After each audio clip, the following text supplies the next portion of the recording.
Hey guys, I'm just doing audio today since I'm just reading anyway, and I don't feel like getting on camera. Okay, so because I might need to stand up a couple times. My legs have been, my back and stuff has been really bothering me lately. I'm not liking it. I'm feeling like I'm getting old. I'm sore. Anyway, so we are going to continue. I actually did the math a little bit wrong the other day. So we only have 82 pages. I forgot that we read the 37 pages that we read at the end. So we have 182 pages to go. Not sure if we'll finish it. I guess we will see. Um, Let me share my screen. And hey, Jero13. Hey, Marnie. Hey, Christy. Simca. Karen Berger. Huh? Karen Berger? Cicely. Hey, Austin. James. Mm,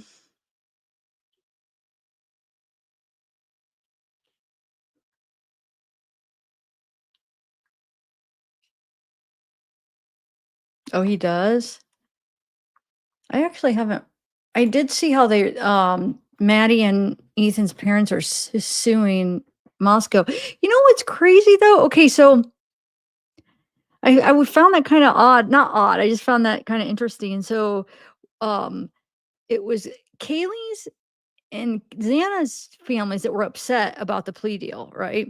And Maddie's and Ethan's were fine. They're like, nope, that's what they wanted. But they're the ones that are suing the city, which is it's kind of weird. It's like not weird. I'm not blaming them at all. I'm not saying that. It's just kind of interesting that the two families that were okay with, the plea deal and how they've said good things about the prosecutor and stuff in the state. They're the ones suing him. I found that kind of interesting. Not weird. I don't know. Just I sometimes I say the wrong words. I don't mean there's anything wrong with it at all. I just find it interesting that it's like the opposite two families that were not happy with them. So very interesting. Um, am I echoing? Hello? Oh no. Um, anyway, I haven't even like Googled is anything else like updates before we get into the files. Is there anything else going? Oh wait. Whoa, I didn't look at this. What the heck? Check this out, guys. Dang it, I should have led with this as my title. I didn't even realize this was going on. Hold on, let me share my screen. Hold on. Dang it, I could have done like a short on this. That's kind of interesting. Hold on. Let me share my screen. 1 second. Share screen. I'm going to move this over here. Okay, hold on. I'm glad I looked that up. Check this out. Hold on. Let me move everything over here and this over here. Okay. Look at this. Did you guys see this?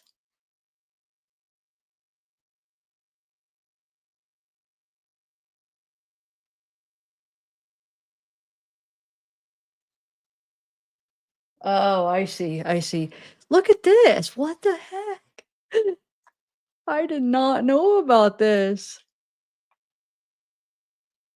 You could see the handwritten note. So it says Bryan Kohberger files sexual harassment complaint over BF threats in prison and begs for transfer.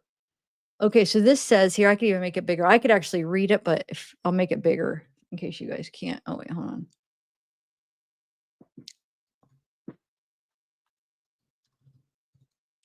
Okay.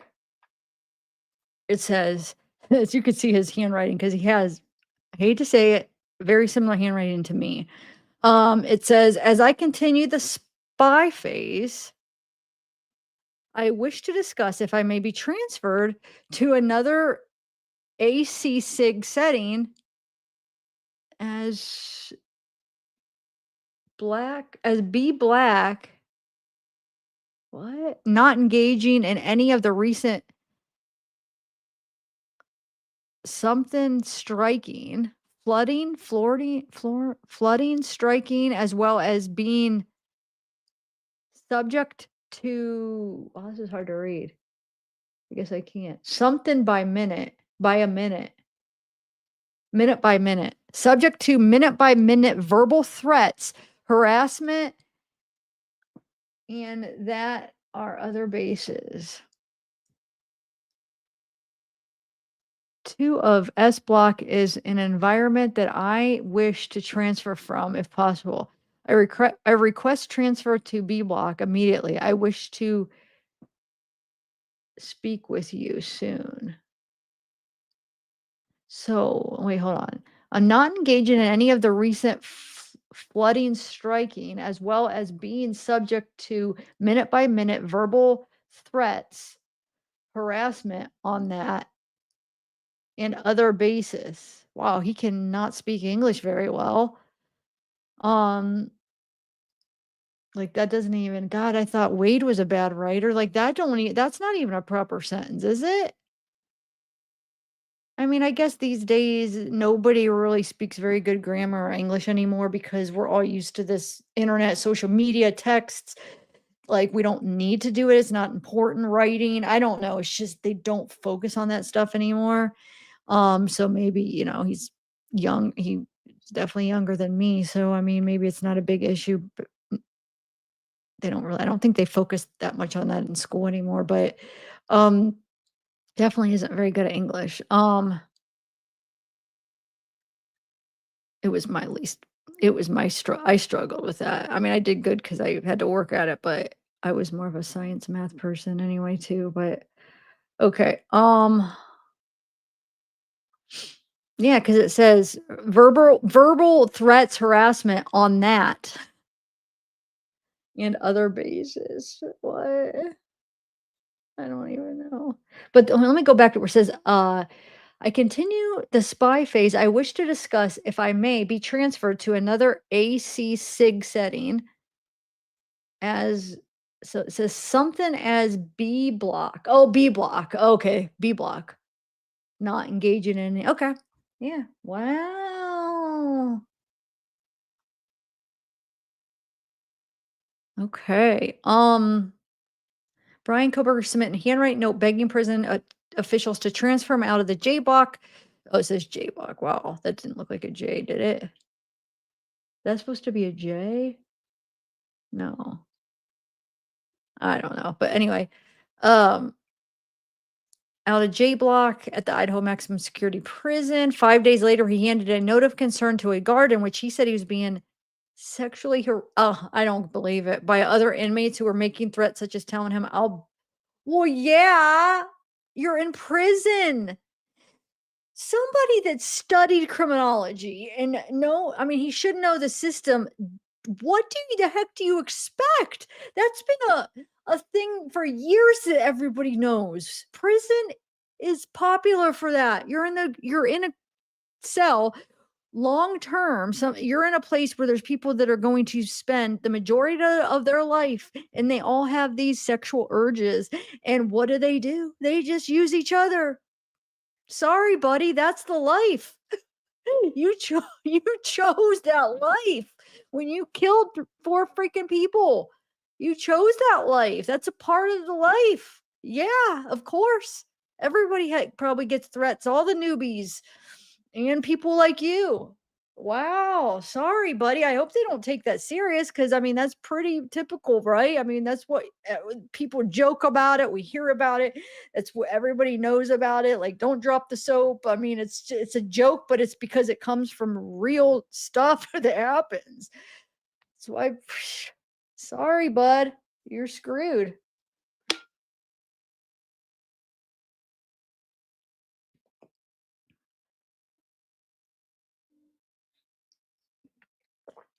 Yeah, and like the fact that, yeah, pray for him. I know, right? I hope they don't take that I mean, I hope they don't do nothing because that's pretty typical. I hope, "Hey, Lexi time." Yeah. Yeah, right? It's pretty bad. Um, okay, so Kohberger's having a difficult time adjusting to prison and has already requested a transfer and filed a sexual harassment complaint. On July 30th, the convicted murderer submitted a handwritten note requesting that he be placed in a different facility after just one night in the J block. I hope the Gonzalez see this because I know they thought it was gonna be like daycare for them. I don't think so. I think for somebody like him, this is his own personal hell. And I hope it brings them some kind of satisfaction. I know it's not gonna, I'm not saying that lightly. I know it's not gonna take away the pain or anything, but like it brings me some satisfaction knowing that this evil guy is like having a miserable time in his first day that he has so many years of this every day. So, yeah, this is so horrible. Oh my god. I love it. I love it because this evil guy, um, the fact after the first day, he's freaking oh my god, he has the rest of his life. Welcome to hell, Brian. Okay, only July 30th, the convicted murderer submitted a handwritten note. Oh, I already read that. Not engaging in any of the recent flooding, striking, as well as being subject to what's flooding, striking though? Oh, flooding. Isn't that what we looked up on that? Hold on a second. Isn't that what we looked up when the Taylorship business? Isn't that?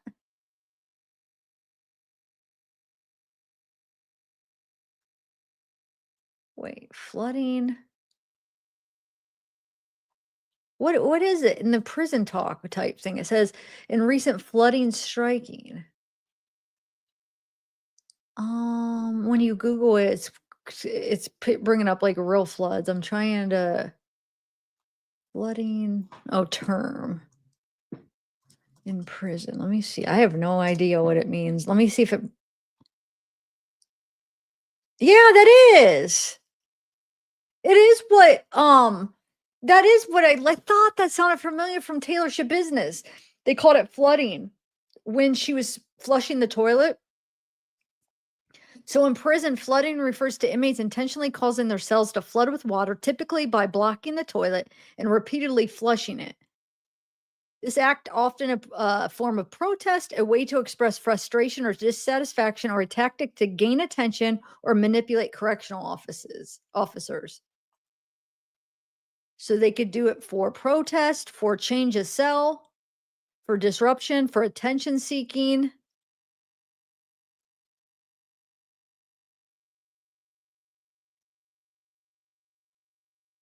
So they usually it says inmates typically clog the toilet with items such as paper, clothing, or other materials, then repeatedly flush it to cause an overflow. Consequences: water shut off. In many prisons, the water supply to a cell can be shut off to prevent further flooding. Disciplinary action: they can result in disciplinary actions. Um, Potential harm: if the water becomes contaminated. Wow. So that must be going on in there. Okay. Um, Oh, it says it right here. I was looking it up on Google, but it explains it right here anyway. But I thought it's what I remember I looked it up when I was going over the Taylor reports. Okay, so it says verbal striking as well as being subject to minute by minute verbal threats, harassment, and on that and other bases, Unit 2 of J Block is an environment that I wish to transfer from, Koberger wrote in his note, a copy of which was obtained by people. Flooding refers to inmates intentionally causing water to overflow in their cells as a form of disruption. Just 5 days later, August 4th, Koberger complained of the harassment in a concerned note to a prison guard after an inmate allegedly told him, I'll oh my god. Does he think he should out of all everybody should realize you don't have the same rights in prison as you do when you're a free man. You're not a free man anymore. Look at those eyes. Okay, he has blue eyes. Look how dark they are. For somebody that normally has, like, blue eyes, though you could catch him in some pictures, like, old pictures where his eyes are really light blue. Look how dark. He's ugh. Anyway, Kohberger was accused another inmate of saying A will be eating the only A we'll be eating is Kohberger. Oh my god, can this get any greater than this right now? Um, People obtained the incident notification report filed out by the guard who received the note, which also included the name of the guard Kohberger claimed had witnessed the alleged threats. The guard submitted an information report 3 days later saying that while he recalls vulgar language being used and directed towards Kohberger, he was not able to discern which inmate said what at the time. He was transferred to the J block on July 29th. J block is a unit that can house up to 128 individuals, includes a mix of general population, protective custody, and death row inmates. Individuals like Kohberger who are in long-term restrictive housing have single-person cells, are transported in restraints, and receive 1 hour of outdoor recreation daily. They're also permitted to shower only every other day. A far cry from the hour-long showers Kohberger was able to take in jail. So you guys, he probably thought, because he was been in jail for, a couple years, right? Jail, not prison. So he probably thought prison was gonna be similar to jail. Little did he come to find out, it's not. Oh my god, I love it. Kohberger asked in his note if he could be transferred to the B block, which, like J block, includes a single person cells and only allows non-contact visits. In the response to his handwritten note, a prison official says flooding is a relatively rare occurrence in the J block and it is generally a fairly calm and quieter tier. He is then told to give it some time. At the end of his more recent complaint about the harassment in prison, the S harassment, officials said that Kohberger feels safe to remain on tier 2 in J block. Prison officials said that Kohberger feels safe to remain on tier 2 in J block. They did not respond to a request.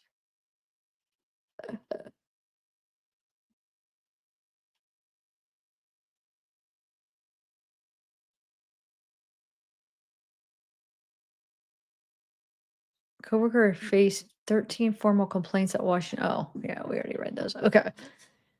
Anyway, interesting.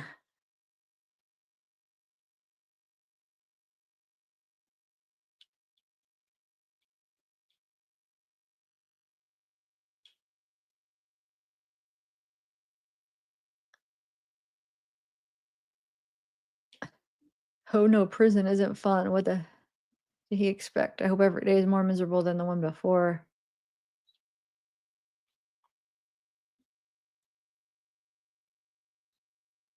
Yeah.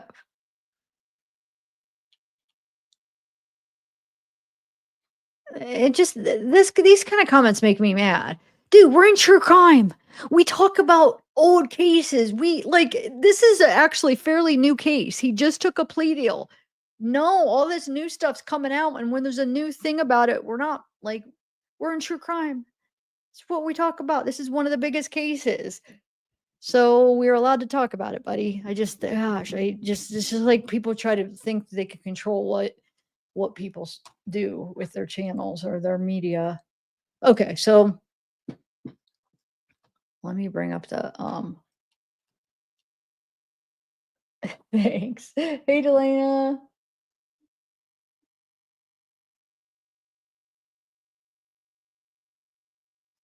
Yeah. Wait, crown. Who stole your crown? Um, all right. Is anything else going on before we start into these files? Anything else interesting? That's when I Google him, that's mostly what's coming up. That's all that's coming back. One says Bryan flexed like a American Psycho and spent Christmas night reading. Wait, what?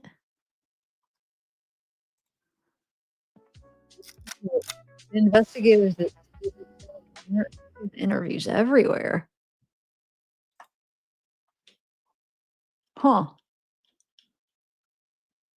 Anyway, okay.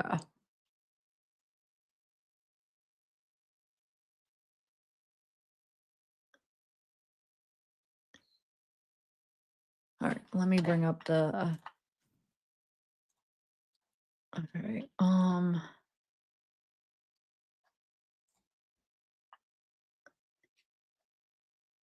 And since I'm not even up here, I could just put this full screen. Hold on. Because I mean, okay. Let's start 68. Okay, let's start on 68.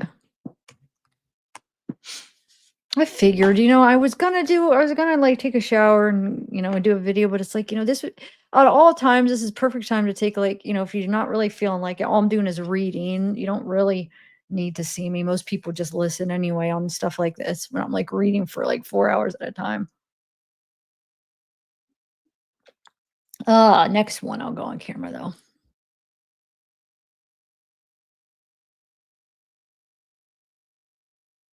I got this new tie-dye thing that I'm gonna wear for my next live when I'm on camera. Oh, I love it. It's so pretty. It's so cool. It's got like these, I don't know how to describe it, but oh, I think I'm gonna bring it on my trip too. I'm in love with it. I'll show you guys my next live and see what you guys think. It's long sleeve, so I don't know on the cruise it might be hot, but I'm sure there'll be some nights where it's cool. I just looks so good. I love my tie-dye. So anything that's like tie-dye is like, oh, I love it. Okay. But yeah, my next live, I'll show you guys. I'll be sporting it. Anyway, oh, thanks, Holly from Canada. Thank you.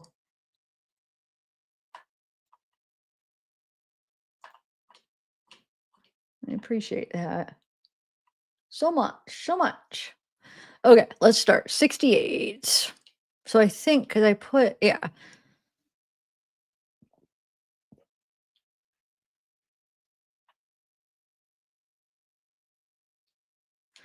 Okay, so 68. All right, so summary. November 17th, 2022, ISP Detective Hugh Powell. They interviewed blank blank. Do you like my title, by the way? Check out the title of this. I had to. More interviews from blank. Anyway.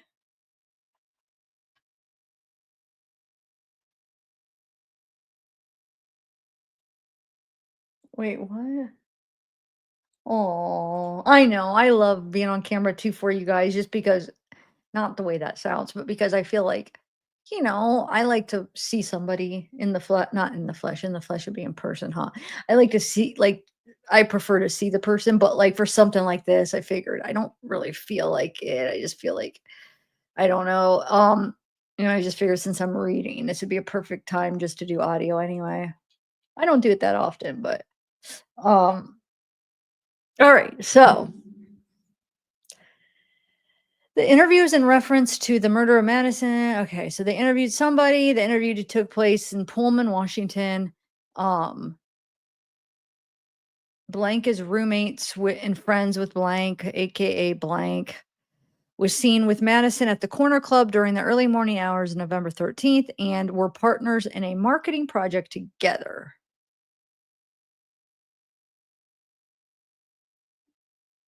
So I'm guessing this person was roommates with Hoodie Guy. Sucks because you can't even see which one they're saying.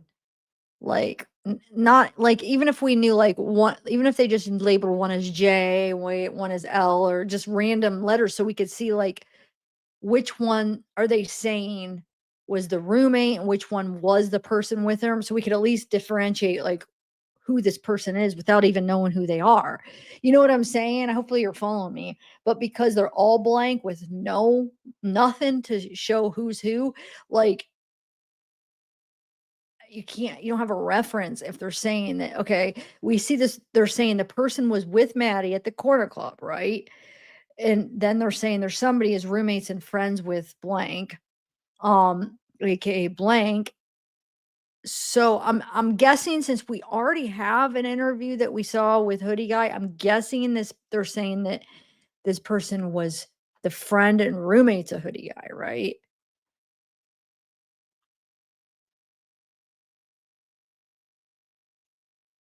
Yeah, that makes sense. So they're saying this person is friends with the person that was seen with Maddie. Okay. It's friends and roommates. Okay, let's see. Maybe they'll have some kind of interesting thing to talk about. Uh, and they were partners in a marketing project. Okay, maybe they'll have some interesting things to talk about Hoodie Guy. Let's see. So, they met while they both worked together at blank approx. But see, look, and then it says,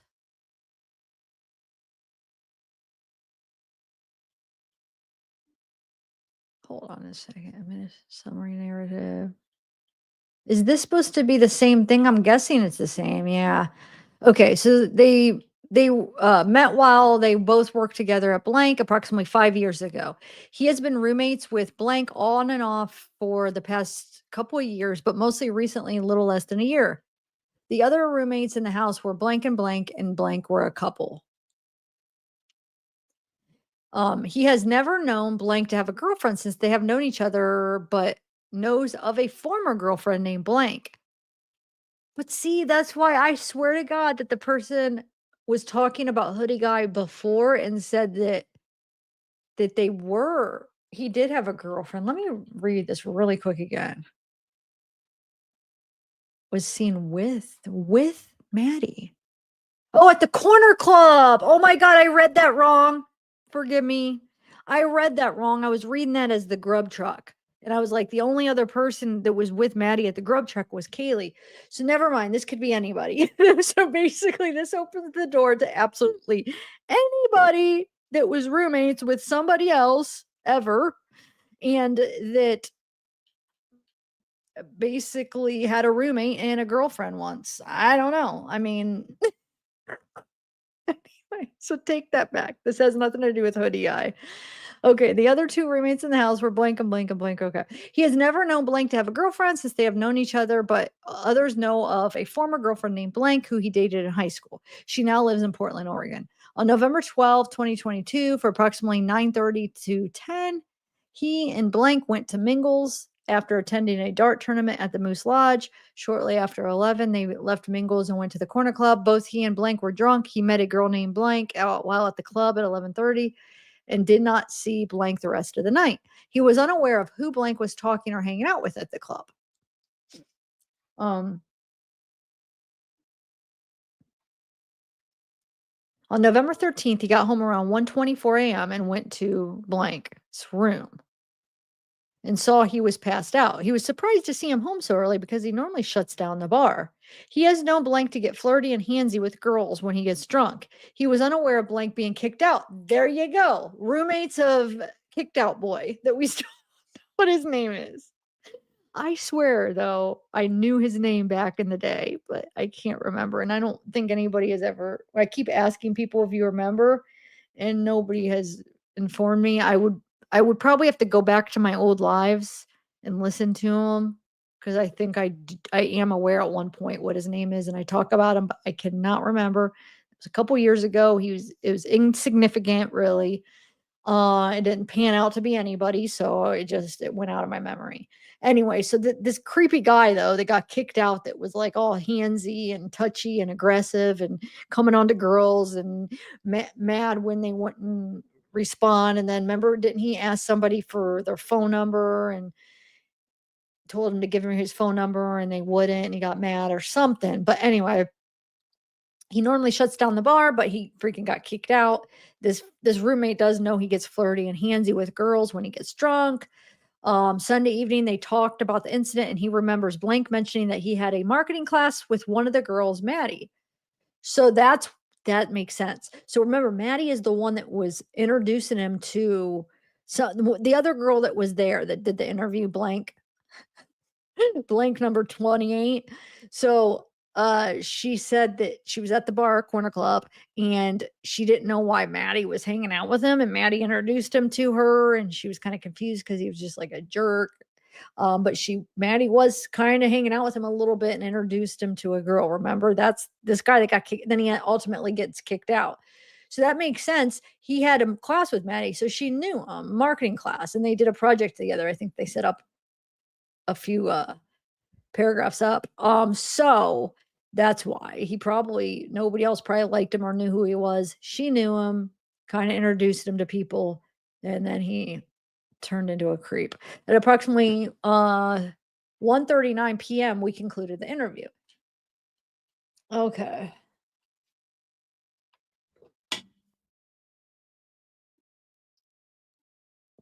Hey Melissa, sweet Melissa Lou.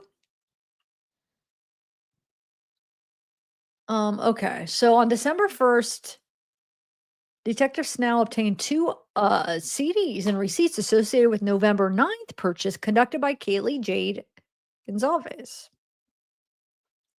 Um, that's weird. I mean, and that's the first time I seen them put in her middle name. Huh. Anyway, at the blank, refer to incident 4706. Kaylee's purchase at blank. December 1st, 2022, they obtain okay, so the receipts on November 9th. Video footage of the purchase inside the blank shows Kaylee purchasing a fountain drink at approximately 9, so what would be 7:03 and exiting the store. The most likely vehicle Kaylee departed in appeared to be a dark-colored midsize SUV. Vehicle was associated with the purchase of a $60 and fuel on pump 1 at approximately 6:59 p.m. The credit card used to conduct the purchase of the gas was associated to Kaylee. The receipts were turned over to Moscow police. Wait, the credit. Oh, maybe this isn't Kaylee. The credit card used to conduct the purchase because they have not redacted any of the victims, the deceased victims' names. They have not redacted any of them. So I'm guessing they've been pretty consistent on that without redacting them. So I'm guessing this is not Kaylee. This is maybe her sister, her mom. Maybe she had her sister or mom's credit card, her dad's. I don't know. I'm just guessing because they don't normally redact her name. So maybe she had her mom or dad's credit card or something. Um, all right.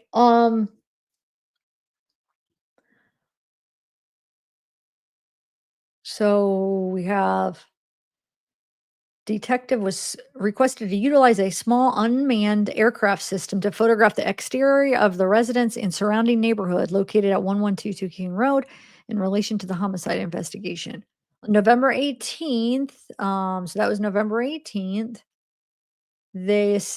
Detective Andy assisted and was assigned to be an observer for the AUS flight. We arrived at the residence at 12:20 and met with ISP Detective Jeffrey Talbot to be briefed on the locations to be photographed. I noted the temperature is 29 degrees Fahrenheit, winds approximately 3 miles per hour with gusts up to 9 miles per hour, visibility of 10 miles. I used an ISP issued Phantom um, and to obtain aerial photographs. I concluded photographing at approximately 12:50 and exited the crime scene. Upon returning to the Moscow Police Department, I returned the media containing photographs over. Okay. Um, so then they conducted surveillance at Blank and Boise, Ada County.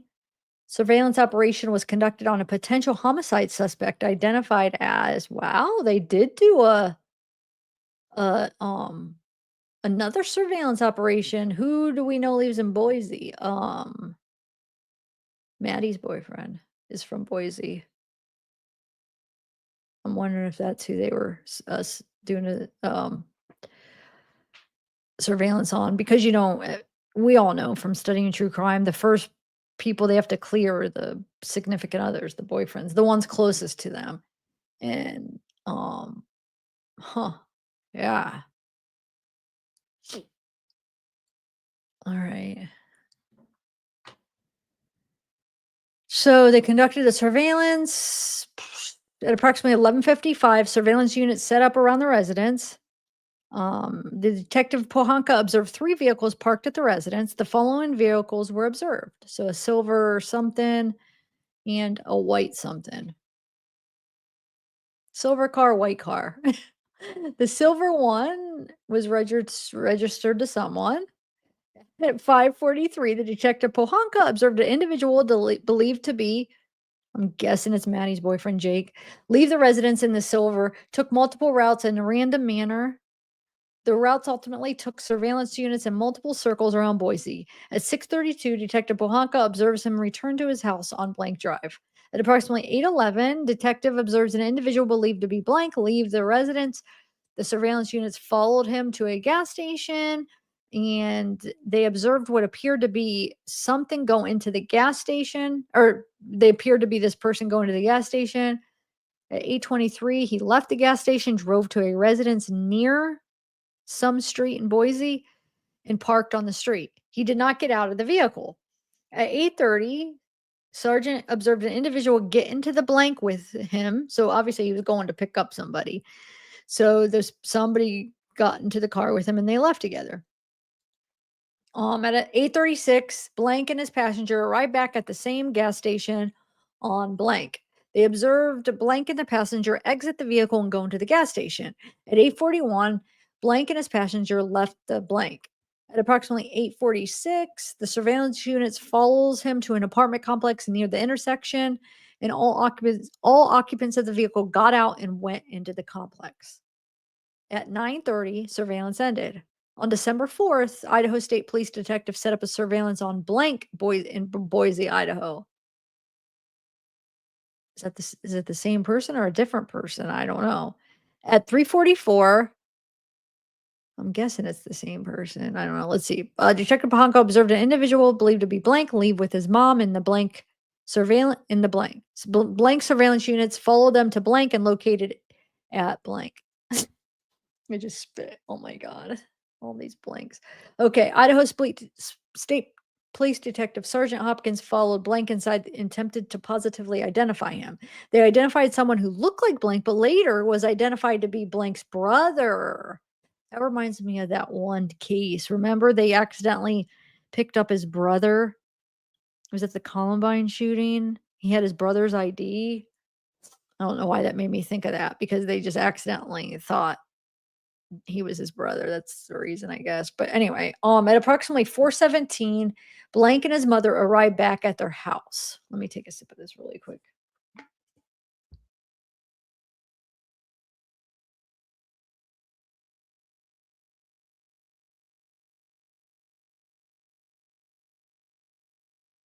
Um, okay. Where are we at? So Blank and his mother arrived back at their house. At 4:58, they observed an individual appearing to resemble Blank leave the residence in the silver Blank. So yeah, this is the same surveillance as the first one. Um, so detectives followed the vehicle to the gas station located in Boise and watched him pump gas into the vehicle. Detectives followed him towards Boise, St. Luke's, and he eventually turned up Warm Springs, where detectives eventually lost sight of him. Detective eventually found him and observed he had a passenger with him. At 5:28, he arrived at somewhere where Sergeant observed a male get into the vehicle. 5:31, the vehicle left and arrived in the parking lot behind Blank, located at Blank in Boise. Um, Sergeant Cortez observed everyone exit the vehicle and they went inside the gas station. At 5:44, everyone got back into the vehicle and left the gas stations. Are they just gas station hoppers? Because they don't really go anywhere else, but he picks up friends and then they go to gas stations and then they go home. Because I mean, you would think he would, if they went somewhere else, it would be in this. So they get gas to what? Drive around and then drop the person off and go home. And then they pick up the person to go to the gas station and then they drive home because they're not saying where else they're going.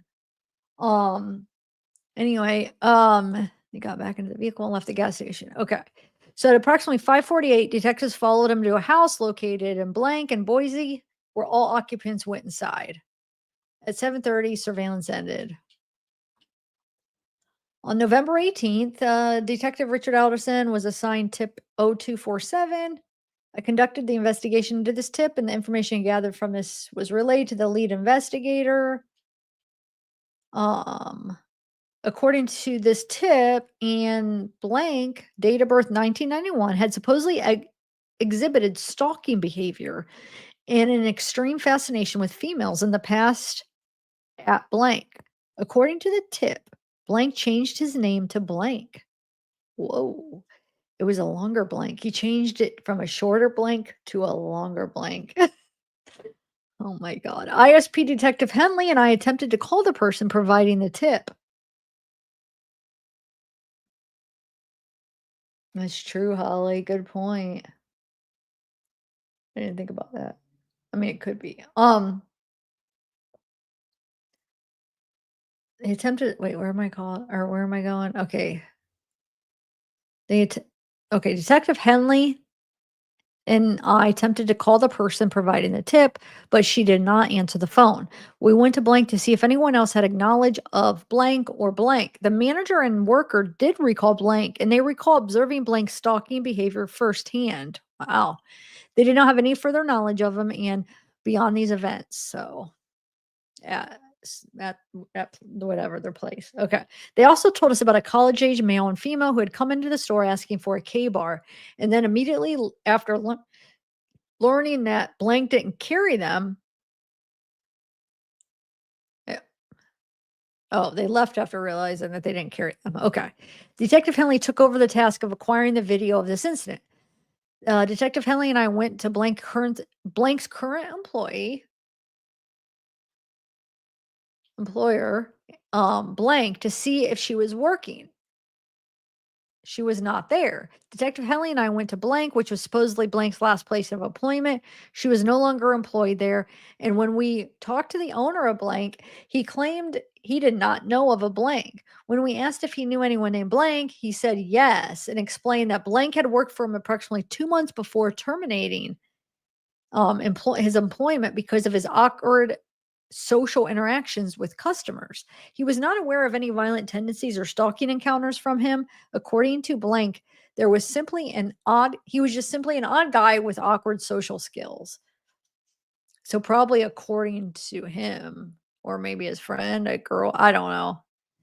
Blank called my phone and we spoke with her about the tip and she had provided. She confirmed that he was his awkward stalking behavior directed at her. So there was some behavior directed at her. She also informed us that he had actually stalked another employee, Blank, until Blank had gotten a restraining order against him. She did not ever observe any violent behavior or acts from him, but she had become more worried as he had begun to purchase more knives as time progressed. After his employment left, or after he left employment at Blank, she had not any more interactions or issues with him. She was not aware of any relationships between him and any of the victims. Before ending the conversation, she advised us that she believed he was aware of a potential, or Blank was aware of a potential stalking incident with one of the victims. Probably this girl was, okay, and she was unable to provide details, and she was asked to have so somebody, okay, so somebody was aware, so somebody she knew was aware of potential stalking incident with the victims. She was unable to provide the details, and she was asked to have Blank contact us, so the person that she's talking about that knew about the stalking with the victims. Detective Henley and I drove by the location of Blank's address provided by the tip, and it was not a residential area. Blank returned my voicemail and we spoke via phone. He relayed to me similar observation. Oh, because this is that person. Okay. So she relayed to me similar observations as Blank. She added the fact that she had been driving a blank with what he had been driving at blank with Washington plates. Blank's sister, Blank, also returned my voicemail and we spoke via phone. When asked about her knowledge of someone stalking one of the murder victims, she relayed that she had simply heard rumors of this occurring, and she claimed she did not possess any actual knowledge of any stalking. After these interviews, we attempted to contact blank via the cell phone number provided by the tip. The number was answered by someone claiming not to be blank or blank. The addresses provided by the tip and gathered during the investigation were also checked, and neither blank nor his vehicle were located. The progress of this investigation of this tip was relayed to the investigators and they were directed elsewhere. Okay. So they didn't really get anything out of that. It sounds like they couldn't find the person though, but I think they would try to keep finding him until they could find him, right?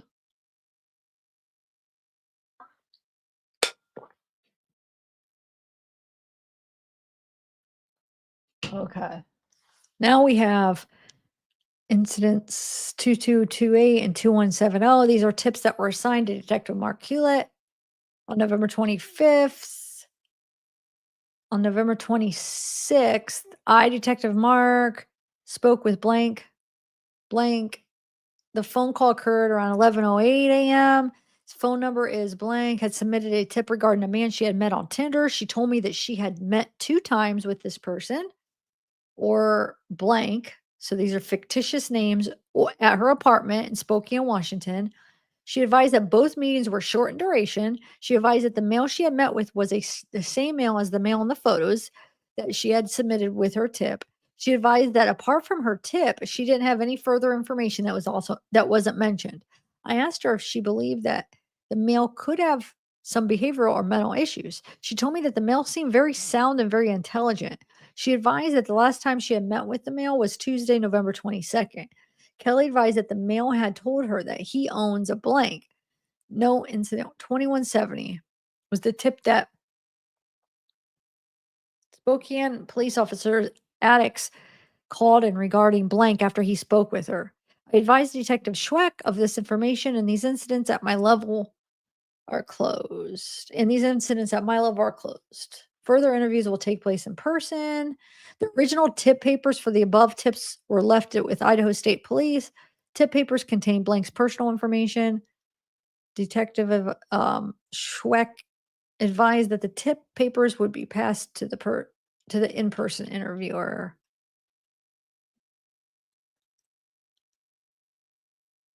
Detective Mark maintained a running report as instructed while assisting Moscow Police Department with the investigation.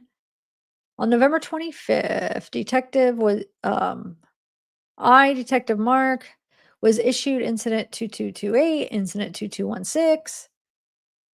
And Detective Gideon issued the 2 above incident numbers to me. On November 26th, I was assigned the following incident numbers. So there's a few incident numbers. Okay. Now they're going to go over the incidents. So incident 2216, November 26th, I called blank who called in a tip. There was no answer and I left a voicemail with my phone number. On the same day, blank called me back and told me that she had mentioned in her tip, told me what she had mentioned in her tip was what she heard from her friend's granddaughters. Wait, her friends? Okay. Blank told me that she would try to get her friend to have her granddaughter call me to confirm if this was firsthand knowledge or if the information had been a rumor. On November 27th, around 4:38, I called Blank to follow up regarding our previous conversation and I left a voicemail. Later that night, November 27th, she called back and told me that she hadn't spoke to her friend yet. I relayed this information to Detective Schweck and advised him that she only had third-party information and that this incident could be closed. But she didn't talk to her friend yet, so how do they know it's only third party? Wasn't they waiting to see that? Oh. Anyway, so now these 2 other incidents. On November 26th, I called blank, who called in a tip regarding a man she had met on Tinder. I left a voicemail. Later the same day, she called me back. She told me met that she had met 2 times with blank or blank, fictitious name. Did I just not read this? Did I wait, did I accidentally, like, scroll up, or is this just repeating? Okay, this is the exact same paragraph as what I just read up there, but let me see if there's anything new. This one's different. So, yeah, this has to just be something that was repeated. 'Cause remember he asked about the behavioral mental issues, told me he seemed very sound, blah, blah, blah. Okay. I don't know why it's in there again. Okay. Alright, November 26th, I went to blank, located at blank. The assistant manager blank was present and allowed Detective Knudsen and I permission to review the video footage. The view from the camera that showed White Avenue revealed no vehicles that matched the suspect vehicle. We also reviewed the video for the camera that shows Mountain View Road. There were no vehicles that matched the suspect vehicle. Oh, so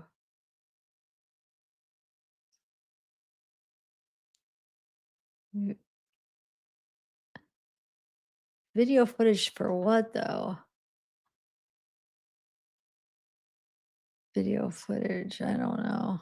It seems like this is a part this should have been apart from that one incident up there where he was asking for their video footage. This all mixed up. Anyway, incident 2137, November 26th, I called blank to set up a time to pick up their surveillance video. There was no answer. I left a message. Later the same day, Detective Knudsen and I went to the blank, located at blank in Moscow. A sign on the management door advised that the office is open Monday through Friday. On November 28th, and I went to blank and met with blank.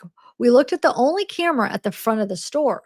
He advised that this camera shows the crosswalk area in front of the front door and advised that there weren't any other views. This information was reported to Detective Schreck and the incident was closed. Now, another incident on November 26th, I called the phone number on the tip and left a voicemail regarding setting up a time to retrieve the video surveillance. November 28th, I spoke with blank on the phone. He advised me that he checked his video surveillance for the needed date and times and that it didn't show any traffic on the highway past his business. So they relayed that and closed that incident. Now there's another incident. November 26th, I called the phone number on the tip. There was no answer, and I left a voicemail. This was to confirm whether the caller had been able to upload his video footage using the link that he had been provided. On November 28th, around 8:32 a.m., I spoke with blank. He advised me that he was able to upload his video to the FBI link. I relayed this information to Detective Roberts and the incident is closed. Okay, another incident, November 26th. I was able to get in contact with blank, who is over the security camera system at blank, located at blank in Moscow.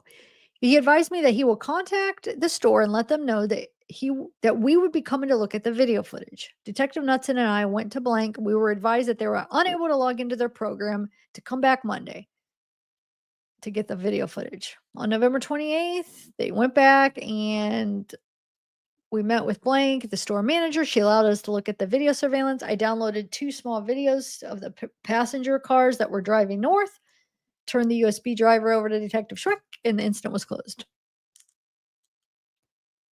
Man, my eyes are feeling. Let me turn on. Yeah, it's better with these lights on. Okay. Okay. Now another incident, November 26th. I was assigned this incident by Detective Schweck. The caller is anonymous. I called the phone number on the tip and left a message. The call was made November 26th at 2:09 p.m. On the same date at approximately 7:02, I had missed a call from the phone number attached to this incident. I called the phone number back November 27th, 11:10 a.m. and left a voicemail. On November 27th at 5:41 p.m., the anonymous tip caller returned my call.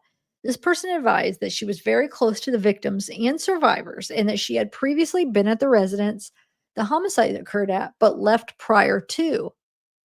This person provided me with the phone number for blank stepmom. Huh, blank. This caller wanted to remain anonymous. November 28th at 9:10 a.m., I called the phone number for blank and left a voicemail. At 9:20 on the same day, blank's stepdad called me regarding the voicemail I had left. Blank provided me with blank's phone number. On November 28th, around 9:34 a.m., I called blank. During the conversation, I wrote down her date of birth, her address, and phone number. I told blank that a detective from Boise would reach out to her and set up an in-person interview. She was very willing to speak and help. I provided Detective Schweck this information, and this incident is closed. Ah, the information will be passed along for an in-person interview. So does it sound like this person was there that night? Wonder if it was that person that we were trying to figure out who it was.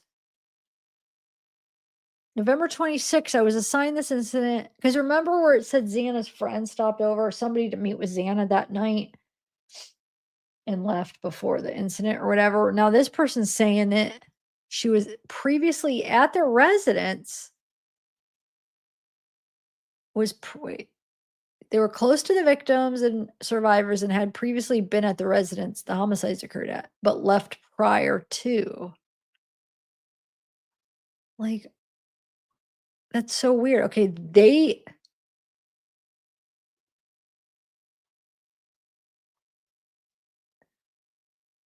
wait, this person advised that blank was very close to the victim.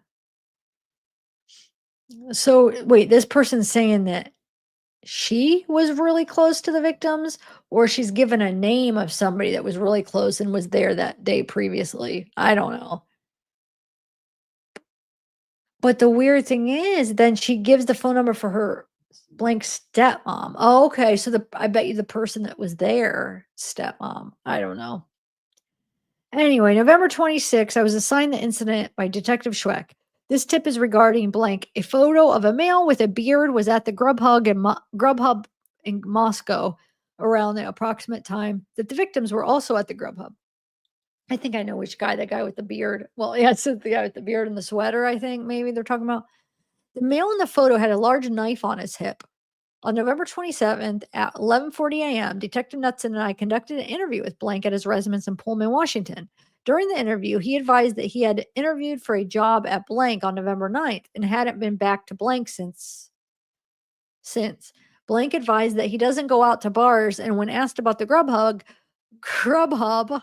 he advised that he didn't know what that was. Blank advised that he does not carry a large knife on him and proceeded to show us a small pocket knife that he had on his person.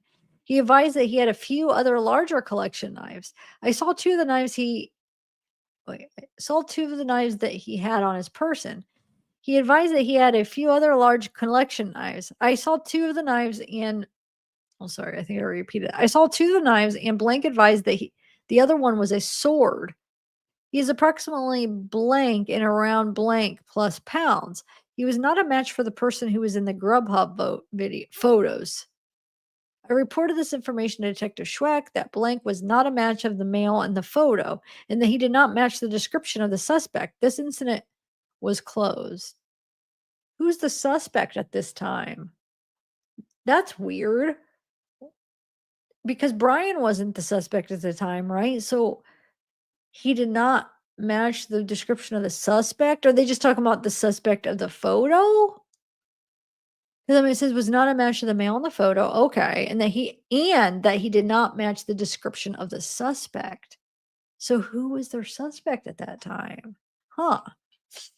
Anyway, November 26th, I was assigned this incident by Detective Schweck. This tip was a reference to a few social media accounts regarding photo timestamps. Nothing else was requested. On November 27th, I reviewed the requested material and nothing of importance was noted. The information was reported to Detective Schweck and this incident was closed. November 27th, I was assigned this incident by Detective Schweck. This tip was in the poem form and a GPS coordination was provided for a location to check out. Detective Knudsen and I went to the coordinates provided and it was an empty, muddy field. There were no recent footprints or tire marks. I reported this information to Detective Schweck and this incident was closed. Another incident, November 27th, I was assigned this incident by Detective Schweck. This tip was to obtain video footage from an blank who owns a store at blank in Moscow. I called blank and left a voicemail on November 27th. On November 28th, I called blank and left a voicemail. Later the same day, 12 p.m., I called and left. Wait. Okay. Later the same day, I called at 12 p.m. I called and left another voicemail. On this voicemail, I provided the FBI video link so that blank could upload his video. I reported this to detective and the incident's closed. Another incident. On this tip, there was information regarding video footage from blank in Moscow. The caller was blank. On the same date, I contacted blank. Blank advised that the tip wasn't to obtain the video footage, but to let police know that he was on his way to the airport on the day of the homicides and was near the intersection of Taylor Ave and Blake Ave and didn't see anyone out and about. Blank advised that he drove through the area between 3:55 and 4 a.m. No further on this incident. I advised Detective Schweck on this incident. Case closed.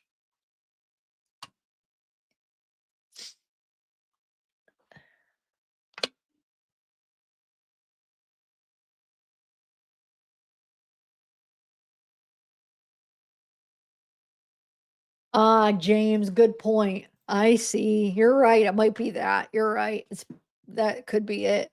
When he was talking about he doesn't match the suspect, it could be talking about what Dylan described. You're right. Good thinking. Okay, so where are we at? I was assigned the incident by Detective Schweck. The phone information from one of the occupants involved in the homicide investigation showed them using their blank app on November 12th. Wait, phone information from one of the occupants involved in the homicide investigation showed them using their blank app on November 12th. On the same day, Detective Knudsen and I went to the blank located at blank in Moscow. We met with blank, who was the manager for that day. Blank said that he didn't have access to the video. I provided him my business card on the same day. Blank called me and advised that he sent me an email with a link to submit a video request to the corporate offices. He called me and advised that he sent me an email link with to submit a video request to the corporate offices of blank. I advised detective of the link and he told me to email him the link and he would forward it to one of those. He would forward it on to those who would need the video. I forwarded Detective Schweck the email link and the incident was closed. Okay. Another incident, November 28th around 2 p.m. Idaho State Police Detective Powell and I conducted an interview with blank in his apartment located at blank in Moscow. During the interview, he had a calm demeanor. He appears to be blank and weighs around blank pounds. He advised that day of November 12th, he was at home most of the day and took his dog out a few times to use the bathroom. The night of November 12th, he was home alone with his dog and advised that he went to bed around 11:30. He advised he doesn't go out to the bars often unless he is invited by his friends. He advised that on Sunday morning, the 13th, he woke up around 8 or 9 a.m. He advised that a shelter in place came into effect around 1 p.m. He advised that he walked his dog down the road past the victim's home, which is where his dog uses the bathroom. He advised that he walked past the homicide house and didn't notice anything off about the home, and he believed the door was closed. Wait, 1 p.m. Everybody would have been outside. Eh, and they like if I watched them, maybe he's telling us kind of out of order. Maybe he got that at 1, but maybe he walked his dog. This is that same person it was like at 10 or something? I don't know. Let's see. Past the homicide house and didn't notice anything about the home and he believed the door was closed. Blank advised the 13th between 4 and 6 he left to go to do laundry. He advised that his first contact with law enforcement was around an hour after the shelter in place went into effect. He advised that after doing laundry, he stayed home for the rest of the evening. He advised that he is a blank at the University of Idaho. He advised that he knew that people on social media and on the internet were accusing him of the crime. Oh, is this hoodie guy? What? I don't know. He advised that he would be willing to provide DNA to clear his name. He also advised that he didn't know any of the victims. No, it can't be. Okay. Well, then who is accusing him?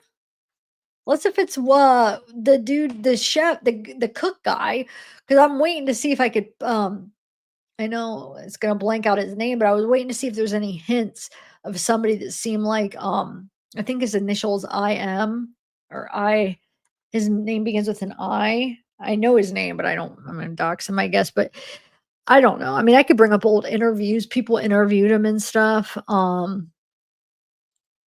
He's the one that claimed, I don't know if this is the one they're talking about, but people did blame him for a little bit because I think he had a cut on his hand. He had knives because he was a cook. He freaking claimed that he heard at one point he didn't hear anything, and then he made a post where he said he did hear a scream. So people were like, "Wait, why did you lie? You said one time you did, one time you didn't."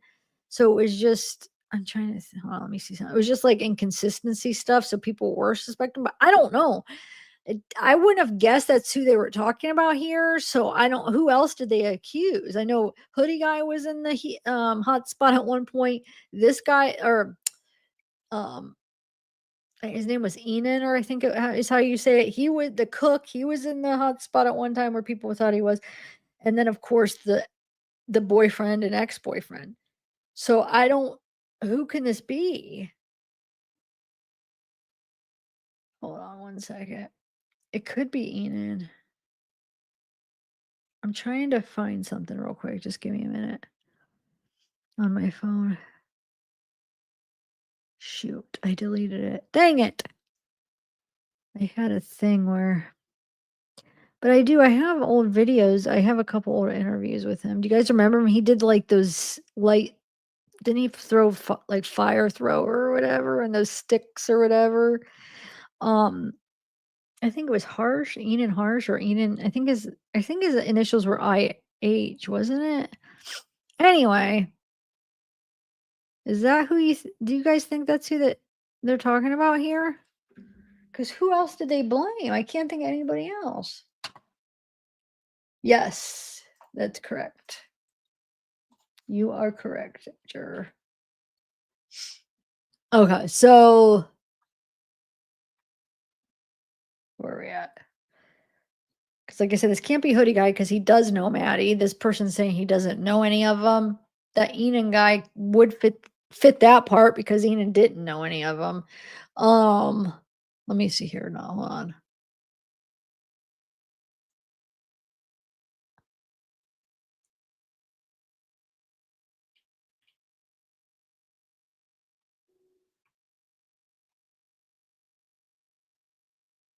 Huh. Okay, let's see. Where are we at? So he said he'd be willing to provide his DNA and clear his name. He also did say something so weird, and I went over it in one of my videos, and I can't remember. It was the first interview he did. He said, oh, they asked him something. He had like a really suspicious response. It was like, and before like they arrested Bryan, like we were, trying to find who is it. And I remember even me thinking, huh, this guy seems suspicious, like the way he answered something. I can't remember now, like knowing what we know now, it's like, you know, no, we were just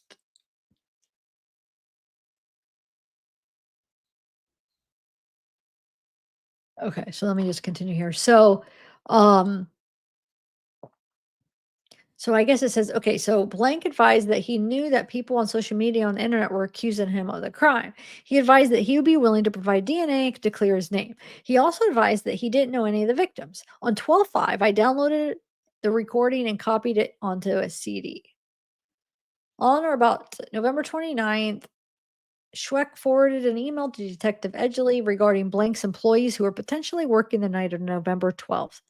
Forwarded the email to me for completion. On the same day, I was in contact with following blank, blank, and blank. Instead of speaking with blank, I spoke with blank, who advised that blank is his fiance, and he does blank. And he does what? He does blank under her account name. All parties involved advised that they do not have dash camera on their vehicles.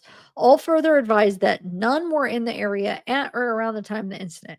Further, all advised that they had not observed anything suspicious that stood out to them. Wait, so these were delivery drivers, huh? Hold on. They were blank employees who are potentially working tonight. Forwarded the email to me. Can't So I don't know. There are obviously people who are delivering, right? So I don't know if it's like Uber or if it's like a specific pizza place delivery or just like Uber delivery, Lyft delivers. I don't know. Who knows? But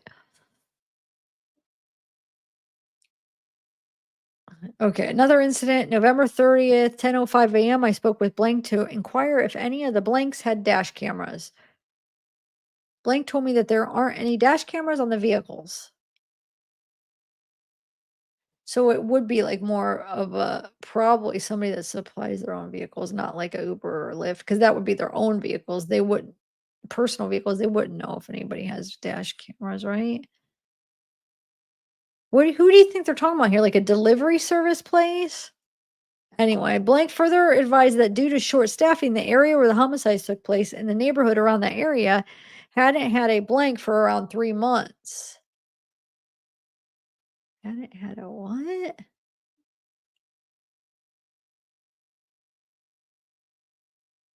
Huh. Unless they're talking about law enforcement. I don't know. Maybe they're talking about some law enforcement.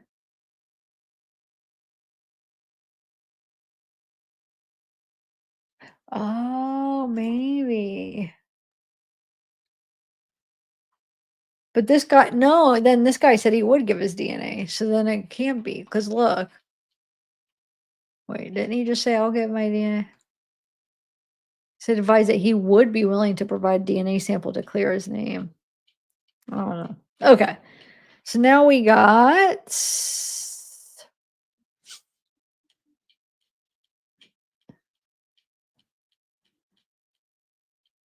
November 28th, 7:45. I, Detective Sergeant Jess Stennett of the Idaho State Police, was contacted by phone by blank, date of birth 1976. This person was a previous blank of mine from Meridian, Idaho. Blank asked if I was part of the homicide investigation in Moscow.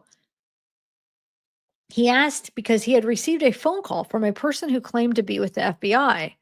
He was somewhat skeptical because the number returned to a Detroit, Michigan area code. He contacted me because his blank attended the University of Idaho and may have information about persons who were associated with the homicide victims. Maybe his son, I don't know. So this person was a previous blank of mine, maybe a coworker, maybe they were partners, I don't know.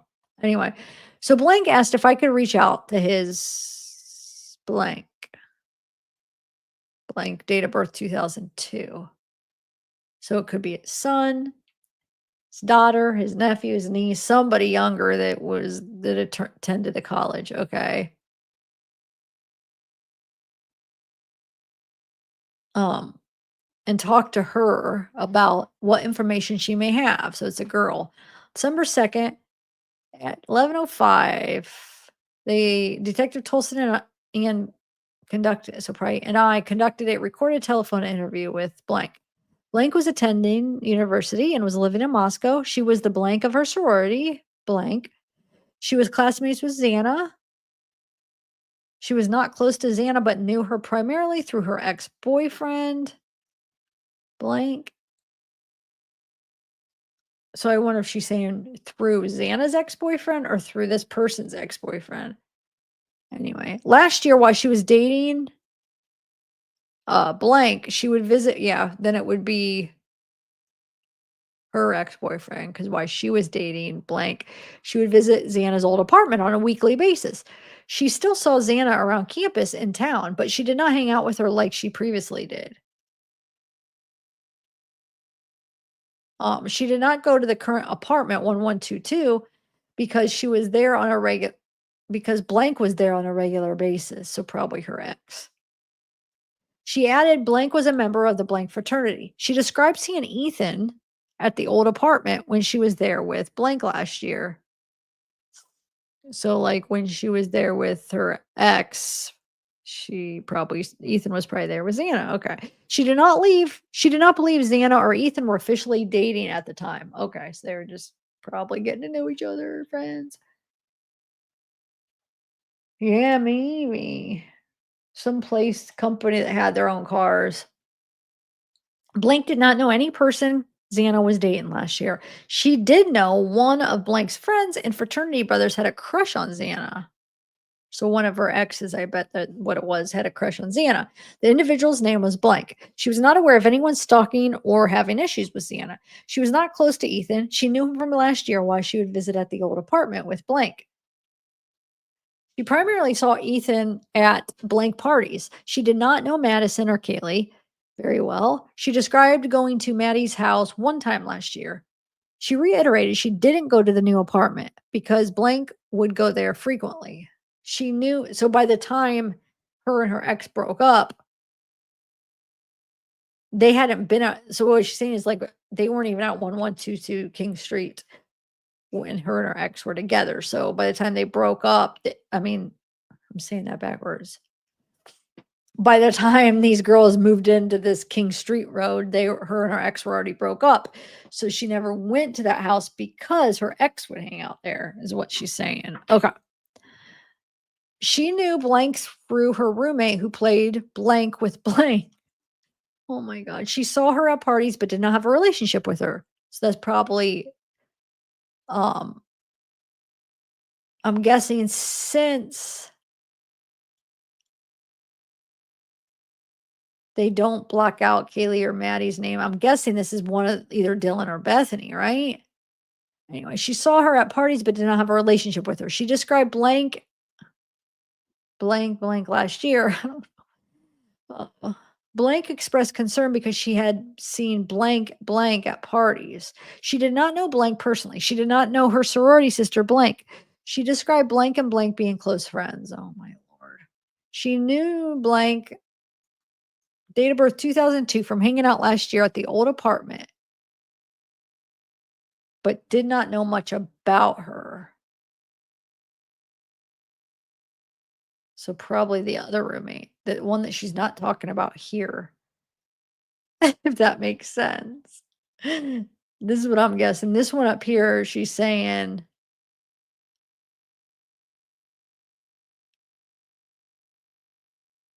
um, is one of them, and this is the other one. I don't know. Anyway, she recalled visiting Xana's old apartment last year because a friend she was close with, blank, lived next door. She described blank and Xana having a close relationship. She also, or she stated blank was no longer at the university because she graduated last year. However, she could have sent, however, blank could have been sent a text about the night of the homicide. What? The text was a screenshot describing two of the other roommates locking their doors because they had heard someone rummaging around.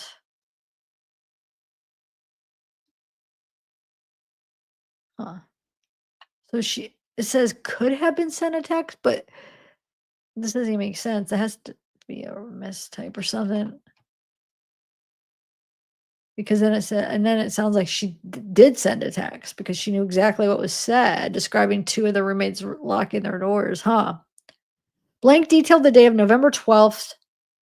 The University of Idaho football team was having senior night. This was a big game and many people attended. There were many students pre-game and before the game. She was not certain, but she assumed all the victims attended the game. At 10:45, she went to the blank Kia fraternity party. At 11 to 11:30, she briefly observed Xana and Ethan for about 10 to 15 minutes. She observed Xana and Ethan on the upper floor of the lodge. She described them on the upper floor looking down, observing the party. She recalled hearing a couple of songs play when she lost track of Ethan and Xana. The blank Kia party ended at 1 a.m. After the Kia party, she went to a party at the blank. She was at the party till 4 a.m. She described the blank as being on the same road as Xana's apartment. When she left the apartment, she was walking and ran into one of her good friends, blank. She believed blank had been at Coronel's apartment earlier that evening. Her interaction with blank occurred at the blank. When she was walking down from the apartments, she was talking to a group of people. She believed blank stayed at the blank when she left. All right. She had seen what she described as Snapchat videos blank took at Xana's apartment earlier that evening. She provided blank's phone number and blank was going to provide blank a ride back to Boise when she went home. Blank added, Xana was very close to blank. She believed that we should talk to her ex-boyfriend blank. He frequented Xana's apartment regularly, and she did not know if he was at the apartment the night of the homicide. She provided his phone number. She was not aware of any strange people who may be around campus. Most of the parties are policed by sober bros who are fraternity members who remain sober. That's pretty cool they have that. I feel like we didn't really have that at our college, at least I wasn't aware of it. Hmm. Wait, we did. We had a cab system. What was it called? Oh, they called it something, so I guess it would be kinda the same thing in a way. It was like campus cab, like, it was cabs for, like, on campus, and it had a certain name. I never even took it, I don't think. Because most of the time we just walk, to be honest. Okay, so where are we at? Where we at? Where we at? Where we at? Um She described a social media app called Yik Yak, which is used to post a variety of information. The posts are anonymous and can be seen by everyone on the app in a 5-mile radius. Parties are sometimes posted, but she did know if any, wait, but she did know if anything was posted about 1122 King Street the night of the homicide. So it's probably supposed to be she didn't know. She stated many of the students use Snapchat and have active Snap Maps. However, she did not see Ethan on Snapchats from that night or Snap Maps. She described the apartments blank, Moscow, Idaho. The apartment was nicknamed blank. She believed many people who lived at the apartment were okay. That noise is my chair, guys. I'm sorry. Not coming from me. It's my stupid chair. Oh, it drives me nuts. Okay. She believed many people who lived at the apartment were close to Xana. So this apartment, I forget what they called it. They had we read about it. It's a funny name. But what they didn't blank it out a couple times in the previous documents, but now they do. I'm pretty sure that's the one that they're talking about because it has a nickname and it was not redacted in a few of them, and I forget. Does anybody remember what it was called? Anyway, approximately 11:46 a.m., the interview ended. On December 5th, Detective Tolson contacted Blank, and Blank told Detective Tolson he was not at the King Street apartments the night of the homicide. I contacted Blank to clarify if she knew for certain Blank was at Xana's the day of the homicide. She told me she was mistaken. Blank had been at Blank's apartment, which was in the same area. Oh, wait, they're saying that Idaho Apartments was named this. I was thinking, wait, the one I was thinking of, I think it was it the Idaho Apartments? I don't know. Or was she? Maybe not. Hold on. The apartment I don't know. Anyway, it's hard to follow this when all this stuff's redacted. Recording the interview text message and notes returned. Okay. November 13th, 2022 at 12:22. Moscow Police Department requested Idaho State Police District 2 investigations to assist with multiple homicides. Okay. Jeffrey Talbot was assigned as the lead crime investigator. ISP detectives processed the scene and turned all collective items over to MPD. Brett Payne. Okay. November 13th. I was assigned as the ISP lead crime investigator. Okay. At 2:41 p.m., I arrived on scene. Already on scene were MPD Captain Roger Lanier, Sergeant Dustin Blaker, Detective Payne, and multiple other MPD officers providing scene security. Detective Blaker provided me with the following verbal briefing. At about noon, MPD was dispatched to an unconscious person inside the residence. When they arrived, two household occupants identified as blank blank and blank, along with two other females and one male. Well, obviously, the two household occupants are Dylan and Bethany.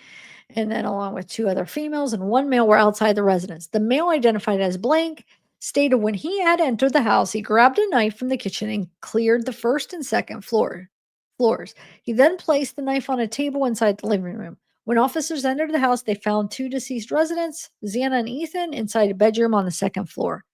The officers also found two more deceased residents, Kaylee and Maddie, in a bedroom on the third floor. All the victims appeared to have multiple stab wounds. The sliding glass door located in the kitchen, second floor, rear of the house, was open, and there was a set of footprints in the melting snow leading into and away from the residence. See, did they even ask Dylan if that door was opened? Like, did Bryan leave the door open, the sliding glass door? We know the front door was open, but was the sliding glass door open when they woke up that morning and went out?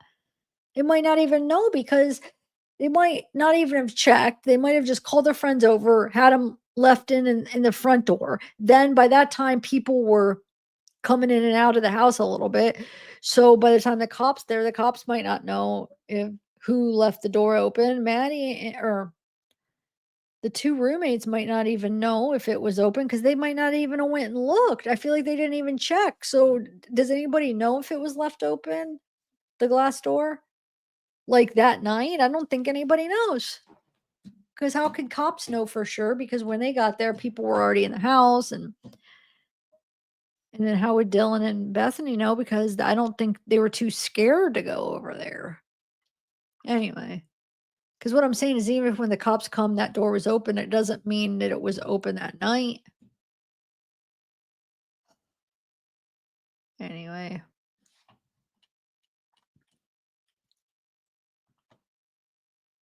Oh, that's right. Well, because the front door was open, James. We know the front door was wide open. Um, uh, Remember, that's a different door. They had a problem where the door would open for some reason. So they don't know if and that's why we don't know if he came in like, did Bryan come in that door? Is that why it was open? But then, when we heard way back that it was open, we figured, "Oh, maybe he came in that door and left it open." But then to learn now with these documents that that door does open on its own somehow probably. So maybe that's just what happened that night. So we know that door was open. So that's how the dog coulda came in and out. But I don't know if the sliding door was though.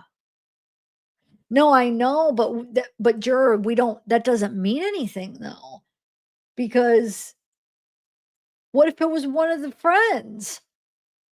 Or what if it was first anybody first on scene or like, you know what I'm saying? And then if you ask Dylan and Bethany, I don't think they would know if it was open because I don't think they went there and checked. They were so scared. You see what I'm saying? Like, what if it was somebody else? What if like when Hunter or one of them went to the kitchen to get the knife to check, maybe they like opened it. I mean, I don't know. Who freaking knows? Probably not because I don't think anybody was going in and out that way.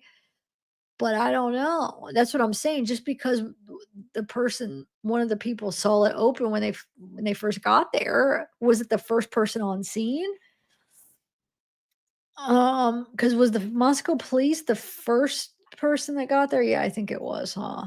So I don't know. Um, so it could, and then it probably was because I don't think anybody went out that way, but we don't know for sure, right? All right, so where are we at? Um,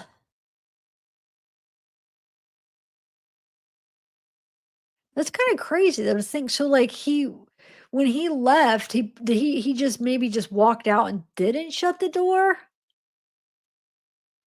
I don't know. You think he would have shut it, but all right. So at about noon, MPD was dispatched to an unconscious person inside the residence. Oh, wait, we already went through some of this. Okay, so they cleared the first. Or wait, the male identified. He entered Okay, so he entered the knife when he cleared the first two floors. When the officers entered the house, they found two deceased residents, Xana and Ethan, inside bedroom on second floor. They found two more. Okay, I already read that. All the victims appeared to have multiple stab wounds. The sliding glass door located in the kitchen was open, and there was a set of footprints in the melting snow leading into into and away from the residence. There was one shoe print near the western edge of the property, leading west into the neighbor's yard. When they mean one shoe print, like, just like, are they saying, like, just one shoe or, like, one print? Like, 1 foot and that's it. You know what I'm saying? What does that mean, one shoe print? Just, like, one set of shoes? Is that what you guys are taking there, the one shoe print or just 1 footprint? Like, shoe print, just, like, one single one, which would be like how would he stand on one leg and then fly? Or do they just mean one kind of shoe, guys? Anyway, in front of the residence north were 5 vehicles belonging to this deceased residents. Sometime in the early morning hours, Blank was awoken and opened her bedroom door or her room door. She said she heard a male say, "It's okay, Kaylee." There we go. There it is. There it is. Thank you. I'm actually happy because I've been seeing so many people report this, and I swear I was thinking, "Oh my god, Ashley said that and read it wrong and freaking have everybody else repeating it," but it is actually in there. I guess I should have had more faith in her. But you know what? We all make mistakes. So just, I wasn't judging her for it because we all make mistakes. It happens, but um, the right thing is to maybe correct it, but, like, she didn't need to correct it because it says it. There you go, guys. There you go.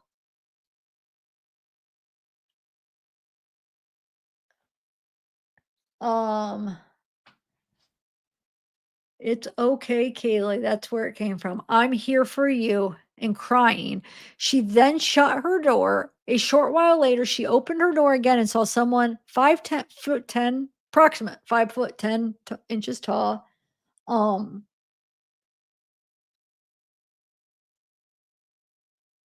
In his paper, he wrote that you always leave the door open because you don't want to take. Okay. Yes, thank you. I read it, but I don't remember all the details on his paper. So he did leave it open on purpose. So what if he came in through the front door and that's why the front door was open? He only had to touch it one time in the way in.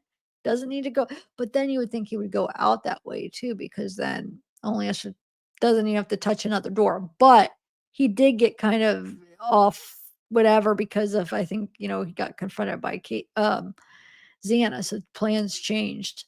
But I don't know. Do you guys think that he came in the front door, or you think he came in the same way he left? I guess according to the footprints, it does seem because they don't talk about any shoe prints like going in the. I would say I still don't know which door they saying was wide open because I think they say the front door, but is the front door on the side of remember we talked about this. Are they referring to the one facing the back parking lot? Because remember how different people call the front of the house different? Because sometimes the front of the house is not what you think the front of the house is. I would think the front of the house is where you pull up the driveway right there. Like you pull in the driveway, and I would consider that the front of the house, but it might not be. So I always in my head was picturing the door they were talking about, I guess after, reading all these documents and trying to get an understanding of the layout of the house. I came to the conclusion that I think they mean the one facing the back parking lot was wide open, but now I'm probably wrong. It's probably the other one, huh?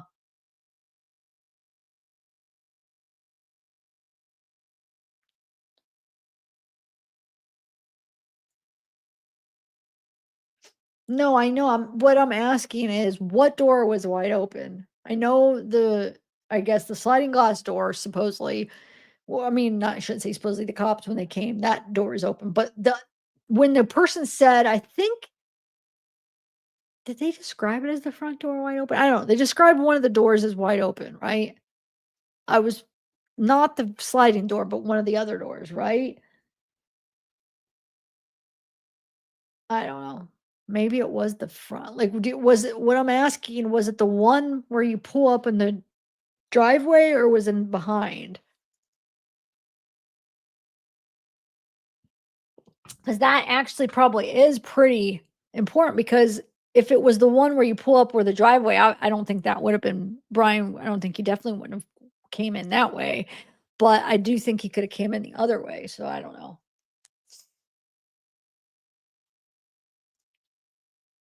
No, I think maybe I'm not explaining it because there's basically three doors, right?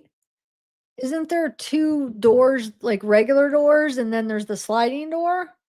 Or am I wrong on that? Maybe I'm wrong and there's only a sliding door and a front door. I was thinking there was I swear there's a door, a back door, like a regular door that's facing the parking lot, and then there's one facing the driveway, and then there's the sliding door, right? Maybe I should look at the thing because maybe I'm wrong on that. Maybe there is only a sliding door. Hold on. I gotta check now because it's driving me nuts. I always thought there was basically three doors: front door, back door, sliding door. That's how I am seeing it in my head, but I'm not saying I'm not wrong. Maybe I am wrong. Um, let me see if I could find.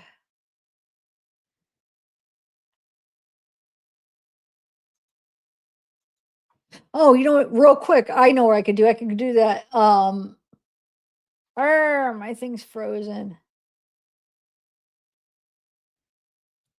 I could do the surveillance or what is it called? Drone. Hold on a second.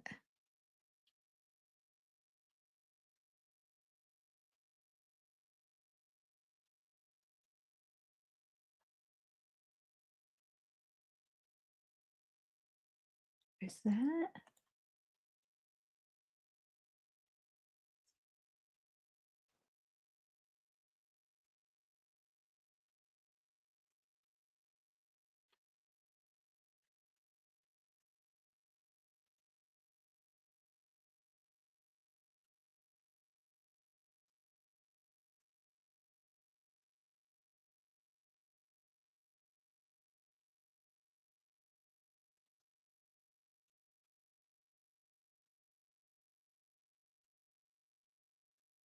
Oh, this is where.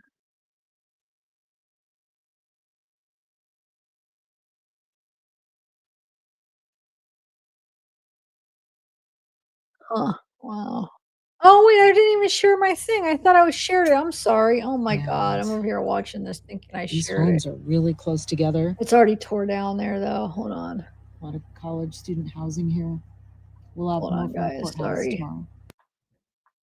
I was looking at it all wrong. I swear I thought there was two doors and then the sliding glass door. I never counted the sliding glass door. When I say two doors, I wasn't counting that as the door, even though it is a door. But I guess I was wrong. You're saying there's only two doors, period? There's not there's only a sliding door and a regular door? Well, then remember when we were trying to figure out which door was and then which one's the front and back door? I probably sound like an idiot. Nobody told me that there was only one door then. I mean, door, minus the sliding door. We were trying to figure out because remember, Bethany was saying how her room is right by one of the doors, and we were trying to figure that all out. We talked about it. We went on like a long freaking. I talked about it for a while, and nobody even corrected me. Huh? Well,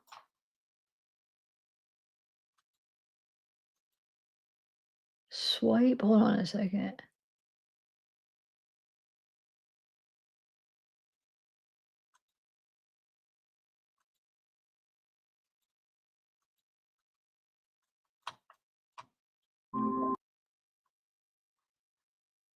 I'm trying. This is swipe to.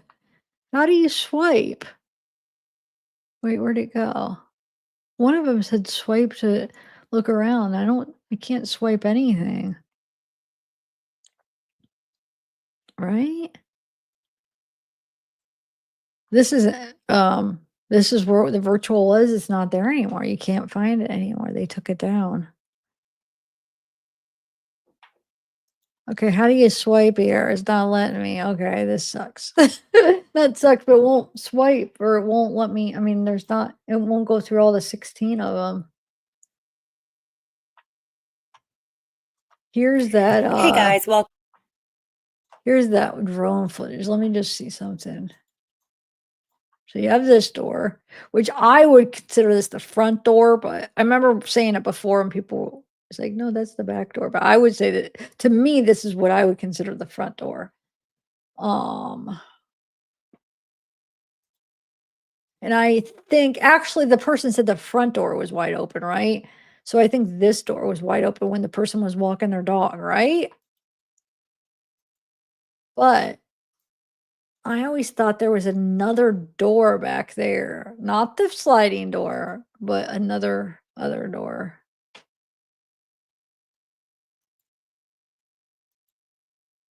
But you guys are saying that's not the case. I always thought there was one like right here, over here. But I guess not. No, because that's the stairs go up. No, on the Oh, I always thought it was on the ground. I was picturing it like on the lowest level. Yeah, you're right. There is no other door. Okay. So basically both doors were open then. The front door was wide open and now they say this door was open. And we know the front door was wide open because somebody saw it early in the morning before anybody came over. So I know it's like, well, duh, by the time they called 911, everybody was in and out. But somebody, there was a neighbor, I think a couple people, right, had seen it wide open at like what, 10? I mean, like before anybody even woke up or well, came out, I should say. So we know the front door was. So the cop said that the sliding door was open, which we don't know if that was prior, but I'm guessing it was. So yeah, then 100% he came in this way. I always thought there was another one back there, so I was always like, "Do you think he came in this way or this way?" Yeah, I don't think he came in the front door. You guys probably were thinking I was thinking that. I was picturing, sorry, I was picturing another door. So yeah, he definitely, I think, came in that way then. Um, because he definitely didn't come in the front. That would they would have probably isn't there a camera that would have cut well, actually, never mind. The camera doesn't really catch much. Because it only catches like the road. Remember, we saw where the that one camera catches. I don't think there's another camera facing there, is there? If there is, we haven't seen any surveillance. So yeah, okay. So I wonder when he came in, he probably never shut that back door. So when he came in, he probably just it was probably open the whole time. Came in, did what he did, and then just walked right back out. He probably only touched it one time to open it. Casey, now that you what you said that was in his paper, yeah, he probably didn't. He probably kept it open when he. Well, yeah, he probably did. I was gonna say, like, wait though, would he be worried about like if anybody screamed or the sound, people hearing it more with the door open? But no, I mean, okay, let's continue. Sorry, guys. Oh, thanks, Jur. Thank you. Whatever door I entered, I would leave open for speedy exit. Yeah, that's true, Cicely. Yep, that's what I think, and especially what Casey's saying, he actually talked about it in his paper, so yeah, 100%, if he even made a mention of that's what how he did it, how what he would do or what the person should do, then yeah, he kept it open. Delena's milestone. Hmm? Alright, guys. Oh, yeah. Yeah, the pizza shop, 55 months. Pizza shop days. Oh my lord, that seems like so long ago. All right, let's continue. Okay.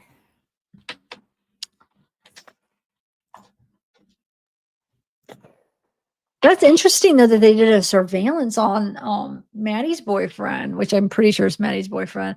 I did not know that. So that's what some interesting thing that we read so far. Okay, so where are we at? So Kaylee. Oh yeah, so this there you go. The Kaylee. So she did well, at least think she heard it, or whether or not, what her memory saying she heard a male say, "It's okay, Kaylee. I'm here for you," and crying. She then shut the door. A short while later, she opened her door again and saw someone approximately 5 foot 10 inches tall, dressed in black with a ski mask, standing in the kitchen. She made eye contact with the person and could see that they were Caucasian through the cutouts for the eyes. She shut her door again and texted Blank, whose bedroom is on the blank. She told her to join in. She told her to join her in her room, and Blank ran downstairs to Blank's room where they fell asleep. I don't believe they, I mean, I guess they probably did sleep for a couple hours, but okay. At about 5 p.m., after a search warrant,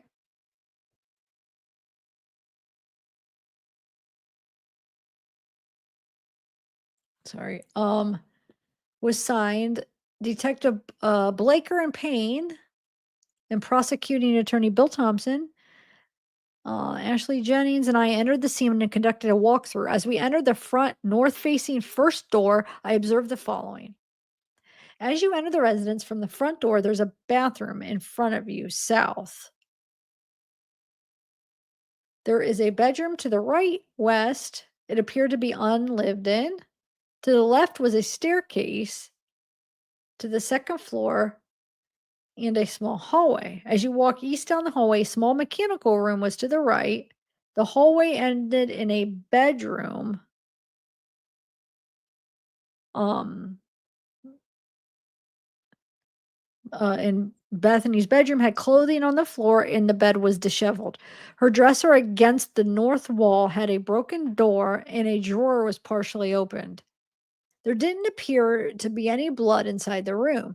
As you go up the stairs to the second floor, you enter a small living room. There was a folding table set up on the west side of the area, partially blocking the entry to the west hallway. The table had multiple red solo cups in on it in game formation, beer pong, along with a small steak knife. There were multiple areas of red liquid on the table that appeared to be blood. I didn't know there was blood on the table? What? I thought there was a few drops on the wall out there, but I didn't this is the first I'm hearing there was blood on the table. As I walked west from the living room, there was a half wall to my right. I could see multiple drops and runs of red liquid along the entire half wall. What? That's more blood than I thought. So my question is, did they test the blood of whose it was? I know there was a mention that they thought Xana started, he attacked her right in the doorway of her room. Okay. So did they test the blood on the wall and on the table though? Like to see? Because I mean, that could help tell the story if it wasn't Xana's. You know what I'm saying? That could tell, like, okay, then that means either Kaylee, whoever's it was, wasn't in bed. You know what I'm saying? I hope they did their due diligence and at least to like give some kind of, the families, like, at least the Gonzalez, they wanted to know like details and stuff of how, what happened, how it happened. So, that could help tell some of the story, but I don't know. Do you think they did? Well, let's see. It might say,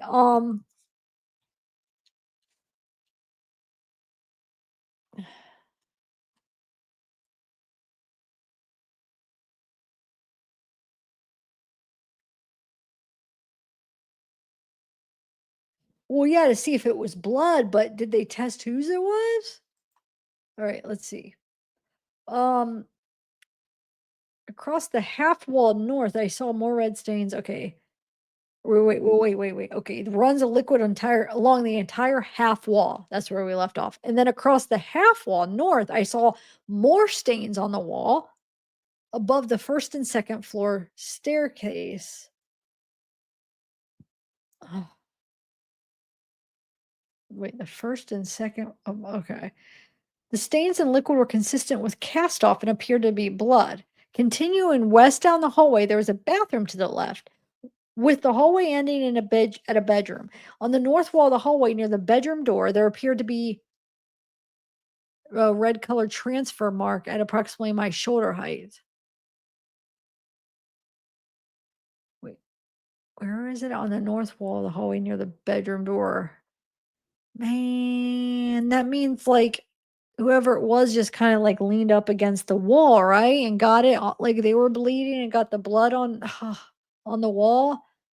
From the living room looking into the west bedroom, I could see a female, Xana, lying near the center of the room. Her legs and arms appear to be covered in blood.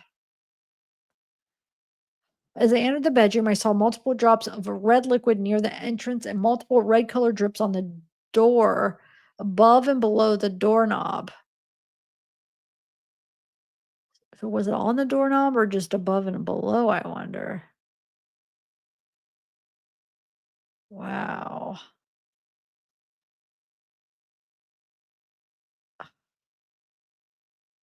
I can't even.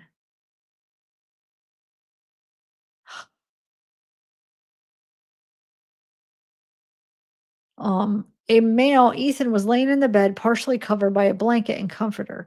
His neck and chest were heavily covered in a red liquid. Multiple walls appeared to have red colored cast off.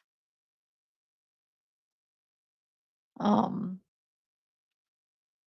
and there were multiple areas on the floor with pools of red colored liquid. All the red colored liquids appeared to be blood. Xana appeared to have multiple cuts to her hands, arms, and face. Ethan appeared to have a deep cut to the outer portion of his right knee and neck area. Huh. On a desk against the north wall of the bedroom was Xana's University of Idaho identification, along with a rolled up $2 bill and a blank consistent with a blank. Exiting the bedroom and walking east, there wasn't anything visible of interest in the bathroom. Outside the bathroom door, there appeared to be small drops of red liquid near the baseboard. A small smear of red colored liquid on the south wall and a hair stuck to the wall. S- um South out of the living room was a small step down and a bedroom immediately to the left. So like, it being dark and like that step, like somebody could trip over that. You know what I'm saying? I wonder if somebody did. Wonder if that's what somebody tripped over when they're running down the stairs. But somebody that's not familiar with the layout or has never been in there, the little step down right there. I mean, I could see like tripping if you weren't aware and you have a mask on and like you trip over it if especially okay if he gets startled sees Xana and, like, chases her down. I mean, I don't know. My point is that, he probably was familiar with the layout somehow of the house. Because I mean, you could go on, like at the time, you coulda went on Zillow or went on, like, any other I'm sure you could find things on Google where they have floor plans and sometimes pictures, but I don't know if they would have that detail of the step, unless if he did indeed go into that house at one point. If he was watching that house and he knew when they were all gone, because I'm sure that house was left alone where they were all out of town doing things, visiting family. We know that one time they were all gone and they came home and the door was wide open. Wonder if he ever went in there and looked, scoped out the house before. Huh. Anyway, so a small step down. South was a staircase to the third floor and a small storage area under the stairs. To the right was the kitchen. Blank's room was messy with multiple items of clothing on the floor, in notebook, and a disarray on the floor near her desk along the north wall. Her bed was unmade, and her university identification was on the floor near the south wall under her makeup desk. There was no apparent blood inside her room. So that's Dylan's room. The storage closet was tidy with nothing of interest noted. The kitchen's counters were cluttered with dirty dishes, orange containers, and a fast food bag from Jack in the Box labeled Xana near the sink. Oh, by the way, hey, Kate Court. It's nice to see you. Are you feeling better?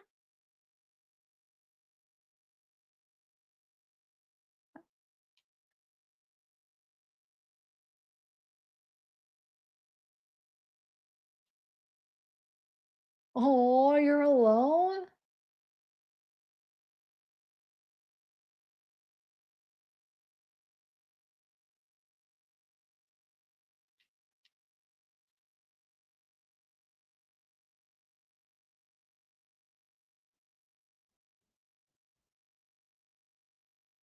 Okay, sorry, I was just looking at the comments.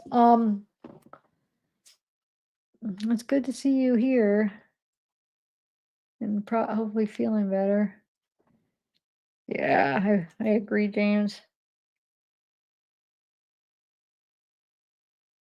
Oh, giving myself whiplash by sliding in my socks on the floor, but my legs slid out from under me. Oh my God. Oh, are you feeling a little bit better?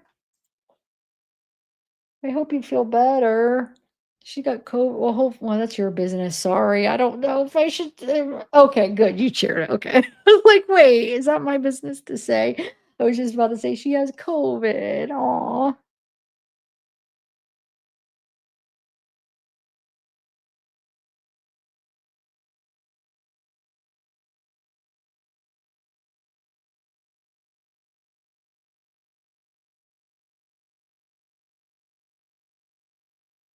Saying that's funny that you say that because I was just watching a video, random videos as soon as I watch them of like celebrities or just drama or whatever. And a video got recommended as I was walking. I think I was walking around the kitchen yesterday and I clicked on it and it was about oh my god, what's his name from now I'm having a blank of what his name is. He's this actor, I guess no, I don't know if you consider him a singer from like the Disney Channel. What's his name? It was a video about him being a yacht boy, and then they were talking about like if he had jaws work done, but then he was reading over something where it said so he had an injury, and supposedly there's this big conspiracy that he might be being abused by some guy or whatever. Um, that he had this accident, he was in his socks. In his sock wait, did he say he was in his socks slide and he slid or something? Slid across the floor, something, he hit his jaw on the corner of something, and it was like and I don't know, I was just picturing him, like, sliding with his socks, and then you just said that, that's funny. Anyway, sorry, guys. Okay, Zac Efron, yes, yes. I know that's what I told her, James. Zinc and vitamin C supposedly is good when you have COVID. Did you ever do that, K-Court?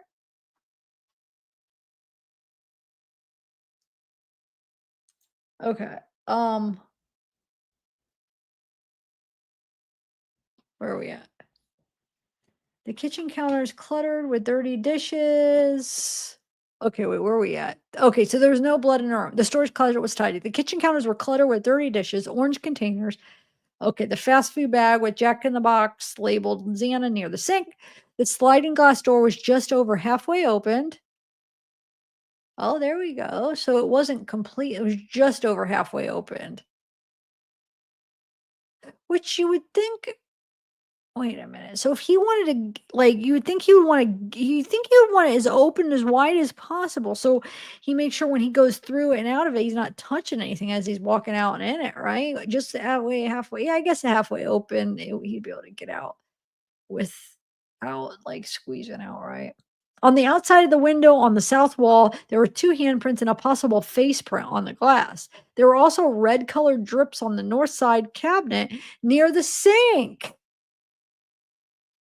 There you go. And I was just saying, I don't think I did not think that was blood because it didn't line up with the bedroom upstairs. But let's see if they found it with the blood, because that's why. Remember, I wanted to get the layout of the house to see what room was on top of it, and if it would be Kaylee's room would be on top of where those cabinets were. So how could that be blood? Let's see. So they were also red colored drips on the north side cabinets near the sink and a red colored liquid drop on the floor. Oh, wait. Red colored liquid drop on the floor. The red colored marks appear to be possibly be blood. Wait, the cabinets near the sink.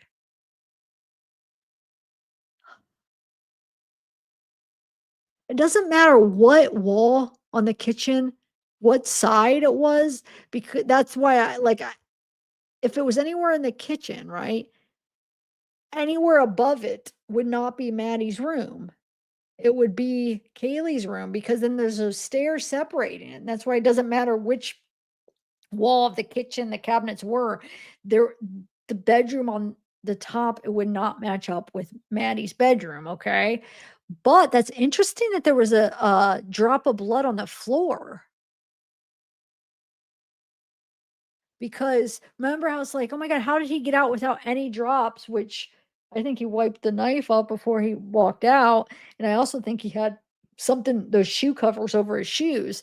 But that's interesting that there was one liquid drop on the floor. Huh.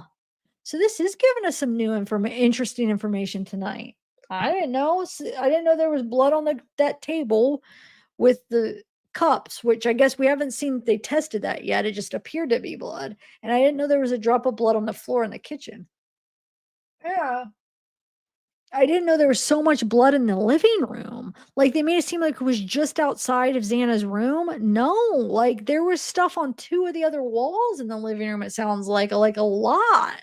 Like I just thought there was just a little bit right before her room, but wow, it does not sound like that.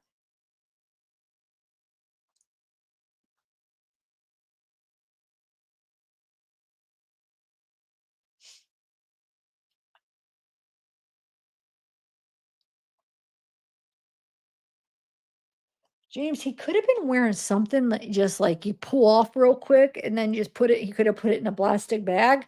Shoe covers that he just took off, put in a plastic bag. So therefore, when he got in the car, there would be no blood transferred or DNA transferred. Maybe. I don't know. Anyway, okay. So that's interesting. Now let's see. As I walked south up the stairs, they switched back to the north. On the center wall banister were red colored liquid smears. What? Wow. On the center wall banister, okay, red color liquid smears. So there was blood. You know how like everybody's saying there was no blood anywhere, like how only in the bedrooms, which I don't know how you would even say that because we weren't there and we didn't have the reports. Everything was sealed. So I'm not sure why we all were assuming that. Yeah, why were we? Because we wouldn't have known. I don't know where that came from, but I mean, we're seeing that no, there was blood in the living room, blood, a drop of blood on the kitchen floor, blood on the table, the beer pong table, and then we knew about that kitchen cabinet thing because we had that picture, and we know about the outside of the house. Um, and then there was blood on the middle banister, going, up the stairs, the middle banister, center wall banister were okay. Like I said, let's see, make sure that they tested all this. They appear to be blood smears. At the top of the stairs was a small hallway. Directly to the left was a bedroom, Kaylee's. The bedroom was clean with the bed unmade and a black colored coat laying on the ground next to the bed on the left side. When looking from the foot of the bed, partially behind the door on the north wall, was a wire dog kennel. There didn't appear to be any blood inside the room. On the right side, east of the hallway, it ended with a bathroom. To the south of the bedroom was a small bedroom, Maddie's. There didn't appear to be anything of interest in the bedroom. What? Anything of interest? What are you talking about? There's 2 the murder scene. I don't understand why he even said that. Nothing of interest? That was one of the big murder scenes. What are you freaking talking about? Anyway, oh, in the bathroom, I read it wrong, sorry. Oh my god, I was gonna say, see what too much reading, staring at your computer screen, it makes you start to see a word and swear it's a word and it's not, and go on about how it doesn't make sense and it's not even the right word. Oh my lordy.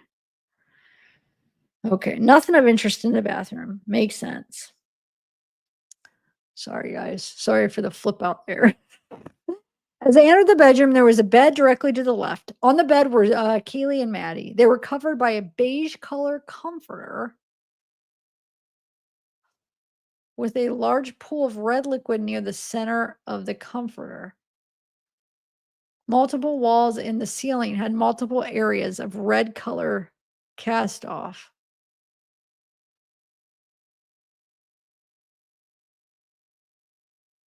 Maddie had multiple visible cuts on her face. Kaylee had severe trauma to her face and visible cuts with a larger amount of dried red colored liquid on her face. There appeared to be aspirated blood coming from her mouth. Near Maddie's left hip was a tan colored leather sheath partially covered by the comforter. On the door edge, I saw multiple red colored transfer smears. Huh. The upper mark was approximately at my shoulder height. That's interesting. That's really interesting right there because my point, if they were indeed just killed in bed while they're laying in bed, where did the transfer smears come from? Unless if he had them on him, which means he did have a lot of blood on him and then he changed his clothes. But why am I thinking that it might have came from one of the girls, like Kaylee? Like, I'm still trying to figure out. So they're both covered up though, which does make you think they were sleeping when it happened. But then the whole thing where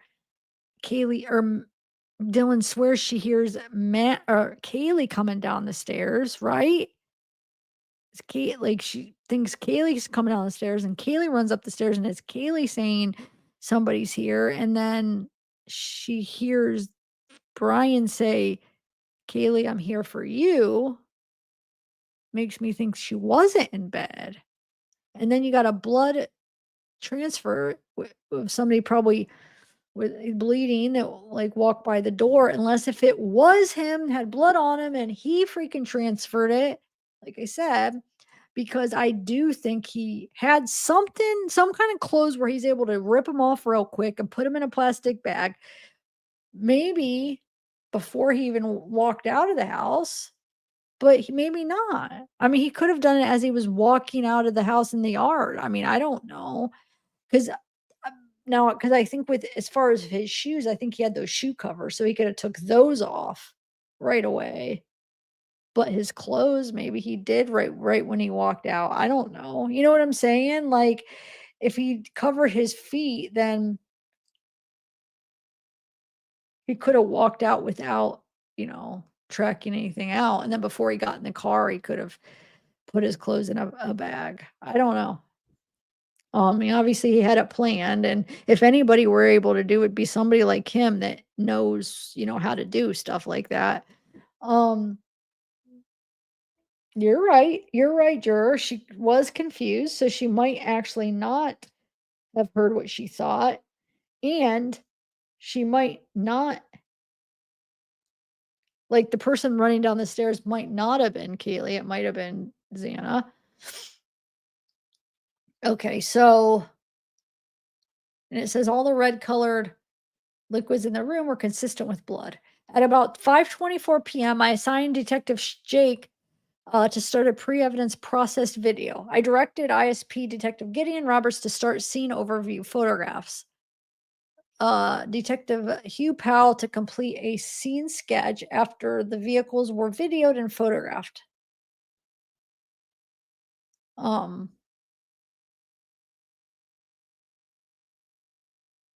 I directed hold on a second.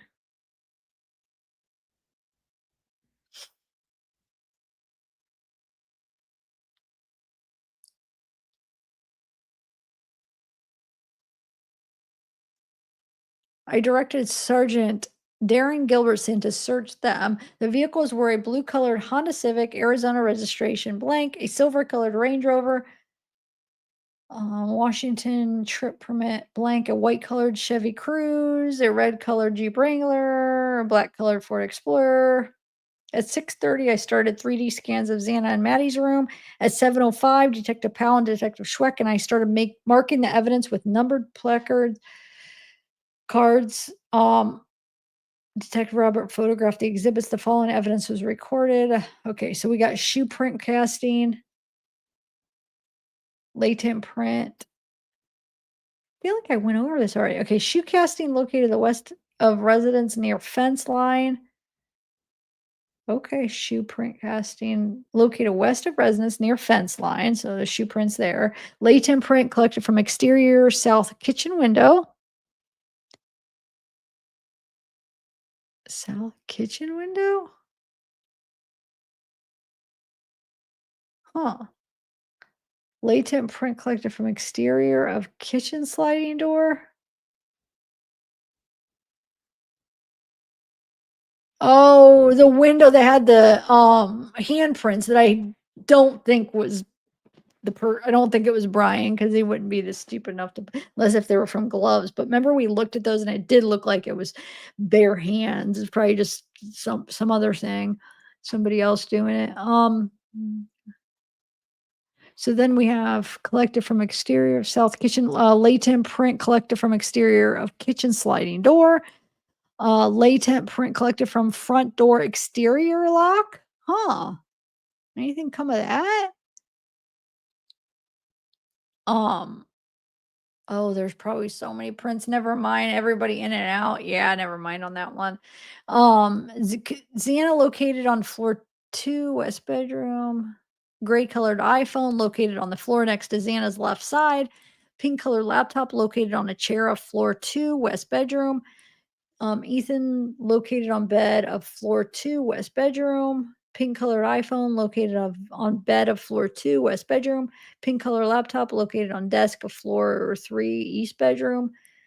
Black colored iPhone located on nightstand of floor three, east bedroom. K-bar sheath located on the bed of floor three, east bedroom. Maddie located on the bed of floor three, east bedroom. Um, Hold on one second, guys. I have to see something really quick.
Okay, sorry.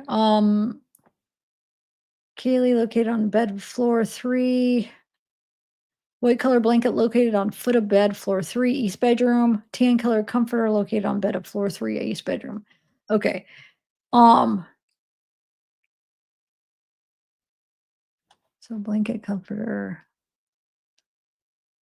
Yeah.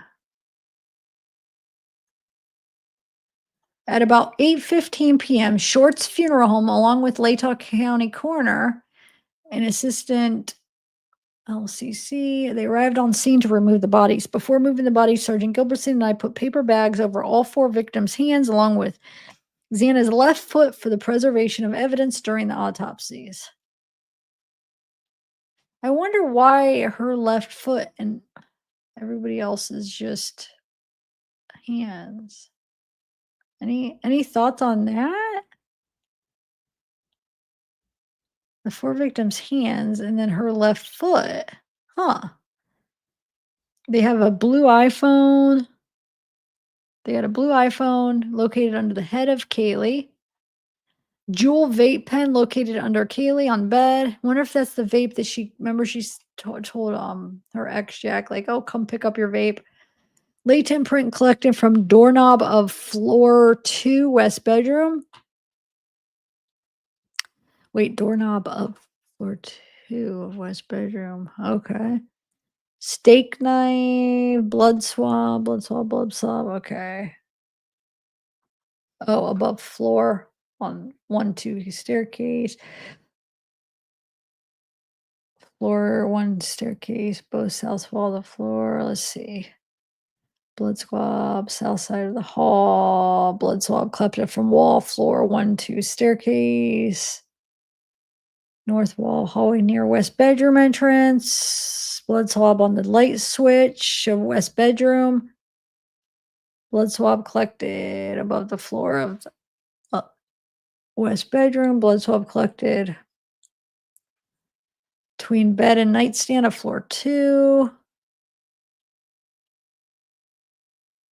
Near west wall. Collected from floor under Xana. Collected from wall mirror of floor left-legged desk along north wall. I'm trying to see if they did it from, oh, there we go, from the kitchen floor, okay, from the folding table, there we go, okay, from banister, okay, so they got all this. All right, at about 11:44, they completed a post-search photographs and videos. At 12:10 AM, all the evidence collected was turned over to Detective Payne. The windows and doors to the residence were sealed. Um,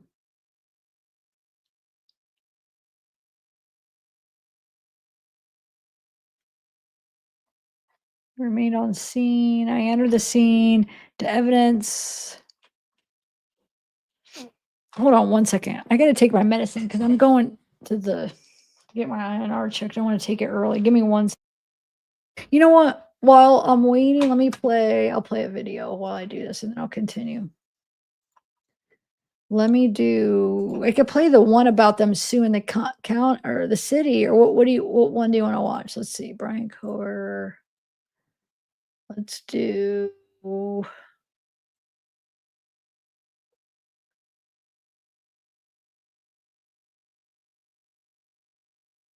Oh, let's do this one.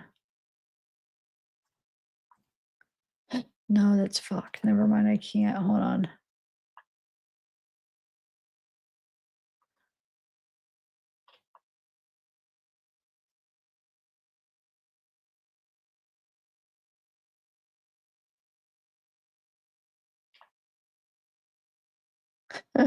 It's funny because by the time I find a video, like I could have already did what I was gonna do though, huh?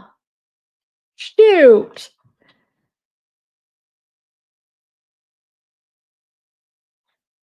Where is hold on, Ryan Cover? I'm trying to find that one that I was watching earlier. Hold on. There we go. Let's see.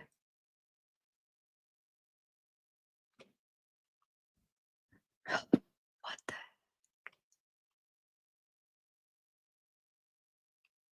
hold on. Let me try this one. Here we go. I'm gonna have double in this one. I guess I'll just do this one, even though I don't want to, but okay, I'll be right back, guys. Of Madison, Maddie Mogan, and Ethan Chapin have now sued the city of Moscow, Idaho. Their lawyer filed an emergency injunction against the city to block the release of more crime scene photos. That emergency injunction, it was successful. It happened on Friday, and a hearing has now been scheduled for later this week to determine if the crime scene photos will be blocked permanently. Remember, some have already come out, but there are more that were about to be released, and the families are just heartbroken by all of this, and they want to stop it, and that's why they're suing now. After Bryan Kohberger was sentenced to life in prison for the killings, the Moscow Police Department, they released nearly 200 photos taken inside the off-campus house. Some of the pictures showed signs of a typical college student's life, but there were also really haunting photos.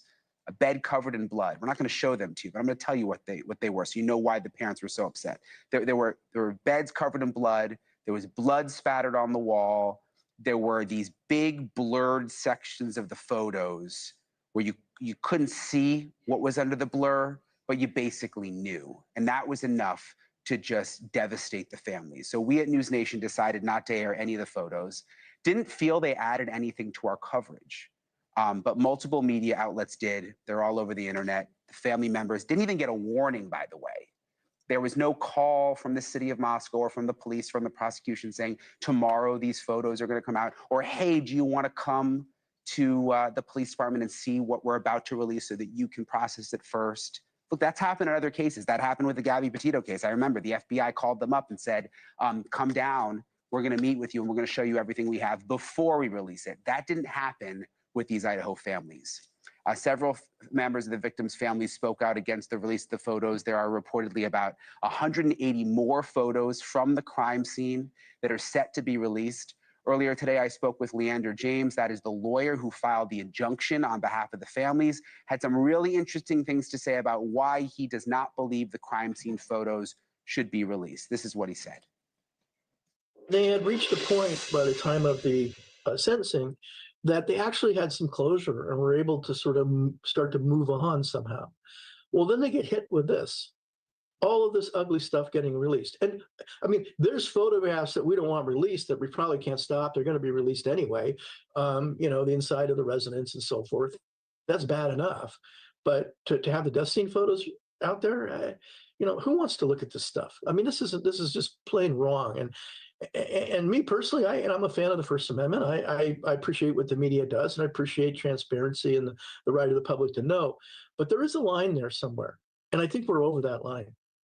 So, just so I can better understand, where is the line for the families? Is it when you say death scene, if you can just kind of describe a little bit, like what do they find acceptable versus not acceptable? Well, I think first of all, for them, I think it's an unwarranted invasion into their privacy for any of the interior photos to get out there or any of the gory photos. Now the law doesn't probably see it that way, and that's what our judge is wrestling with. I think from a legal standpoint, the issue gets to be whether it's an unwarranted invasion of their personal privacy for a specific image to be released. And I think the core images here are images of the death scene, the bodies, and those types of things. Okay, where the murders took place.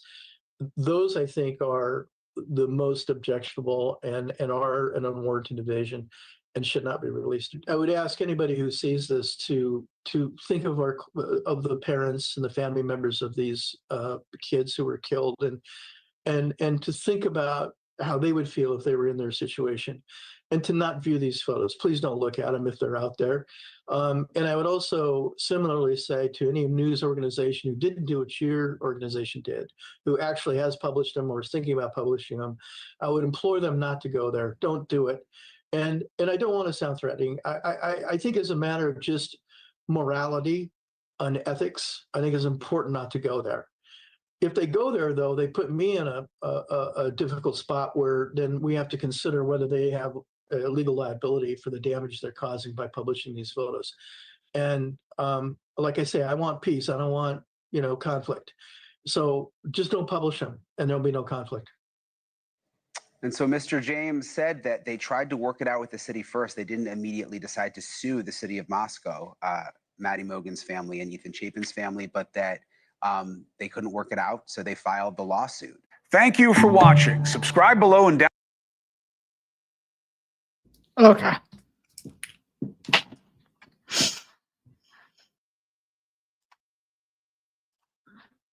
All right, so let's continue here. Where are we at? So they're assigned as a crime scene investigator on November 14th. Investigation personnel returned to the scene for further processing. All items collected were turned over to MPD. Okay, so November 14th. Investigation personnel returned to 1122 King Road for further processing. At about 11:25, I assigned Detective Schreck to start pre-evidence processed videos. At 11:28, Detective Schreck and I started marking the evidence with numbered placards. Is this the same thing we just read? While Detective Roberts photographed the exhibits, the following evidence was recorded or collected. No, this is different. Okay. Rolled $2 bill located on the desk along north wall, floor west. Blue colored powder located on the desk along the north wall. Blue blood swab collected from the west wall in the living room. Blood swab collected from the upper west wall of the floor. Wall of floor 3. Oh, from upper west wall of floor 3, west bedroom. At 2:12, windows and doors that were open during the processing were resealed. At 2:16, I directed detective to complete post-search video. At 2:18, the front door was resealed, and they left the scene. MPD or ISP personnel left the scene. MPD remained on the scene outside the residence. I transported the items collected to the MPD and turned the items over to MPD. Evidence technician Tim Smallridge entered the scene videos and photographs into evidence and provided copies to MPD. Okay. November 13th at 12:22, MPD requested Idaho State Police and investigations to assist with multiple homicides in 1122 King Road. The victims were Kaylee, Maddie, Xana, and Ethan. Detective was assigned as the lead crime scene. So Detective Jeffrey Talbot, was assigned as the lead crime scene investigator. November 17th and 18th, forensic services personnel returned to the scene for further processing and evidence collection. All items collected were turned over to MPD. November 17th and 18th, the forensic scientist Jenny Ayers, Carrie Hogan, Tara Martinez, blah, blah, okay. Who responded to 1122 King Road, Idaho for further processing of the residents. Okay, so they processed the residents and the following items were seized. Potential hair from the north wall, potential hair from the south wall, a cigarette butt from the yard, south side of house behind sofa. A note collected from parking lot on north side of house, east of Ford SUV. Potential hair collected from south wall, south side of hall. Sorry, south side of halfway. Sorry, probably supposed to be hallway. South side of hallway. Floor 2, potential hair collected from floor 2. DNA swab of exterior of south kitchen window. I can make it one more bigger. No, I can't.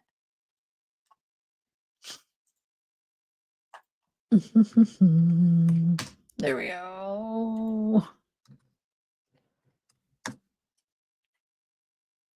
Ooh, ha. Of course not. Is that one going to be big enough? There we go. Try to make it as big without. Okay, there we go. It's a little bit bigger.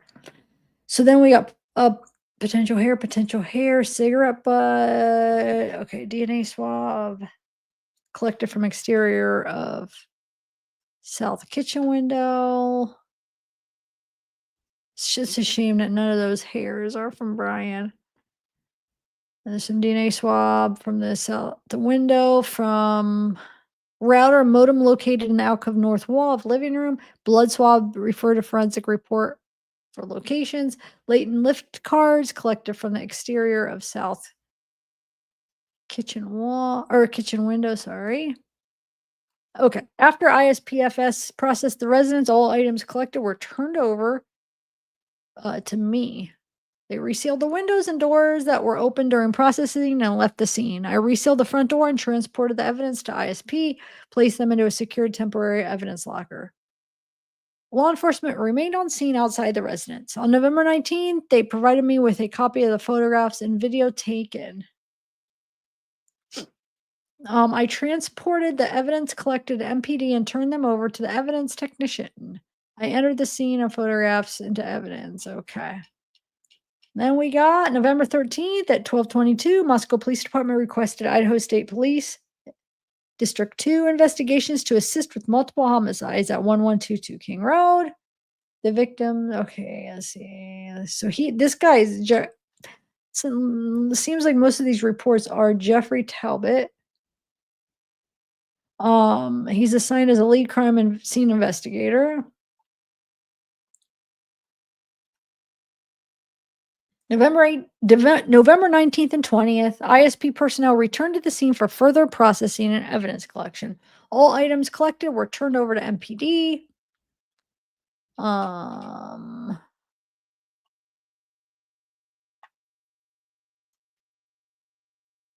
right. November 19th, 2022 at 2:03 p.m. I returned to 1122 King Road for further processing. At 5:24, I resealed the front door and left the scene.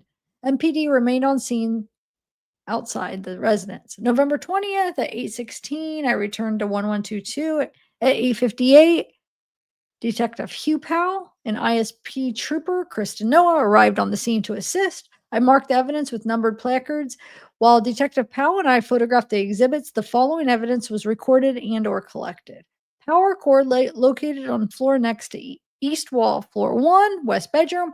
Power cord located upper shelf of closet of floor 3, west bedroom. Black colored iPhone located in drawer and closet of floor 3, west bedroom. SD card located inside a GoPro in a drawer and closet of floor 3, west bedroom. Handwritten note located inside clear plastic tote of upper shelf and closet of floor 2, east bedroom. Diary or oh, it is diary. Located on the desk of floor 2, east bedroom. iPhone located in glove box of the blue colored Honda Civic. At about 11:58 a.m., Detective Powell and TPR Noah left the scene. At 12:05, I resealed the front door and left the scene. MPD remained on the scene outside the residence. I transported the items collected to MPD and turned the items over to MPD evidence technician Tim Smallridge. I entered the scene photographs into evidence. Okay, let's see. Okay, on November 13th, 12:22, Moscow Police Department requested Idaho State Police District 2 investigations to assist with multiple homicides. ISP Detective Jeffrey Talbot was assigned as the lead crime investigator. On November 23rd, I returned to this. This is saying the same thing. Returned for further processing. They were turned over. Oh my God, is this just like repeating the same thing? What is going on? All right.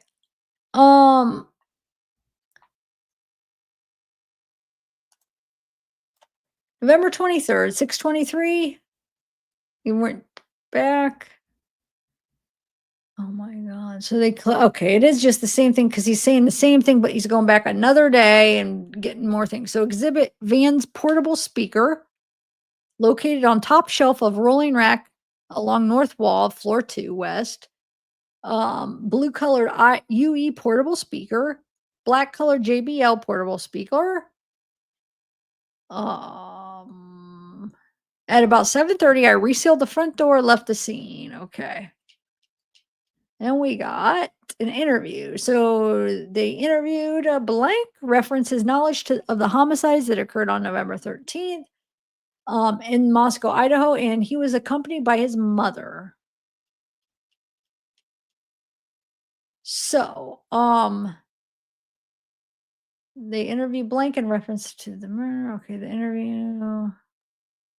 Okay, reported as following. The interview began with Blank and Blank himself discussing the online and social media harassment their family has been dealing with since Sunday. Huh.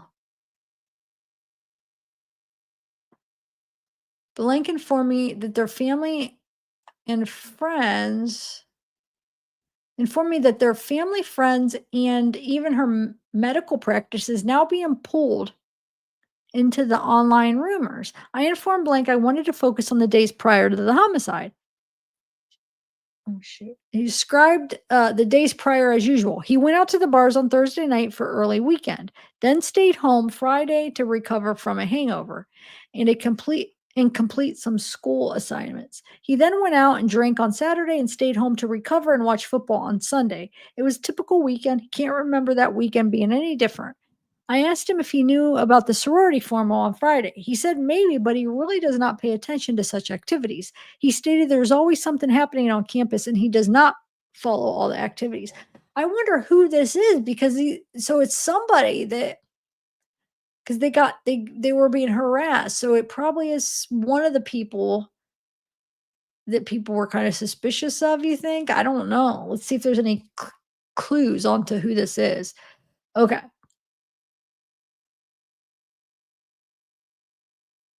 So he said maybe I asked if he knew about the sorority formal on Friday. He said maybe, but he really doesn't pay attention to such activities. He stated there's always something happen on campus. He does not follow all the activities. I asked Blank if he was aware that there was a party at the house where the homicide occurred on Friday night.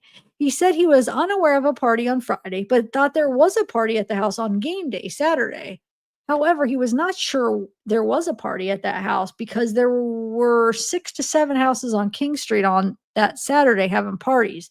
He only went to the parties at the blank building on game day, Saturday. He rarely attended such parties because many times there are freshmen and sophomores at such parties, and he does not like partying with younger underclassmen. He usually stayed at his own apartment, attended functions at his fraternity, blank, blank, blank, or went to the bars. Therefore, he does not pay a lot of attention to parties off campus.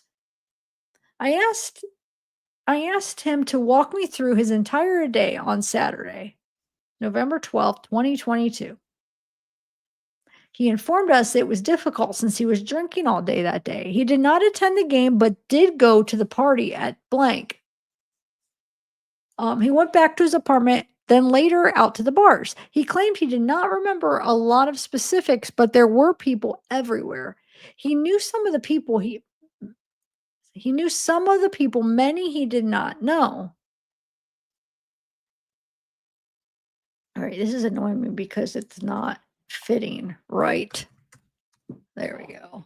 That'll be perfect. Okay, that's good. Okay. He explained for the first 3 years of college, she had a girlfriend and was in a relationship. He did not really party and meet a lot of people during that time. He spent most of his time working on the relationship. As a result, he does not know the number of people other seniors do. Wait. He does not know the number of people other seniors do, and he does not talk to the individuals he does not know. Oh my God, if you could read that in a weird way, it's like I was reading it in a weird way. But now I get what they were saying. So as a result, blank, so he does not, so this person does not know the number of people that other seniors do. Like a lot of the other seniors know like a lot of other people, but he doesn't because he doesn't talk to individuals he does not know. He believes since he does not know a lot of people and does not talk to a lot of people, he has a suspect reputation. He preferred to hang out with friends. If he does not know someone, he does not talk to them. I then asked him if he was with blank on Saturday. He said yes and described blank as his good friend. Blank could not recall when he met up with blank that day, but he believed blank and blank came to his apartment. Then they all went to the party at the blank. He then looked at his phone and found a text message string between he and blank. Same text message string FBI agent O'Neill photographed on his phone. The first text was sent by blank on Saturday at 4:16 to blank. It simply said, "Yo." Blank replied, "What's up?" And blank asked if blank was still at the blank. And blank he informed him he was, and he was going to get some food. Blank asked where blank was, and blank informed him he was back at his apartment getting ibuprofen for his back. Blank asked Blank to grab him a couple beers if there were any left. This was the last text message between Blank and Blank on Saturday. After reviewing the text string, I informed Blank it appeared he and Blank had been at the party prior to the start of the text string. And he believed that they went to the party at the blank around 1 to 2 p.m., but he could not recall the exact time. He did recall seeing Maddie and Kaylee and all the residents at 1122 going outside and taking the photograph everyone sees now. He knew Maddie the best. He had known her since his freshman year because they had classes together and she would hang out at the blank fraternity house.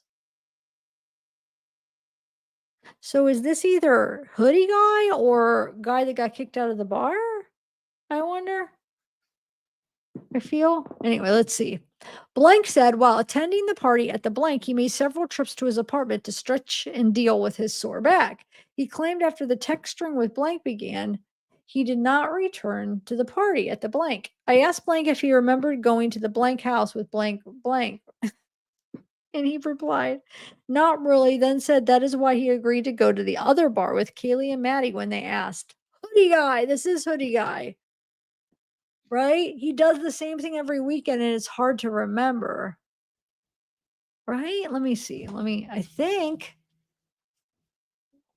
Okay. I remember going to the blank house with blank. Okay. Not really. Then he said it. That is why he agreed to go. Okay. I confronted Blank with information we had gathered. Reference he and Blank had been picked up by a fraternity DD driver, driven to get food and beer and then dropped off at the Blank fraternity house. Blank responded that would not be out of the normal, but did specifically recall. Sergeant Hopkins asked about purchasing a 30-pack of beer and splitting the beers between himself and Blank. He did not recall if they purchased a 30-pack on Saturday, but it was normal for him and Blank to purchase beer and split it between the two of them. He could not remember if they did it that Saturday because they were drinking all day. Sergeant Hopkins asked what type of beer they typically purchased. And Blank informed us it was usually Keystone, Natural Ice, or any cheap lager beer. I don't know for sure if this hoodie guy, though, for sure. I'm trying to figure out because now I'm thinking, was it hoodie guy? Was he the designated driver? I don't know. I know he didn't drive, but didn't he? I don't know. Let me see. I instructed Blank to refer to the text string between himself and Blank and look at some of the communications on Monday, specifically where he was asking Blank if he wanted the bag back. He read the text string and then remember he did borrow a bag from Blank that Saturday. He and Blank were at the Blank house and Blank had passed out. Blank took a bag from Blank and filled it with approximately 15 beers. He believed he went back to his apartment because the bag was at his apartment and he had to return the bag. He did not see Blank again that day or night because Blank went to the bars and Blank did not. I asked him how he got from his apartment to the corner club and he responded probably a DD. He did not recall the clothing he was wearing Saturday the 12th. The next contact he had with Blank was Sunday morning sometime. Blank was with Blank driving to get some food. Blank called Blank and asked what was going on at the house down the street. I don't know who this is from the Blank's apartment. And he indicated he already told us what happened after that in the previous interview. Huh.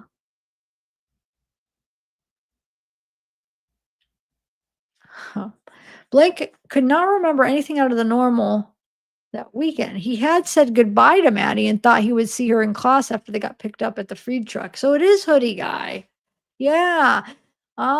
That's why I think because they already had previous interviews. So they're going over different details with this interview. And that's why they're not focusing. So, I mean, unless if they do end up focusing, but why they weren't focusing so much on like the grub truck because they already talked about that in interviews. So now they're talking about like before that more, right? He described Blank as laid back and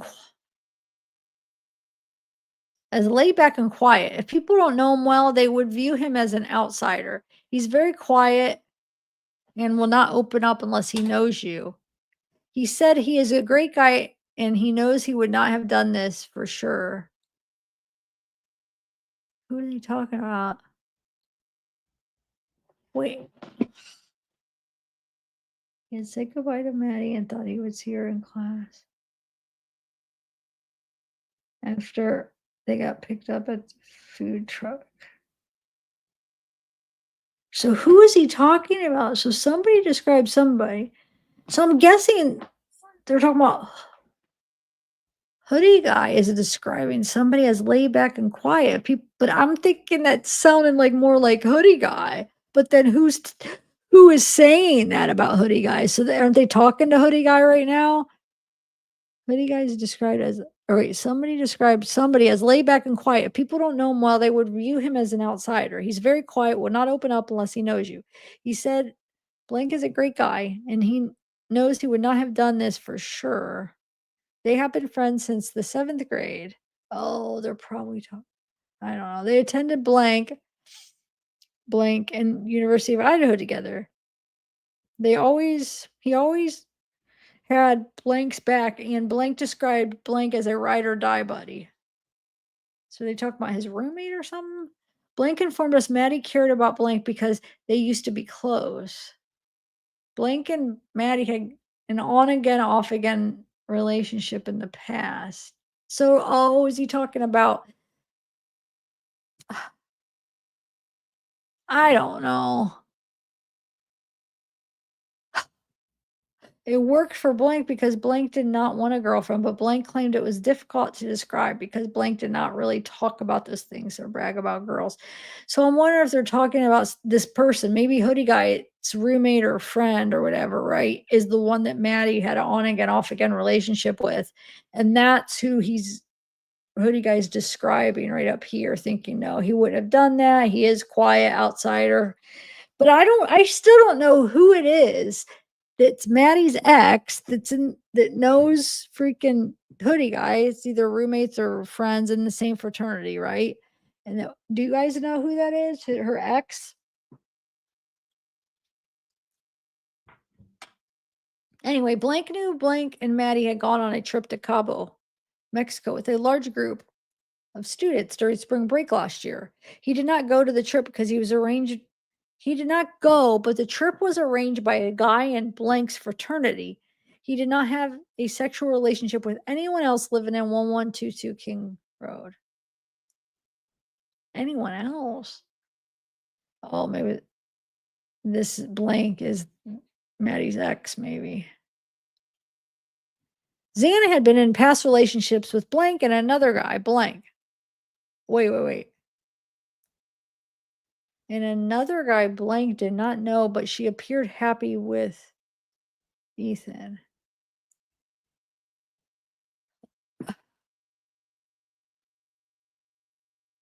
Wait, I've been in a relationship with Blank and another guy, Blank. Oh, and another guy that this hoodie guy didn't know, but she appeared happy with Ethan. Blank did not know Kaylee and didn't know she used to date the Blank, known to be Blank. What? Blank did not know Blank or Blank. He indicated he may recognize them if he saw a photograph, but he does not know them. The only individual he really knew from the house was Maddie due to mutual class together. He didn't know the number of times he had been inside the house, especially since he had been banned from the corner club for a while, and he did not know what he was doing while he continued to frequent the bar. What? He got banned from the corner club? Yeah, I remember hearing something about that when we were looking into him that he had previously. Wait a minute. Huh. He expanded on Blank's ban at the corner club. He indicated there was a 2-strike system at the bar, and after you had 2 strikes, you were banned by the bar for a period of time. He admitted it was his fault for being banned, and they both should have 1 strike. He admitted he and Blank are hotheads and will hold their ground. He said Blank had already one strike at the corner club for arguing with the bartender. When Blake got drunk at the bar and began arguing with the boyfriend of a girl he liked. The argument escalated and Blank pushed the boyfriend. The bartenders broke up the argument and blamed Blank. Alright, when he got drunk at the bar, began arguing with the boyfriend of the girl he liked. Huh. So he pushed the boyfriend. The bartender broke up the argument and blamed him. As a result, he received a second strike and was banned from Corner Club until February. Wasn't he at the? My head hurts. Because was he not at the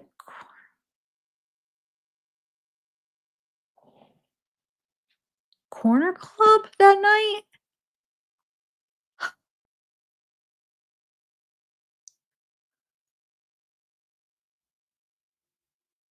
I don't know. I'm so confused.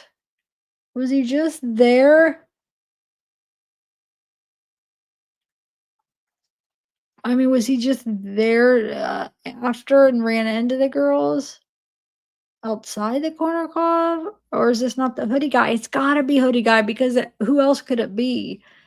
Talking about he said bye to him at the grub truck, the food truck. Anyway, he admitted he and Blank have gotten into fights with other individuals. He explained they don't look to hurt people. They are generally drunken arguments, and most of the time they involve individuals from other fraternities. I asked Blank if he knows any strange alumni or strangers while attending the party at the Blank. He did not recall seeing anyone out of place, and while he was at the party or at the corner club, so he was at the corner club. Oh my god, my head. Maybe this then was the other guy got banned till February. And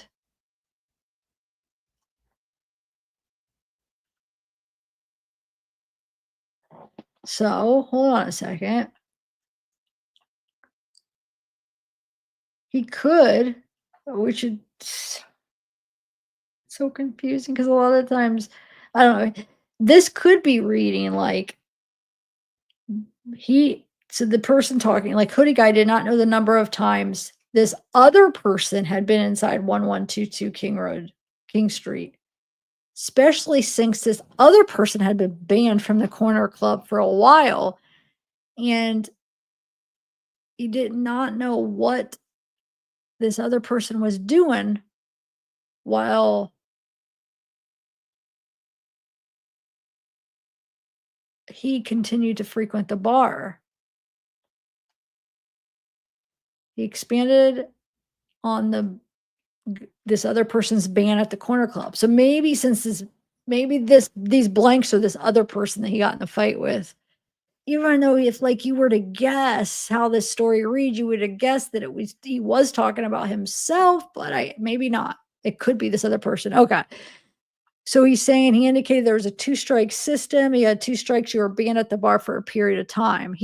But the only issue with this though, I remember that there was an issue with him at the corner club because when we were, and then he had like this temper and we were going over, but maybe it was just the fact that the rumor, oh, we think he got banned because there was a fight with him and maybe the other guy actually got banned.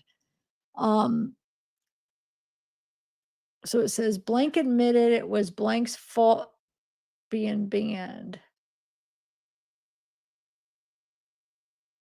So maybe it's saying he admitted that it was his fault for this other person being banned, and they both should only have 1 strike. I think it's the only thing that makes sense here. So the other guy got banned, and he's saying that he admitted it was his own fault for this other guy being banned, maybe. He admitted that he and Blank are hotheads and will hold their ground. He said Blank had already had 1 strike at the corner club for arguing, so this other person already had 1 strike. When Blank got drunk at the bar and began arguing with the boyfriend of a girl he liked.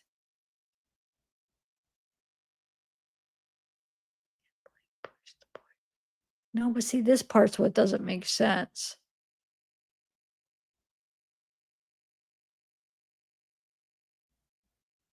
Because then why would this be his fault if this is okay, so it's saying hotheads will hold their ground. So if we're going to go along with the story, is this other person? So it says he said that this other guy already had one strike at the corner club for arguing with the bartender. When this other guy got drunk at the bar and began arguing with the boyfriend of a girl he liked, the argument escalated and this person pushed the boyfriend.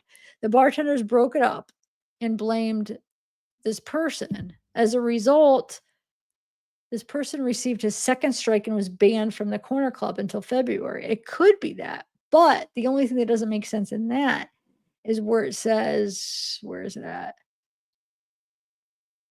He admitted that it was whose fault though? How would that be anybody's fault but this other person and the I don't know. Anyway, who freaking knows? I mean, it makes sense more that it was that, but then that statement doesn't make sense. But if it is hoodie guy that's banned, then it doesn't make sense because he just said he was hanging out there. So how could he be hanging out there if the person was whoever they're talking about here was banned till February? I don't know. I'm just gonna leave it go at that. I can't. With all these blanks, we are never gonna freaking know. Anyway, where are we at?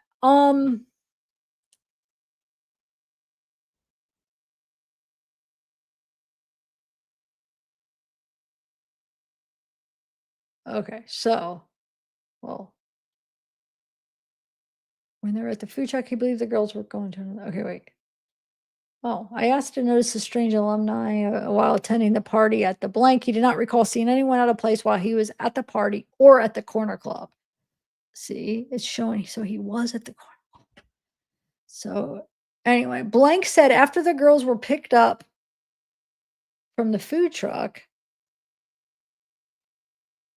he did not want to wait for a ride and did not even know if the DD was even still accepting calls. So he walked home. He informed us it was no big deal to walk home. When they were at the food truck, he believed he and the girls were going to another bar, but they were drunk and got a ride home, he presumed. So he thought they were all going to go to another bar, so they just leave. And he's probably like, wait, what the heck? Where are they going? And they go home. So he's like, oh. Because remember, he said they asked him to go to another bar. And he's like, yeah, I'll go. And then they walk, and then they didn't go.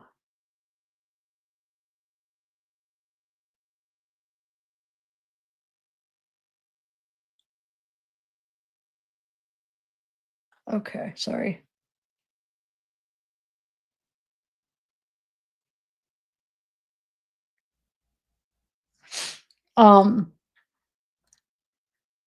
So there, okay, wait.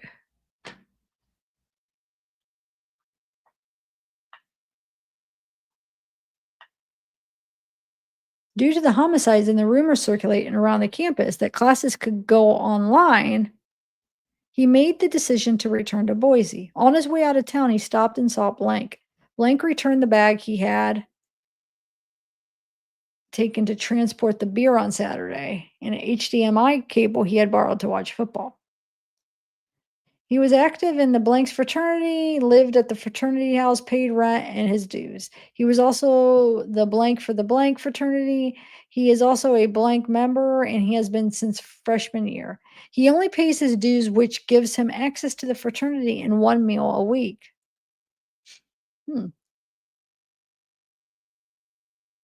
Blank usually eats at the fraternity house on Mondays because the house chapter meetings are conducted every Monday. Sergeant Hopkins and I asked about the house known as Blank, located at Blank. He informed us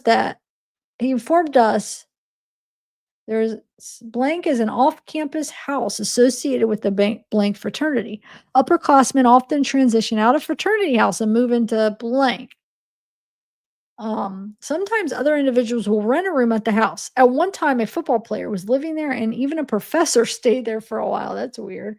I asked him if he had any knowledge about Kaylee having a relationship with a blank, or with a blank. He stated that he had heard rumors, but thought they were weird because the rumor he had heard was Kaylee was involved with a blank or blank. And he understood Kaylee was blank. Or no, sorry. He understood Kaylee was blank. He believed it to be an outlandish rumor, and it would be more believable if it was a blank blank. What? What was the rumor? Kaylee was involved with a blank blank or blank, and he understood Kaylee was blank, but he believed it to be an outlandish rumor. Okay, this is ridiculous.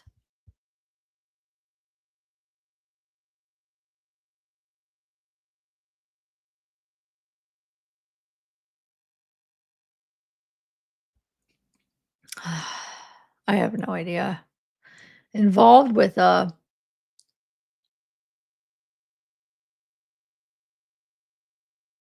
he understood Kaylee was a Anyway, he informed us he did not really know Kaylee and did not know if she had a job. His only connection to Kaylee was due to knowing Maddie. He did not initially know Kaylee was the girl with Maddie at the corner club on Saturday night. It was a chance encounter seeing Maddie at the bar, and he had been talking with only Maddie. It was Maddie that invited him to go with him to John's Alley to get some food, but they decided to get food at the food truck. Since returning to Boise, Blank has been hanging out at home playing Xbox. He has gone out to the bars with Blank a couple times, but has been staying at his house most of the time. He did inform Blank someone had called a tip into the police pretending to be his mother.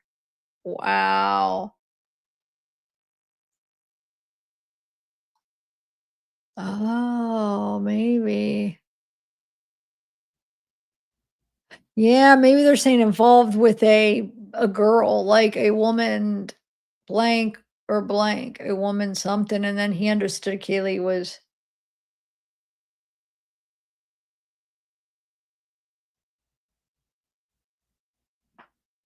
and then maybe he's saying he understood Kaylee was straight and he believed it to be an outlandish rumor because I don't know.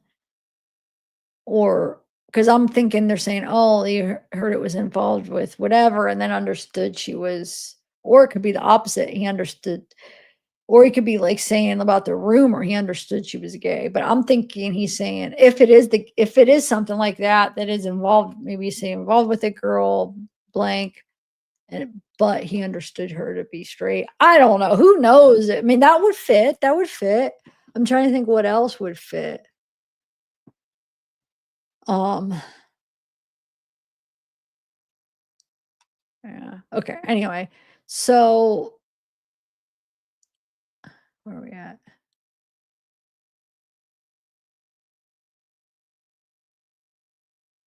So he's pretending to be his mother. Okay, so somebody called in a tip pretending to be his mother. That's weird. He discussed some of the internet rumors accusing him of the homicides. Everyone continues to ask him what happened that night, and he informs them he has no idea. He has always thought the students would figure out who committed the homicides before the police because they know the community better than the police. Now that the homicides have not been solved and the students do not know who committed the crime, everyone is scared. So this is before they arrested Bryan. Sergeant Hopkins and I asked him about the most recent issues resulting in blank for blank, blank, blank. I don't know, for blank, blank. He informed us a video of freshman hazing other freshmen was the most recent issue. So it's probably I asked him about the most recent issues resulting in death, maybe, or no. I don't know. Anyway, I don't know. Maybe not resulting I don't know, but anyway, so we talk about a video of hazing. A parent had seen a video of freshmen throwing another freshman out of bed of the fraternity house, second floor window. Wait. Parent had seen a video of a freshman throwing another freshman's bed out of the fraternity house, second floor window. Sergeant Hopkins asked about issues at a sorority function. According to him, there were two issues at the sorority's off campus function. The first involved blank and blank. Blank was picking on a guy at the party, calling him Kermit the Frog.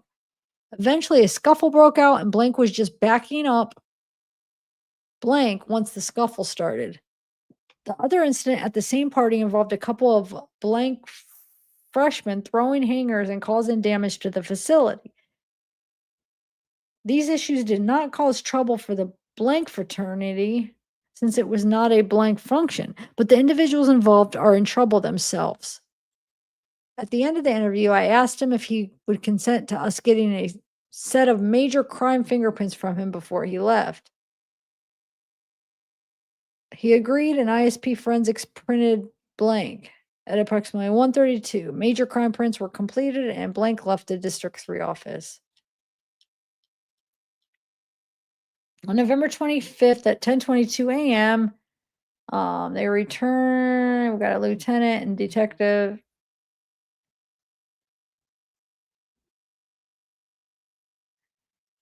Returned to the house and the 1122 King Road for further processing. Detective Powell and I marked the evidence with numbered placards and photographed the exhibits. The following evidence was recorded and or collected.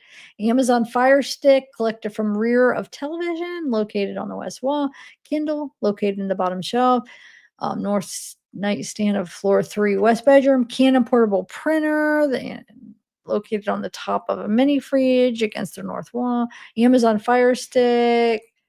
And then they left the scene, resealed the door.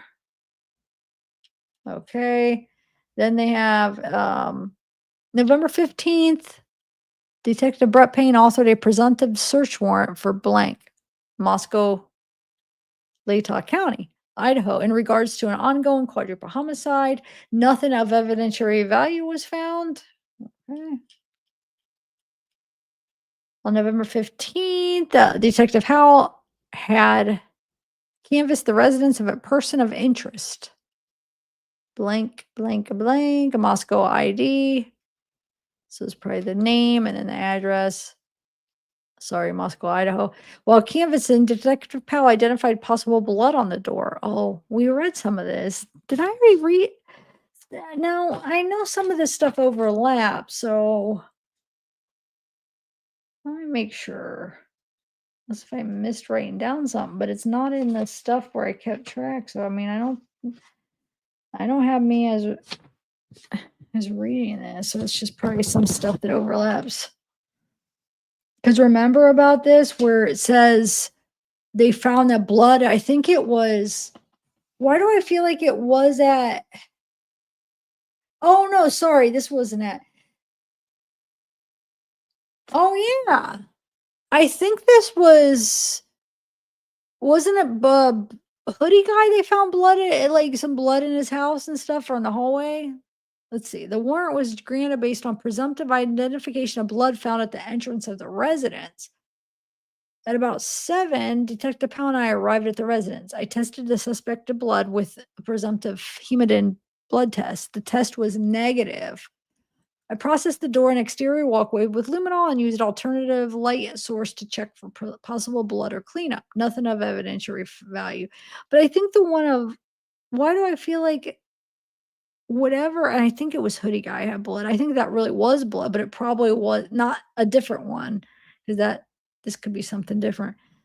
Remember Blank's house, the apartment, there was some blood in it. I think it did come up positive for blood, didn't it? But I don't think it was any of the victim's blood. I could be wrong. Maybe maybe the place I'm thinking of, they didn't. I didn't read if it came up positive for blood, but why was I thinking it did? Because maybe it was just that they thought it looked like blood. I don't know. Remember, guys, when they got the search warrant, I think the Hoodie guy. Do you guys remember them testing that blood or not?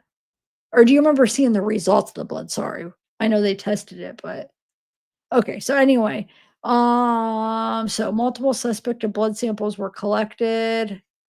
This is a search warrant for blank. Okay, let's see. This might be it. Maybe it didn't come up with blood. I don't know. Person of interest. Yeah. Pre-evidence process video. Test to multiple red colored stains. Yeah, this is it. The red color stains in the bathroom sink near the toilet handle were negative. This is the one I was thinking of. So they did okay, so I didn't read the results yet. So it was negative. Okay. So I'm pretty sure this was Hoodie guy's apartment because it was one of the persons of interest. That's why I think it was Hoodie guy for some reason. But oh, wait, there was some positive. So, okay, so the one in the bathroom and near the toilet handle were negative, but the red color stains on the shower curtain and the west entry hall were positive. I marked the evidence with number placards and photographed the exhibits. Okay. So we have some positive, some negative. So the blood swab from the bathroom shower, they collected the south wall of the bathroom below the light switch next to the toilet. Blood swab collected from the south wall of the bathroom above the light switch. Blood swab collected from the west wall entry wall near the transition living room. And in the bedroom closet, I located a pair of Vans shoes, tested the soles in the shoes with humidant. They were negative. Because remember the latent footprint that they found outside of Dylan's room, they said it looked like it could have been a Vans logo because I think they saw like the V print. I don't think they confidently said it was for sure a Vans logo, but they said it did look like a V. So it probably was. Unfortunately, they did not find any Vans in Bryan's closet or in his search warrant, but he probably got rid of all his stuff he wore. Anyway, I started a post evidence processed video. Okay, let's see. So now we have at 12:22 on November 13th, signed lead crime investigator. They made multiple entries into the residence to process the scene. The search warrant was granted for a person of interest, blank residence located at blank. Okay.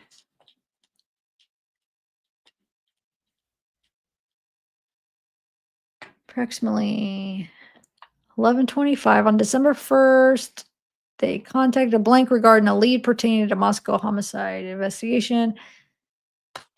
And upon arrival at the residence, the blank came to the door. Detective Barrett advised blank that we were detectives with the Idaho State Police conducting follow-up contacts with persons in Moscow pertaining to the homicide investigation. Blank was advised that the lead had stemmed from his recent online order.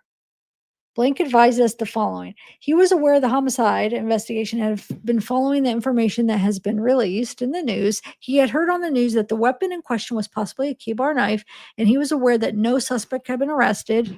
He had decided to purchase the knife as a home and self-defense weapon, but had not yet received his order. Detective Barrett asked him if he had any connections with the University of Greek system at the university. He advised that he and his wife had purchased the resident.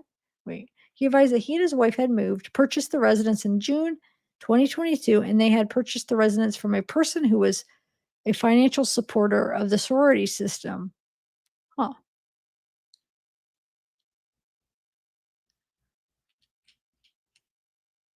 December 6th, Detective Sergeant Tim Hopkins and Tyler Barrett interviewed blank regarding a tip called in law enforcement about a homicide. Okay.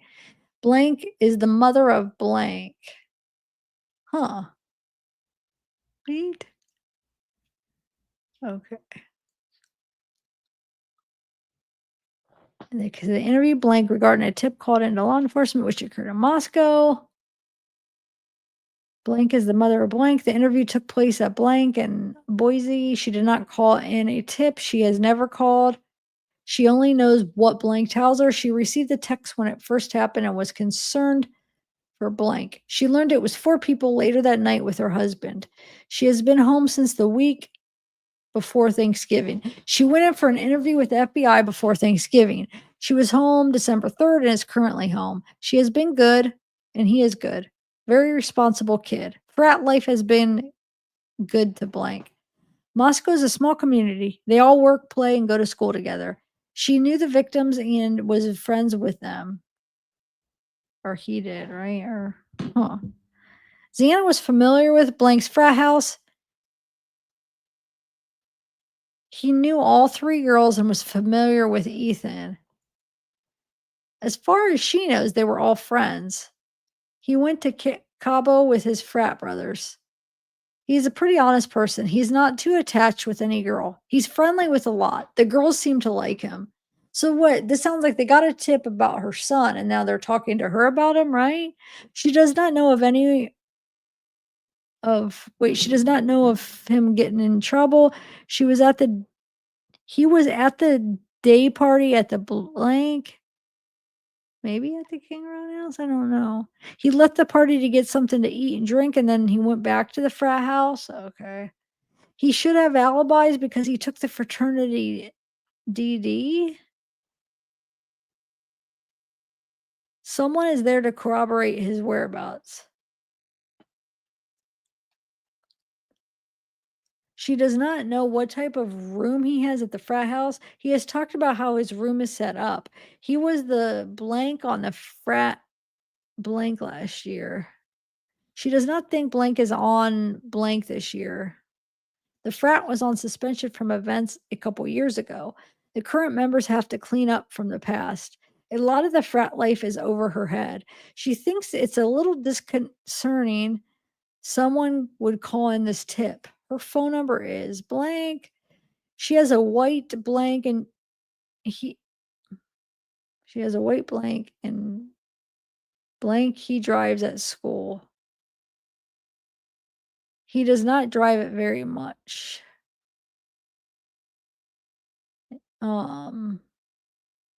He uses the designated driver for the frat. As far as she knows, he was at the frat house playing video games with a bunch of his friends the night of the homicide. She thinks there was one or two of his friends playing video games with him. One of his friends wanted to go out, but he stayed in to play video games.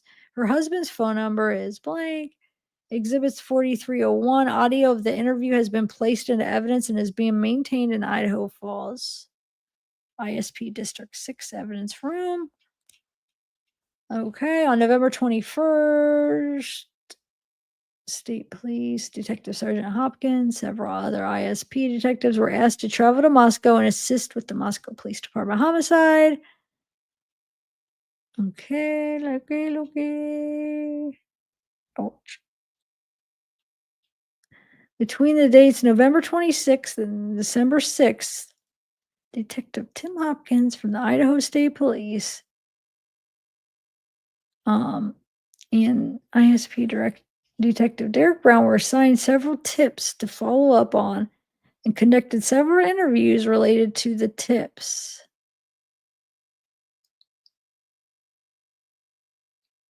On November 27th, tip 1841 requested an interview of blank. November 27th, 2022, Tom Hopkins and Detective Derek Brown contacted and interviewed blank about his knowledge of events surrounding the homicide. But he told us that the following: on the evening of November 12th, let me move this up. On November 12th, in the early morning hours of November 13th, 2022, he was hanging out at the Corner Club bar with several people, including Kaylee and Maddie. His girlfriend blank was also there. He spent the whole night with her. Everyone was drinking alcohol that night. They were not using any recreational drugs. His friend blank had been invited to Kaylee's house the night of November 12th, but chose not to go. He got in an argument with someone at the bar, but does not know who it was. He drank out of the person's beer. He apologized and offered to buy the guy another beer. He is not a cocaine dealer. So wonder if that rumor was going around he's a cocaine dealer or something. He provided blank's phone number as blank and blank's phone number as I don't know. As blank. I don't know. Okay. So tip 2673 requested an interview of blank regarding her interaction with fellow law student blank. On November 28th, Sergeant and Detective interviewed blank. During the interview, she told us the following: she is in the blank program of University of Idaho with blank. She had a conversation with blank after the homicide had occurred. During her conversation, so this person, whoever it is, referenced the Moscow homicide and compared it to the mass shooting at Virginia Tech from 2007. This person told her the suspect in Vermont shooting had killed 2 people prior to conducting the shooting on campus. While talking about the Vermont shooting, Blank's breathing was rapid, heavy, and visible through his clothing, and he had visible sweat on his upper lip. Huh. So she's relaying this about him, right? Because they're interviewing her. Wait.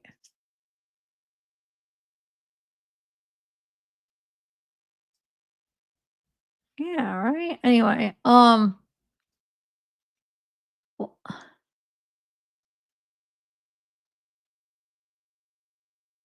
where am I? Okay. Blank did not mention anything specific about the homicide. Blank talked about a murder which took place in 2017 at the Fred Meyer in the Tri-Cities area. Blank said that the suspect in that murder was at one time his roommate. What?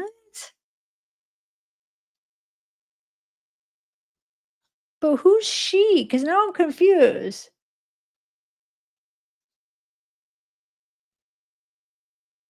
Because it's like she's in the program. Okay, and then they're talking about a guy, which I was thinking that she was talking about the guy, right? But then it's like he tried to get his roommate. Wait, could she still be talking about it? She said the suspect in that murder was at one time his roommate. So maybe she is just talking about that guy still. He tried to get his roommate help and called the police about him prior to the shooting. Blank, blank in the Tri-City area. She does not know where blank. Yeah, I guess it is her talking about him. So she doesn't know where he lives in Moscow area, and she does not know what he drives. His phone number is blank. He is back in town.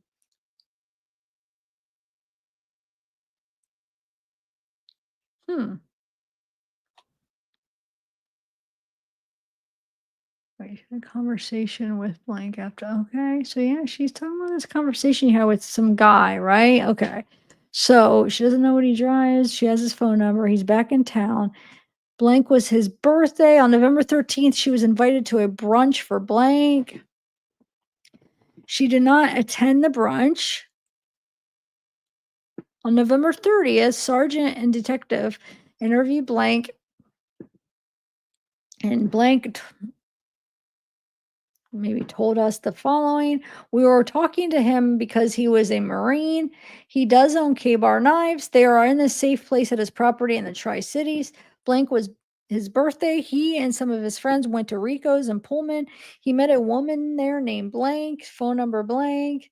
He was later identified as blank. Huh. He and blank took a Lyft ride to his apartment in Moscow and arrived approximately 2:30 a.m.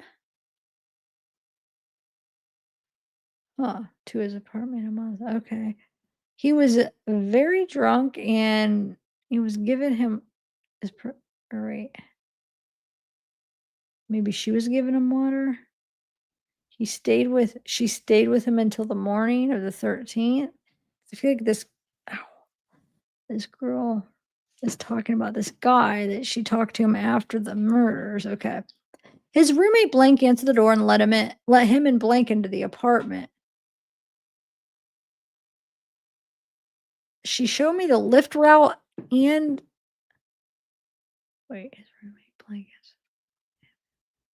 is probably yeah, his roommate wait, let me read it again. His roommate blank answered the door and let I'm guessing him and her into the apartment. She showed me the lift route and receipt from the app on his phone. Or maybe him. Wait a minute. Now is it him that they're it's so confusing. Because how would she have his phone? So now it's probably him. His roommate answered the door and let him in blank into the apartment. I don't know. He showed me the lift route and receipt from the app on his phone. The receipt showed the lift left blank in Pullman at 2:10 a.m. and arrived at blank in Moscow at 2:28 a.m. On November 30th. Sergeant Hopkins and detective contacted blank's roommate regarding his statements. He told us the following. He received a phone call November 12th. Wait, hold on.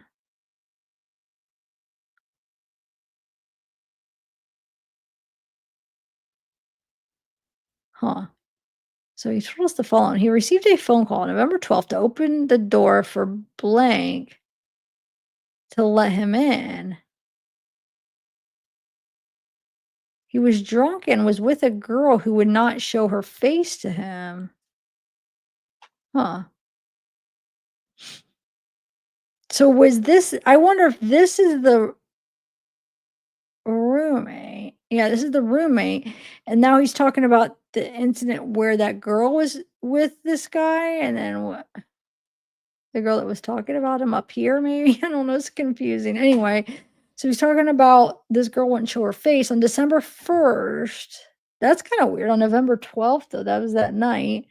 So they let him in, but they were drunk and the girl wouldn't show her face. On December 1st, the sergeant detective conducted a follow-up interview with Blank over the phone to clarify his time frame and activities. During the phone call, he told us the following. He was drinking heavy and effed up all weekend.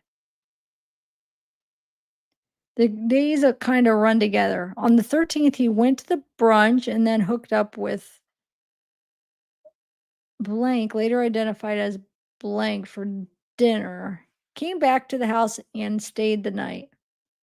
I'm guessing that girl came back. She came back and stayed the night. I'm itchy, guys. He took her to breakfast in the morning and then dropped her off. He is out of town in the tri-state area for the next couple weeks. He's willing to provide a DNA sample once he gets back in the area. He will help in any way to catch the person who did this. His phone number is blank.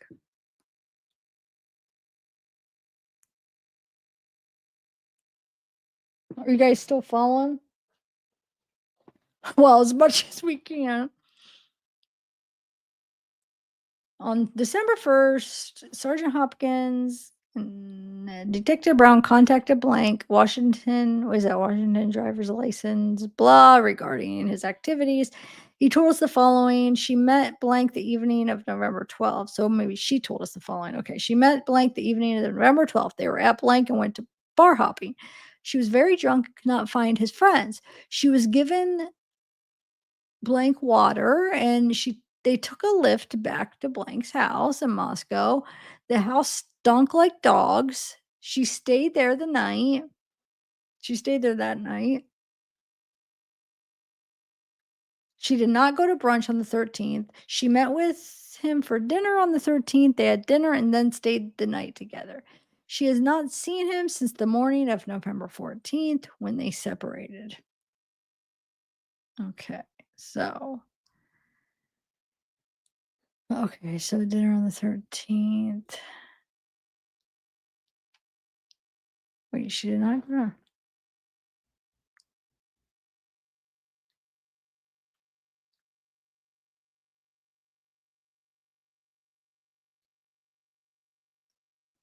She has not seen, since the morning of the 14th. Okay, on December 1st, Detective Brown, Sergeant Hopkins interviewed Blank regarding his knowledge of the homicide and his whereabouts on November 12th and 13th. The tip on Blank came from ISP Detective Lee Edgley, who observed Blank during the memorial. This interview was not recorded. During the interview, Blank told us the following. He attended the memorial for the victims. He probably looked out of place because he was standing off to the side alone. He did not attend the memorial with anybody. He works in the Blank building on campus and is a Blank student. He did not know any of the victims. As a Blank student, he does not socialize with any underclassmen. He went on walks, and was with his girlfriend at his apartment on November 11th and 13th.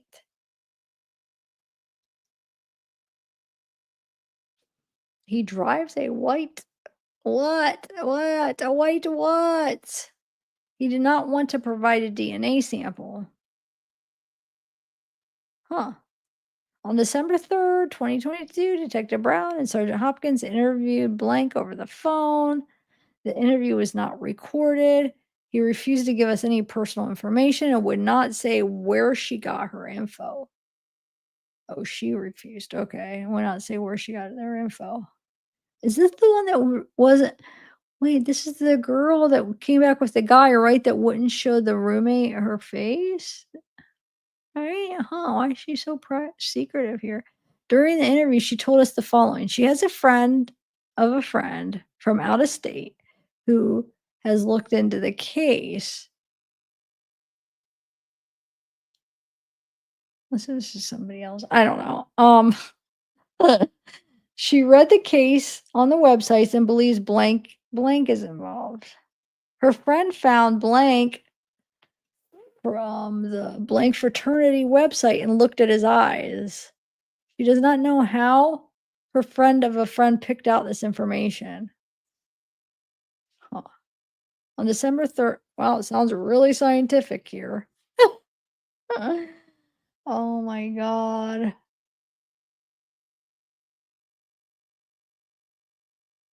Okay. God, I just scratched myself, guys. All right, on December 3rd, Detective Brown and Hopkins interview blank about her whereabouts on November 12th to 13th. Or his whereabouts, sorry. His knowledge of the fraternity and his knowledge of the homicide. During the interview, he told us the following. He had previously interviewed during Thanksgiving break, or he was interviewed during Thanksgiving break, November 18th by the FBI in Boise. He was asked about the victims and blank. He was asked about the victims and blank. Xana was his Greek little. Huh. A Greek little is not someone you are pursuing, but a friend who becomes part of your Greek family. His big told him to hang out with a few different houses, like the blank and the blank. They would have events where only their littles were invited. Um, He was the blank of the house. They are currently in transition period after their election. He is helping the new guy get up to speed. Last year he was the blank blank blank. He knows everyone in the frat party well. The house gets a little cliquey based on pledge classes. He had classes with Maddie since freshman year, and he met Kaylee through Maddie. Maddie had been dating blank for a little while. Blank was his blank in the fraternity. Um, where am I at? Sorry. Blank was the one who told him he was going to Little Xana. Wait, what? Blank was the one who told him he was going to Little Xana?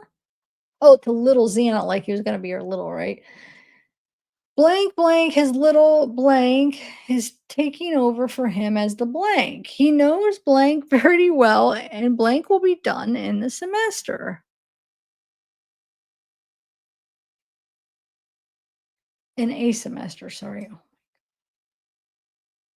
He and Kaylee started talking about a month prior to the homicide. She would come back with him and stay at the fraternity. They talked on Saturday at the blank pregame party where Kaylee apologized to him and wanted to go to the game with him. He had already had plans to go to a sorority formal that evening with blank. So I wonder if this is because remember they basically said that Kaylee maybe was seeing a couple different people. I mean, because she's single, so I mean she's just dating a couple different people. So does this sound like she could have been like kind of dating this guy or no? By reading this or no?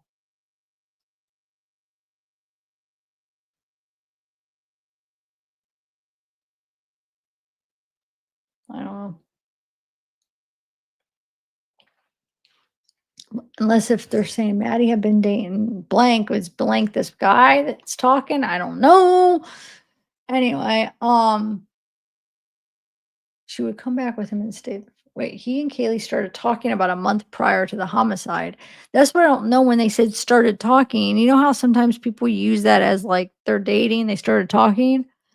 Like that's common language that I feel like at least we used to use. Like, oh, they're talking, like they're kind of dating, or do they just mean that they just met and started like hanging out as friends? I don't know, but Anyway, she come back with him and stayed at the fraternity. Okay, so they talked Saturday. She apologized to him, but why'd she apologize? For what? Anyway, okay, so he had already had plans to go to a sorority formal that evening with blank. Okay, so Kaylee texted him that night. He ignored it. Kaylee was pretty drunk on Saturday. She probably texting others to hang out as well. The texts were through a Snapchat. Snapchat deletes after 24 hours. They mainly use Snapchat. They will create large 40-person groups on Snapchat to communicate. His primary way to communicate is through Snapchat. He never really has standard text message conversations. Blank is still a blank and lives by himself on blank. He was out of the picture on Saturday because of being at the formal. He usually knows where the guys are going to be and where they are comfortable going. His frat is comfortable going to Xana's house for a party. He is not aware of everybody's relationship with the victims. If there was someone who was not allowed to Xana's house, he would know. Maddie and Blank were pretty enamored with each other. Maddie and who?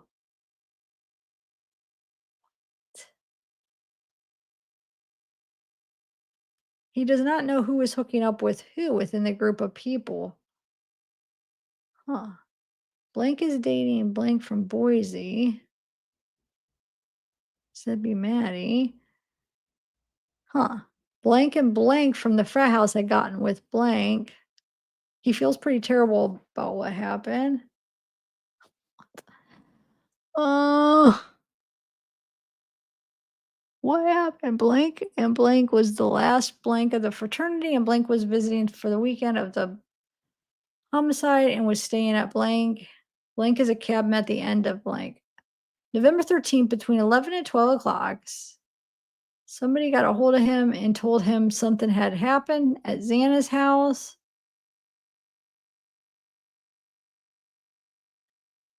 And to do a head count. Huh. Between 11 and 12. So that would be.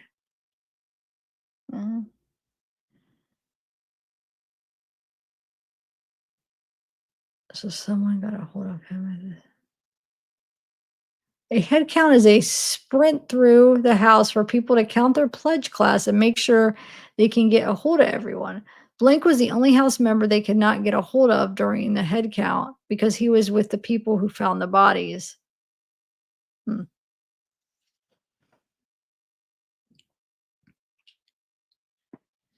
Blank and Blank is a member of his pledge class. Blank is a good friend of Blank. Blank still lives in the frat house and just finished his role as Blank on the house board. He was present during the head count. He is known as a night owl. They don't usually see him until about noon. He has popped up on the university radar a couple times because of Blank. Blank got into a fight at the corner club one night.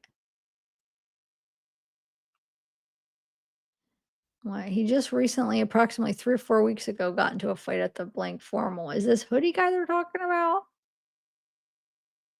Or somebody else? I mean, it could be somebody else, but then if that is hoodie guy, he's the one known as a night owl. They don't see him till noon. I don't know. We don't freaking know.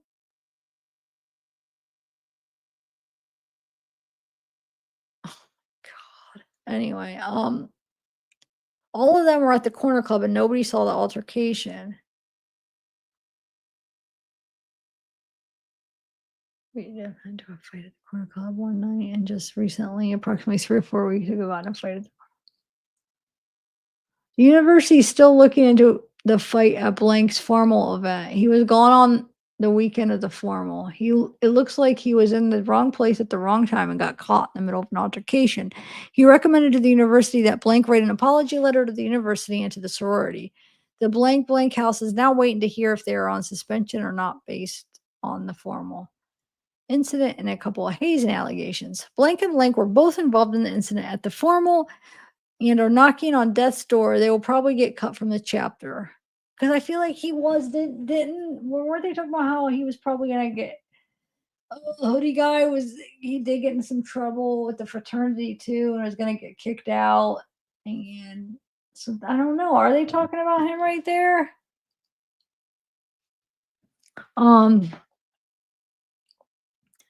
Anyway, Blank was the one who instigated the altercation. The frat house was a general door code to access the house. It has a general door code. The door code needs to change more frequently. They also have a couple doors on the first floor. They blank. Both Blank and Blank have been in the house for 4 years and are on their way out of the house this spring. Blank and Blank have also been told not to go out with them for a while. His other little sister, Blank, hosted the party on Friday at the Blank.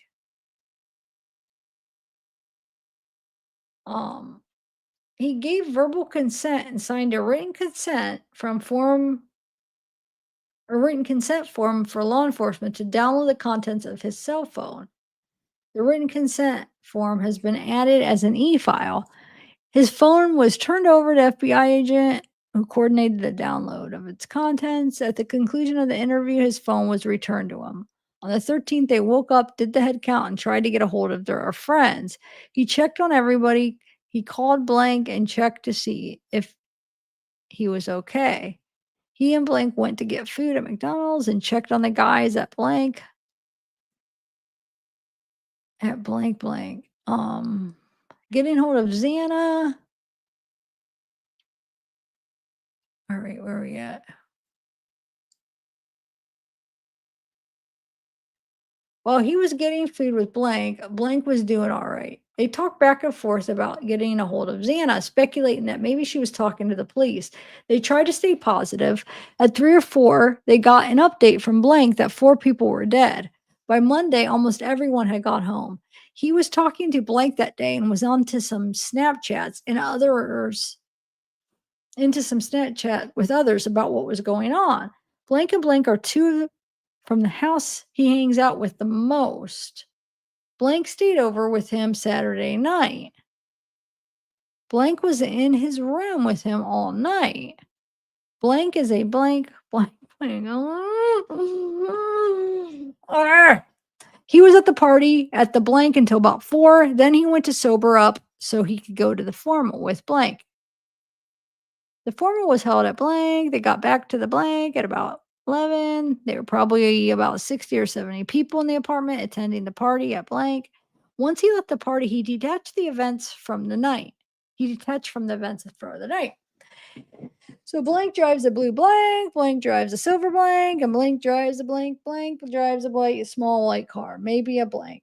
Oh my Lord. On December 3rd, Detective Brown and I interviewed somebody over the phone, and he told us the following. She attended a formal on the 12th with Blank. After the formal, she stayed the night at frat house. Okay. Now, you know what I got to do? Let's go down to the skip down, see if it changes the pace a little bit because, oh my God, I need a little change of pace. So we read 69 through 130. Yeah, 130. Let's go down to 514 and see what we got down there. So we got 70 more. We have to read a 206 and that chunk will be done. And then we got 514 to 556 and then we're done with them all. I don't think we'll finish it today because I do have an appointment in the morning. So I'm not going to be able to do it all, but we'll read some more. Look, a few more. Okay. So 514. November 13th, 1222. Let me take a sip of water.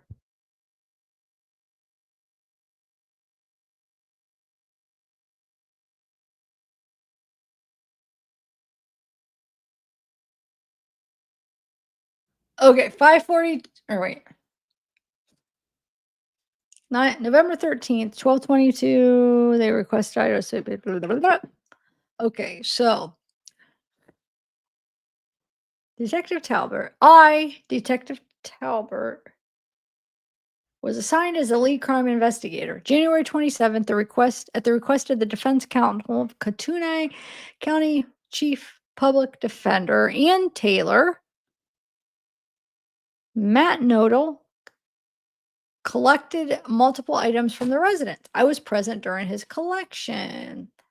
On January 27th, the defense expert Matt Nodal processed the 1122 King Road at the request of Taylor. I was present. Nodal collected multiple items from the residence. Nodal included clothing. Items included clothing from the laundry room, swabs of various stain throughout the residence, wall sections and flooring from Xana's and Maddie's room containing various stains. I photographed the items he collected. Nodal completed his processes about 4:45 and left the scene. February 6th, I completed a final walkthrough video of the residence. I entered the photographs and video into evidence. Okay.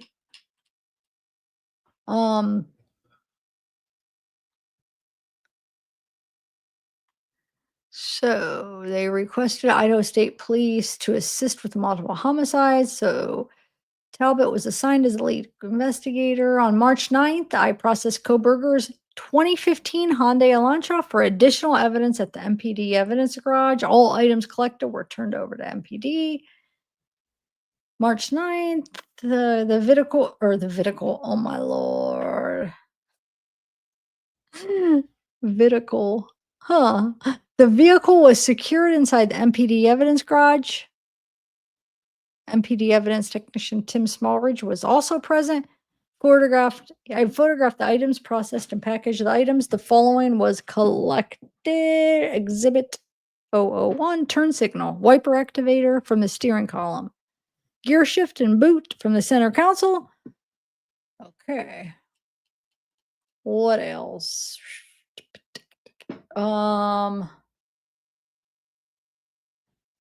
So during the subsequent investigation, following the homicides, ISP detective and federal FBI task force officer Gideon Roberts reviewed several tips and contacted or attempted a contact with several subjects. During this time, Bryan Kohberger was identified as a suspected perpetrator and arrested. Following tips were evaluated. Contact was attempted with all subjects and successful with some. Okay, so during the time Kohberger was he was identified as perpetrator. The following tips were evaluated. Serial numbers, a bunch of serial numbers, per tip information, multiple reporting parties believed blank and blank should be looked at as possible suspect due to prior online activity. February 28th, I contacted blank by phone. He advised me he was studying abroad in Spain, but was willing to meet with an FBI agent in Spain for an interview. Several days later, I was contacted by blank's mother, who advised me she had spoken with her son and he would be declining to meet for an interview until he returned home in June so he could have his attorney present. Multiple unsuccessful attempts were made to contact him, and during that time, both Kohberger was identified as the primary suspect and arrested. But wasn't that hoodie guy that left the country in Spain? I'm pretty sure that was him. Because I remember hearing that he left the country, and that was another suspicious thing. We were all like, oh my God, he's out of the country. Pretty sure that's hoodie guy. Okay.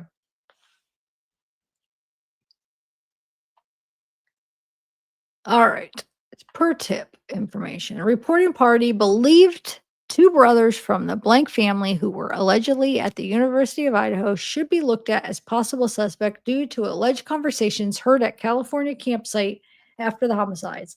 February 6th, I contacted blank at the blank regarding the tip. Blank advised a blank family had been at the resort at the reported time. He advised she'd provide the blank family my contact info and pass on my request for contact.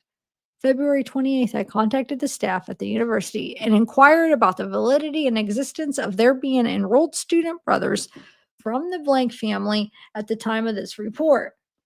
I have not received any information, of course. Okay, Detective Spencer Knudsen.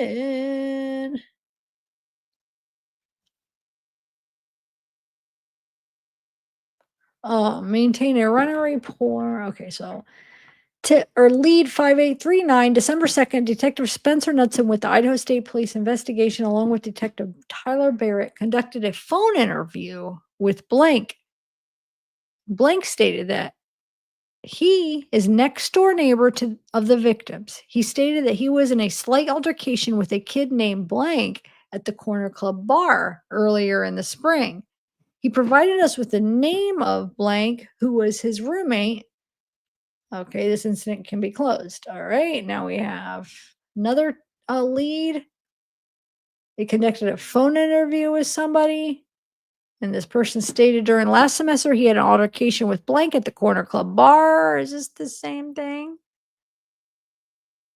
And stated that Blank told him he was going to knock him out. So this is probably the other person on the guy that he had the altercation with, the guy that this person had the altercation with, right? I'm guessing.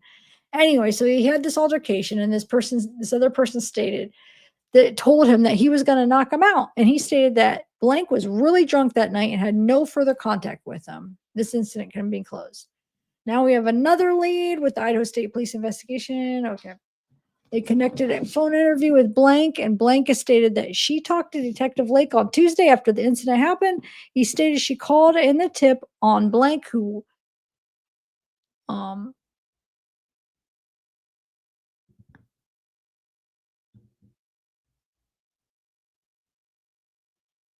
sorry. Who she went to college with. She stated that this person is a, wait. She stated who she went to college with. She stated that Blank is violent against women. Blank stated that during a Halloween party in 2020, had her friend's hair pulled by, that during a Halloween party that this person had her friend's hair pulled by Blank, and Blank stated that she has heard Blank talking bad about women. Blank stated that she has seen Blank fight with other males, and stated that in August 2022 there was a group of chat going on, and Blank stated that Maddie and him Blank stated that Blank got mad during the chat and called Maddie a bitch. Wait, who is this? My God. Oh, my chair is really acting up. Okay, so this stated that she has seen Blank fight with other males. Stated that in August there was a group chat going on, and Blank stated that Maddie and him Blank Blank got mad during the chat and called Maddie a bitch. This incident can be closed. Did they look into this person? I mean, now we know, like, but at the time they were trying to figure out who did this. So why would they just close it right after that? Now you think they should have looked into it, maybe? I don't know. I'm confused. They're trying to find like a motive of somebody that would want to.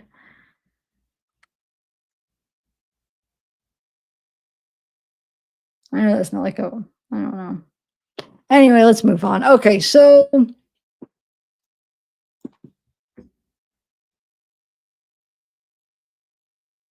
wait, look at that.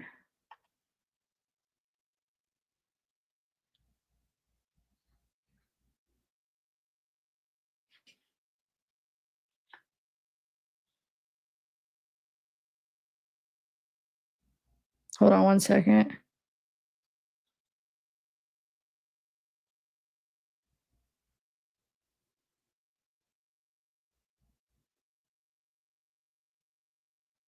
Okay, so I'm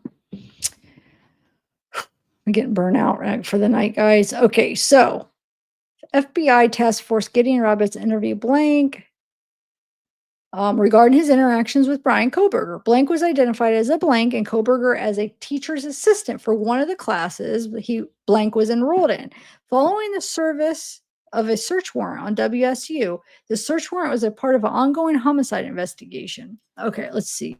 On April 18th at about 3:15, Detective O'Hara and I interviewed Blank regarding the interactions with Kohberger. Listen to the audio recording for full details. Interview Blank regarding that. Okay. After being advised on the purpose of the interview, Blank provided the following information. During the first semester of 2022, he was enrolled in Blank's criminal justice course, and Kohberger was a TA for the course. He had very few interactions with Kohberger. Kohberger was present the first or second day of the course to introduce himself, but was absent a majority of the time. What?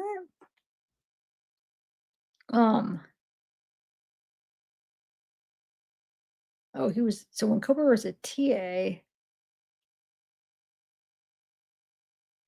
Wait, who is this hold on. Officer was Bryan Kohberger as a Blank and Kohberger as a teacher's assistant. So what was he? He was identified as a what? Oh, so just okay. So he was a TA. Just okay. This guy was just a student, I guess. Okay. So he had few interactions. Kohberger was present for the first and second day of the course to introduce himself, but was absent majority of the day. He only remembered 2 notable interactions with Kohberger. The first time was when he was meeting with Blank following an absence due to an unexpected family member's death. During that meeting, Kohberger was in the room but didn't say anything, which he thought was strange. The second time was during a scheduled Zoom meeting between him, Blank, and Kohberger. At the scheduled time, neither Blank nor Kohberger were on the call, so he sent him an email inquiring if they were still available to meet.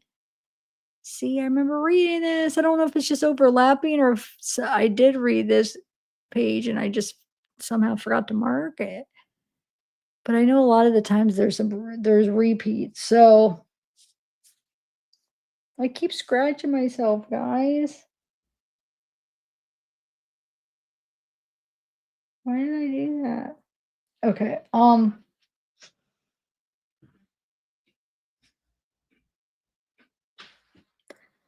I gotta stop. Okay, so they were on a call, so he sent an email inquiring that they're still available to meet. A short time later, Kohberger joined the meeting, and from that Blank's office, which he thought was strange, he was able to quickly discern Blank and Kohberger were not on good terms with each other, in part by the way Blank was telling Kohberger to end the meeting.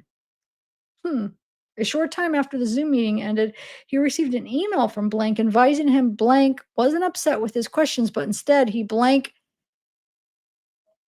I don't know, had other stuff going on, which he soon meant Kohberger. Man, Kohberger was just such a troublemaker as far as like everybody like wanted to get rid of him, but didn't know how. Like they didn't want to even like have him graduate. Remember, they like had to. Oh, they had to like do it, but like because his grades were okay, but like he wasn't. They did not want him to continue into the program. Like, man, this guy. Anyway, he didn't have any other personal firsthand information to provide, but he had heard several other people of issues between Blank and Kohberger. However, he was unable to provide any names. His impression of Kohberger was that Kohberger was standoffish, a bit odd, and just weird. All right. Another person as a student. So wait, why? Let me double check something because why?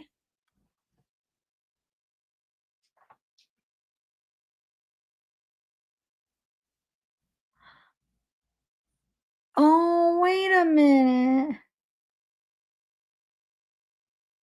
Oh no, those are the ones I have to read. Never mind.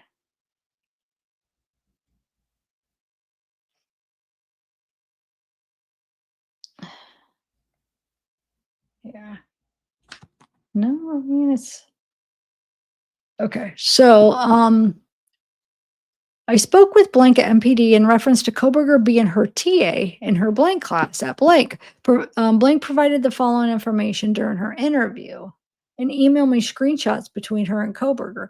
Kohberger was only in class every few weeks and sometimes only for half of the class. He never seemed to talk or communicate with any of the students in class. Kohberger would sit in the back of the class near where she would sit. Kohberger always seemed to be staring at her when she would look up. Kohberger graded harshly and gave her a C in class. She stated, I don't get C's. Later, her professor Blank changed it to an A, agreeing with her that he graded unfairly. Before talking with blank, she emailed Kohberger concerning her grade. She stated his comment was, "Sucks for you. You didn't know what you were doing." Wow. What teacher responds like that? "Sucks for you. You didn't know what you were doing." Oh my gosh. She felt at times Kohberger would intentionally leave the class at the same time and follow her out to her car. It's almost like so he could act like he's so much smarter than her, like the women. Let's give the women bad grades because then I could feel, they'd be inferior to me and then they would look up to me like I'm so much smarter and they just struggle and they don't understand and they need me for the answers. Oh my god, I can't stand them. Where are we at? Before talking with blank, she emailed. Okay. On March 3rd, 2023, she shared screenshots of emails between her and Kohberger. I transferred the screenshots onto compact disc. I wish we could see the emails. November 23rd, 10 a.m. Ryan O'Hara and detective reviewed blank security camera footage in Moscow. A tip was received that Keeley had a stalker on October 14th. Two males were later identified as blank students, blank and blank. Okay, two people on November 23rd. They reviewed security camera footage from blank in their security room. A tip had been received that Gonzalez had reported to her father, blank, that someone was following her while she was shopping at blank on October 14th. The footage was reviewed. The footage we reviewed was dated October 14th. During the review of the footage, Keeley was seen entering at 7:24. As she enters, she passes two males. You can see them stare at her as she walks past them. The two males were later identified as blank and blank. Keeley walks directly to the alcohol coolers, picks up a case of White Claw. After picking up the White Claw, Keeley walks to the self-checkout registers. She sees Keeley walk past them and immediately start to follow Keeley. Wow. While she is checking out at the register, blank stands back, watching her from a distance. Once Kaylee finished checking out, she leaves the store and walks towards her vehicle, which is parked in the far east parking lot along Farm Road. Blank follows, Kaylee to her car. So did they both boys or because I don't know what blank is. So I wonder if both of them or just one of them. Let's see. So he follows Kaylee to her car, but does not make contact with her.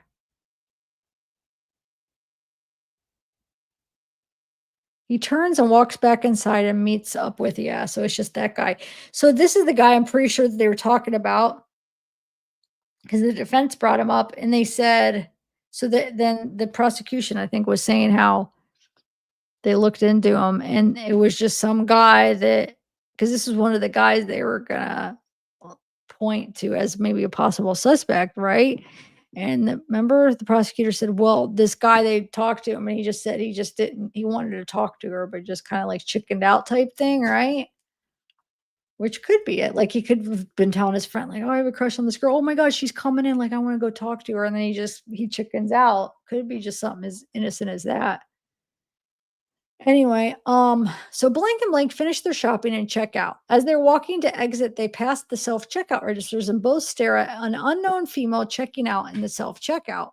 Blank walks outside and stands next to the pillars in front of blank as blank pushes their grocery cart to his vehicle, which is a blank.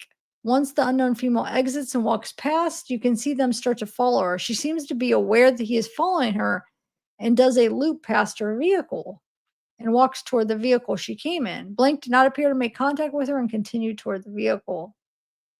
Well, I guess maybe they are creepy. Following another girl? Wait, let me picture this. So now these people are back shopping and they're walking to the exit. They pass the self-checkout registers and both stare at an unknown female checking out. And self-checkout. He walks outside, stands next to the pillars in front of blank as blank pushes their grocery cart to his vehicle, which is a blank. Once the unknown female exits and walks past blank, you can see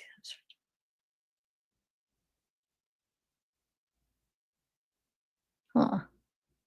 One son, one family like this.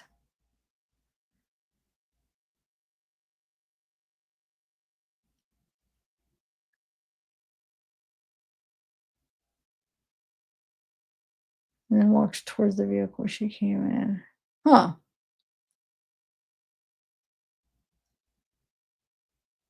Huh.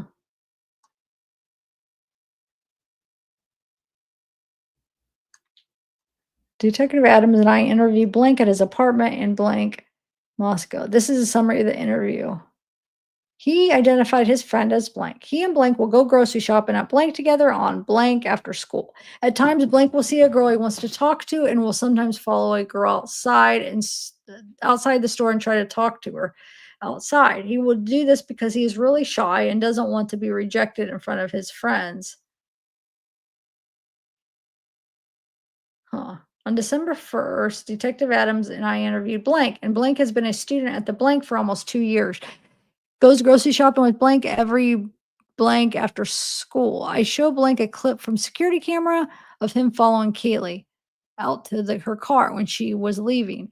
He agreed that that was him following Kaylee. He followed her out of the store to try to talk with her and get her phone number. He was unaware of who she was. And according to him, he did not talk with her. The reason he followed her outside instead was of contacting her inside the store is that he gets embarrassed easily and did not want to be around his peers in case he got turned down.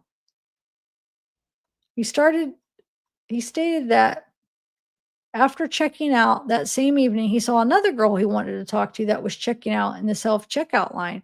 He waited outside by the pillars in front of the entrance until she walked out. He approached her and asked if she would like to talk, and she turned him down. Oh, he did talk to her? He wasn't unaware of the homicides that occurred until late afternoon on November 13th, around 1 p.m., after he saw an email from the university and denied knowing any of the students and had only seen them when a GoFundMe account was sent out to all the students.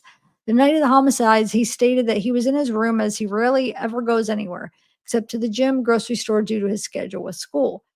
Blank A agreed to provide DNA buckle swab. I donned nitrile gloves and used a sterile buckle swab on the inside of the cheek, transported the swab back and turned it over. Okay. Huh. They interviewed somebody. They were interviewed as a person of interest in the multiple person homicide. Huh. So this person they're interviewing was interviewed as a person of interest. Who is this? Let's see. On December 11th, blank was arrested for unlawfully entry by Moscow Police Department when he entered his girlfriend's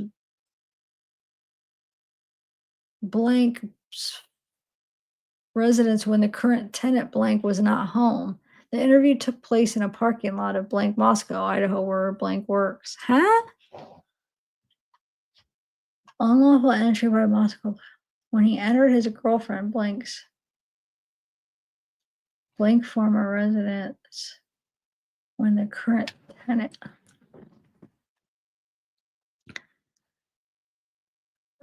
The interview took what? I'm confused. Who was this? Was interviewed as a person of interest in the multiple person homicide. This person entered his girlfriend's. Okay, let's see. This is a summary of the interview. Blank. Okay, we entered blank former apartment off blank in Moscow when the current tenant was not home. The intention was to retrieve a dresser he bought for blank that he had left in the apartment when she moved out. Wait, he bought for blank that she had left in the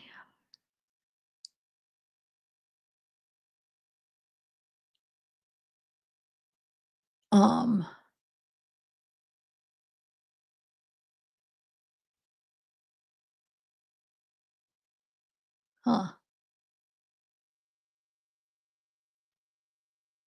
Anyway, he was arrested for unlawful entry. Was drinking at John's Alley Tavern on November 13th and stayed until 2 a.m., then drove home where he lives with his father. He went to work at blank later that morning at 9 a.m.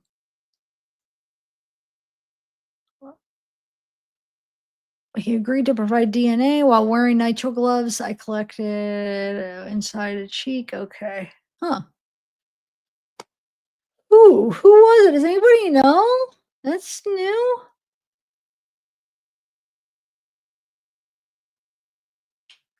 That's crazy.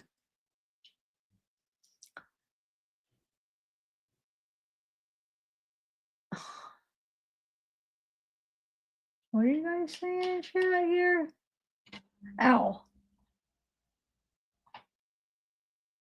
Is anybody listening? What? Like, what? Who is this person?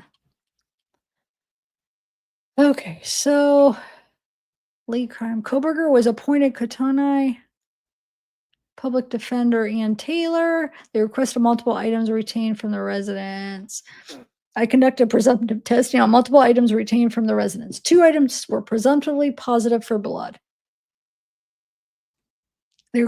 Taylor. So Ann Taylor requested MPD retain multiple items from Blank's room and spare bedroom located at 1122 King Row. Blank was blank.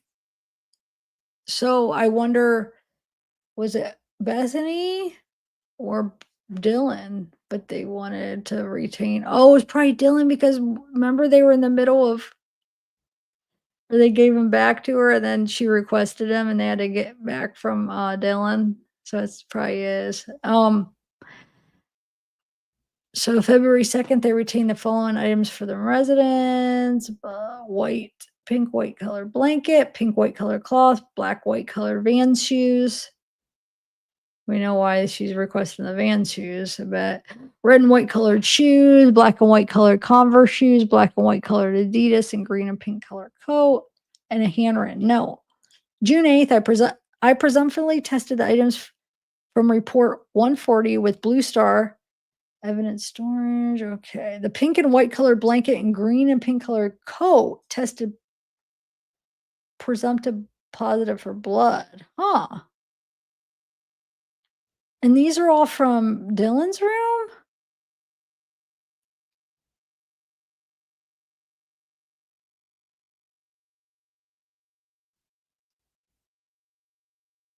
Wait, the pink and white colored blanket and the green and pink color coat. Huh. I don't know. I'm confused. These last 2 things are confusing me, guys. Okay. Where are we at?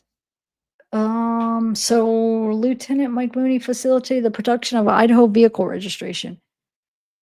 Statewide electronic ticketing center or ticketing system license plate reader. Okay. November 27th, 4:30. I received an email from ISP Regional Communications Officer Mary Conrad titled ISP Contacts Statewide 2022. The email contained data regarding ISP contacts with a Hyundai Elantra car in 2022. I forwarded the information to FBI analyst Beth Sullins. Huh. Email contained. On December 4th, 1:08 p.m., at my request, RCO Conrad sent an email titled Plates from Plate Reader System to FBI analyst Beth Sullins. The email contained data from the LPR located on US 95 at milestone 425 between the dates 12/4 at 12. So that'd be like midnight, right? To 12/4 at 1:03. On December 4th at 1:15 at my request, Conrad sent an email titled More Plate Reader Info November 30th to FBI analyst Beth Sullins. The email contained additional NP MICA LPR data between the dates, blah, blah, blah, blah, blah. Okay. On December 6th, approximately 9:58 a.m., I received access to the Idaho SWET data pertaining to all vehicles contacted by participating law enforcement agencies. I forwarded it to link to FBI analysts. Okay, on December 14th at 11:22, I received a list of a 2011 to 13 Hyundai Elantra car registered in Idaho from blank at the Idaho Transportation Department. On December 20th at approximately 12:14, I forwarded the list to FBI analyst Maria Tyndall.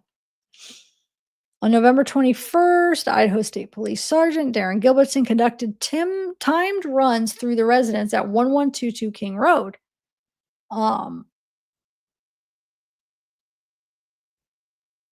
so Bryan Kohberger was subsequently arrested and charged with 4 counts of first-degree murder.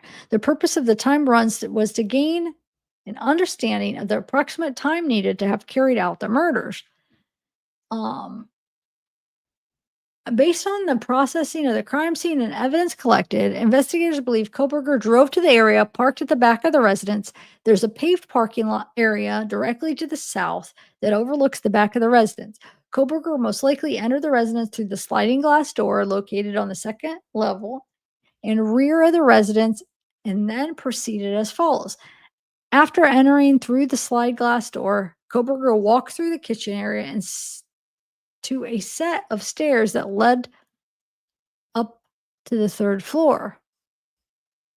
Kohberger then went up the stairs to the 3rd floor. At the top of the stairs and directly to the left side is a door which is Kaylee's bedroom, and to the right is a short hallway that ended in into a bathroom and another door to Mogan's bedroom. Most likely, Kohberger checked Kaylee's bedroom and saw it was empty, and then moved into Maddie's bedroom, where we believe Kaylee and Maddie were asleep in Maddie's bed. You know what? What if that's why she said someone's here? Because she heard somebody going into her room.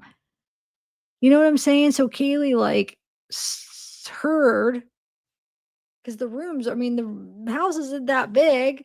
So Kaylee heard like her door open and she knew that was her bedroom. Like, who would be in her room? Wonder if that was it. Cause he probably most likely did check that room first, because he would go, that's the room he'd come to first.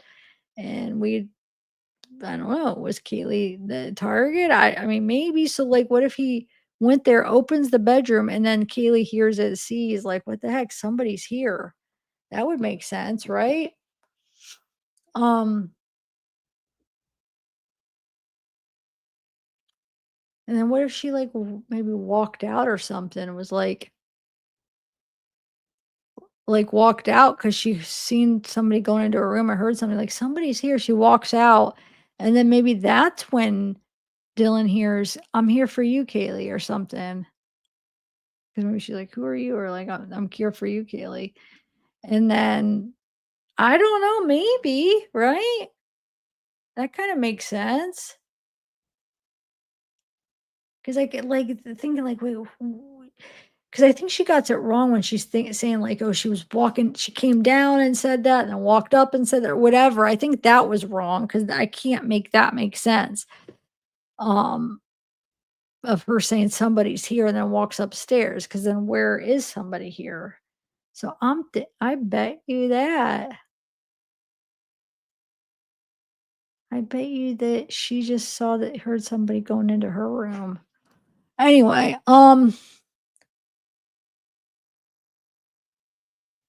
where we at? Okay, so most likely checked Kaylee's room, saw it was empty, and then moved into Maddie's room, where we believe Kaylee and Maddie were asleep in Maddie's bed. Wonder why they so they must really think that, yeah, that Dylan, that definitely wasn't Kaylee saying someone's here, because they keep going on about thinking that they were sleeping. I don't know. I don't feel like I don't feel like they were like, maybe they were laying in bed, but I don't feel like that they were both like actually sleeping when he came in. I don't know why I feel like Kaylee was up. I could be wrong, but I mean, maybe she was in bed though, laying in bed with Maddie. Anyway, let's see. Where are we at? Murder both in the bed. Okay, so they was empty and moved to Maddie's room, where they believe that they were asleep. And then Kohberger murdered both of them in bed. Kohberger most likely went back downstairs, walked through the second floor living room, and then down the hallway, which ended in Xana's bedroom. Based on the evidence, Xana was initially attacked just inside the bedroom near the entrance. But then how did they freaking just, I mean, with the blood on the table? Unless if it came from him walking out of Xana's room, it dripped down off of him onto the table, maybe. I don't know. Where are we at? Based on the evidence, Xana was initially attacked inside the bedroom. near the entrance. Xana fought the suspect in the bedroom area and was ultimately killed on the floor of the bedroom next to the bed. Ethan, who we believe was asleep, was murdered in the bed. Kohberger left the bedroom area, walked back down the hallway, passed through the living room, kitchen, and exited through the sliding glass door, leaving the door partly open. Kohberger then walked back to his vehicle and drove away from the area. Detective Talbot and Brett Payne assisted with the timed runs. They tracked the times for each run. They walked through the residence with me calling out the number of strikes to simulate the number of wounds each victim based on the autopsy report. I conducted 2 timed runs, and the first being a quick as possible run and the second slower, deliberate timed run. During the first trial run, I began at the rear of the residence and came through the sliding glass door. I then quickly moved through the kitchen and up the stairs. I looked into the bedroom to the left and then moved down the hallway and into Maddie's room. I simulated the number of strikes that were inflicted upon Maddie and Kaylee. Detective Talbot counted and kept track in an attempt to recreate the movements and motions believed to have occurred based on the evidence collected in autopsy reports. I moved out of the bedroom, down the stairs, through the living room, down the hallway, and into Xana's bedroom. Again, with the assistance of Talbot, I simulated the number of strikes that were inflicted upon inflicted upon Xana and Ethan. I then exited back down the hallway, through the living room, through the kitchen, and out the sliding door. Corporal Payne reported a time of approximately 1 minute and 30 seconds on the quick as possible timed run. See how quick? I mean, I think people don't realize that you can do that quick. I mean, it doesn't take long to see. I mean, I don't know how to say that without sounding. It doesn't take as long as you would think. Because I feel like he just did it it wasn't, he did it really quick, and I feel like it could definitely be accomplished quicker than people realize. Anyway, on the second run, slower and deliberate, I followed the same path through the residence, but at a much slower, methodical pace. I again entered through the rear sliding glass door, opening it slowly to make no noise while doing so. I then walked as quietly as I could through the kitchen and up the stairs, attempting to make no noises. I looked into the first bedroom, then slowly moved down the hallway into Maddie's bedroom. Detective Talbot counted and kept track as I recreated the movements and motions believed to have occurred inside the bedroom. I exited the bedroom, moved back down the stairs, through the living room, down the hallway, and into Xana's bedroom. The movement to Xana's bedroom was slower than the first run, but still somewhat quick. I again simulated the movements and motions that took place inside Xana's bedroom. I then exited back down the hallway, through the living room, through the kitchen, out the sliding door, and they reported a time of approximately 2 minutes and 33 seconds. We additionally walked through simulated paths that Kohberger may have possibly taken from the vehicle back to the residence. The shortest and most direct path going from the parking area and moving east to west along the back of the house took approximately 30 seconds. A second path starting at the southern edge of the property and walking a fence line through some trees and moving in a south to north direction toward the back of the house took approximately 1 minute. The times to make the same 2 paths at running pace were approximately 6 to 7 seconds for the short path and 10 to 12 seconds for the longer path. The timed runs revealed that it was possible for Kohberger to have carried out the murders in as few as 2 minutes and 6 seconds, going at a fast pace on the shortest route to the vehicle, or as much as 3 minutes and 45 seconds, going at a slower pace and on a longer route to the vehicle. This concluded the simulated timed runs through the residence. And he had longer than that. So, yeah.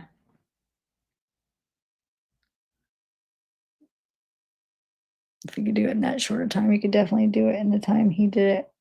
And what was it? Like, he had at least 10 minutes, right?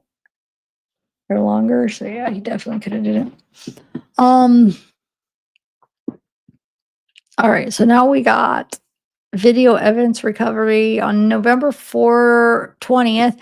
Detective Powell met with the security manager at blank, located at blank in the city of Moscow. Digital evidence was downloaded from security cameras. I turned the evidence over to digital evidence team located at the Moscow Police Department. November 22nd, Detective Powell met with the manager from blank, located at blank in the city of Moscow. Digital evidence was downloaded. Okay. November 22nd, Powell met with blank at blank, located at blank in the city of Moscow.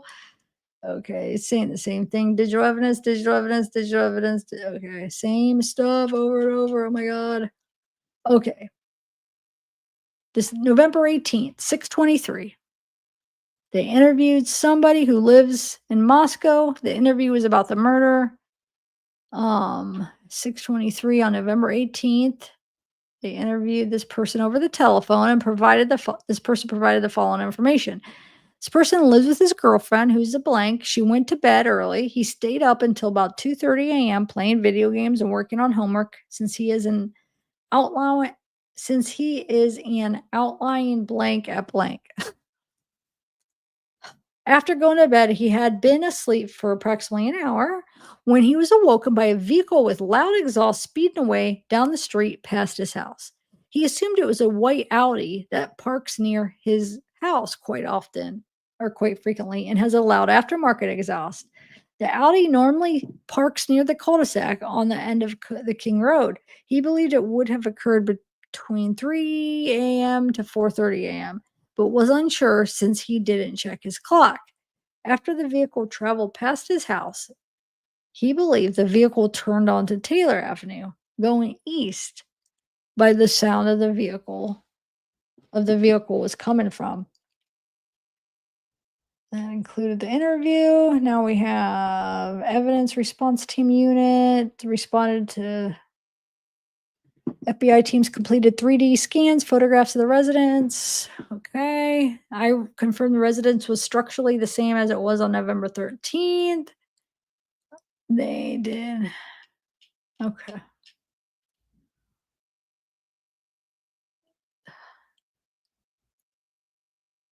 Completed a walkthrough of the residence prior to Sutton entering the residence. I, Jeffrey Talbot, completed a walkthrough of the residence. I confirmed the residence was structurally same as it was on November 13th. The court sent the allegations to the prosecution I skipped some. During September of 2023, the Latah County Court received emails alleging violations of the Idaho grand jury rules about the case against Bryan Kohberger. Violations of the Idaho grand jury rules about the case against Bryan. The court sent the allegations to the prosecution and defense.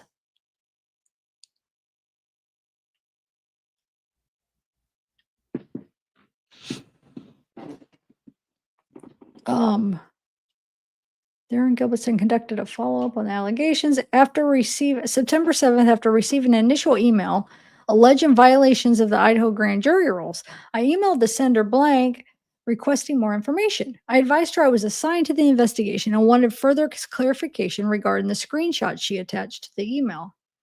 I received follow-up email from blank on the same day. She stated the screenshots originated from blank and blank. She provided email addresses for both. I emailed both individuals September 12th, requesting contact to discuss the conversations captured in the screenshots. I did not receive reply or contact from either of these individuals. We requested. Wow. Wait, hold on. So they emailed Shannon Gray requesting a meeting. Mr. Gray is the attorney representing the family of Kaylee Gonzalez. We requested to speak regarding the screenshots showing conversations that appear in reference blank, Kaylee speaking to individuals about the grand jury proceedings. We did not receive any reply or contact back from Mr. Gray regarding our request. On October 12th, I was forwarded an email showing screenshots from a Facebook page that is titled the Gonzalez Family Page. Oh, I've been on that page. The screenshot shows some of the same screenshots that were forwarded to the court. They were forwarded to the court. Um, by blank. Part of the posting stated, we recently were made aware of some messages claiming to have fabricated text from blank as well as trying to incite others to spread lies. What? Some messages claiming to have fabricated. Huh. While we understand the internet is a big place and people are free to say whatever they would like, we personally feel a line was crossed and we would like to pursue further action. If anyone knows any more about these screenshots, knows who created them, what they said, etc., and would feel comfortable sharing with us, we would be extremely appreciative. This was the last information that was received about the allegations. Huh, what? What is going on?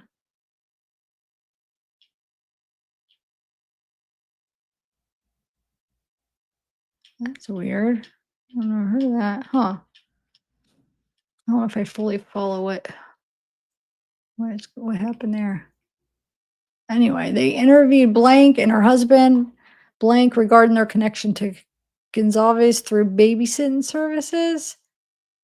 After conducting an interview with a female student named Blank on December 8th, Detective William Adams of the Idaho State Police learned Kaylee had been a babysitter for a family in Moscow, the Moscow, Idaho area during the summer of 2022. The family Blank, date of birth 85, Blank and Blank, date of birth 88, and their 2 children lived at Blank.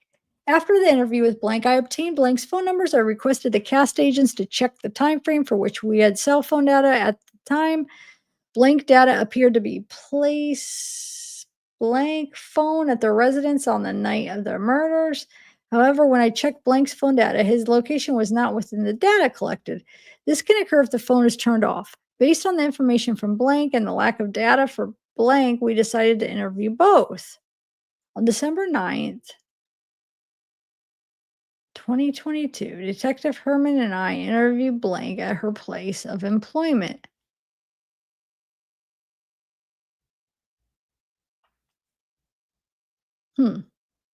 She works for Blank, and Blank had not sent in any tips regarding Kaylee's employment with her as a babysitter. I began the interview with Blank and asked her if Kaylee had been babysitting for her or any other families. She confirmed Kaylee did babysit for her and may have babysat for another family, but wasn't sure.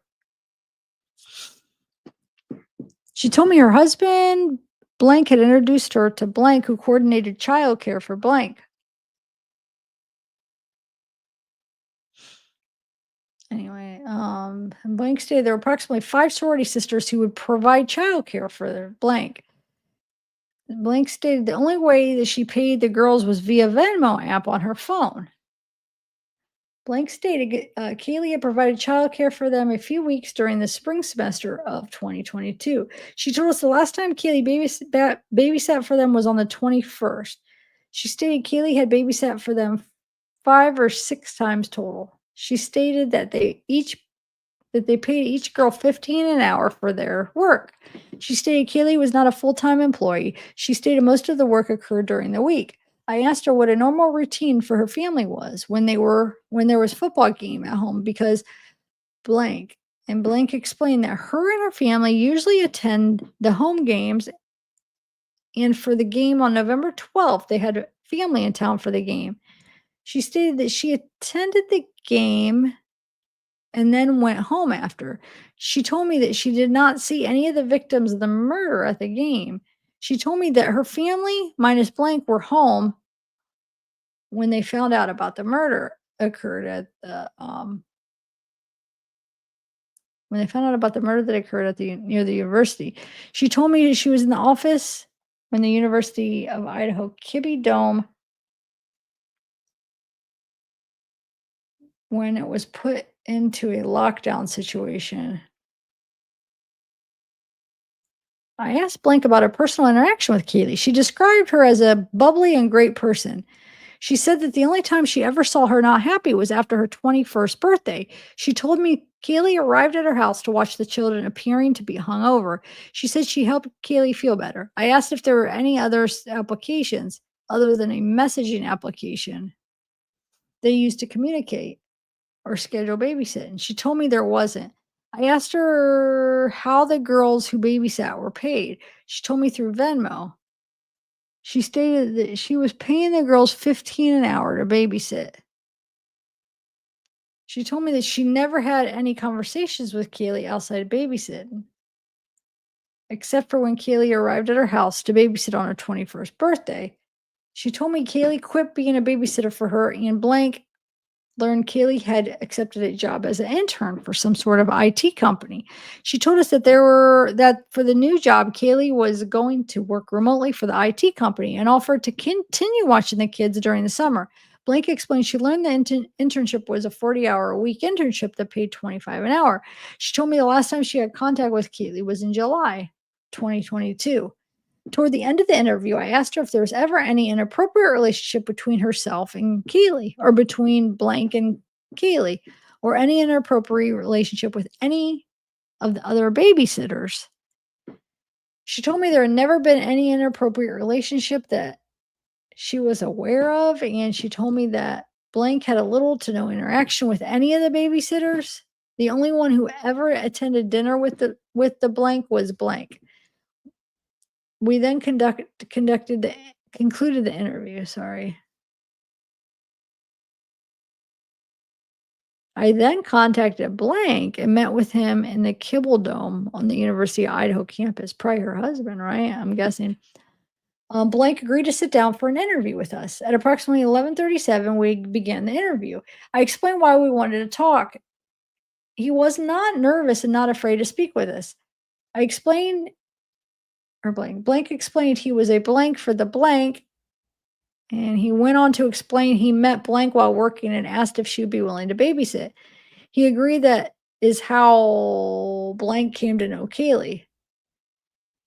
He even explained that after asking blank about babysitting, he didn't even save her phone number in his phone for obvious reasons.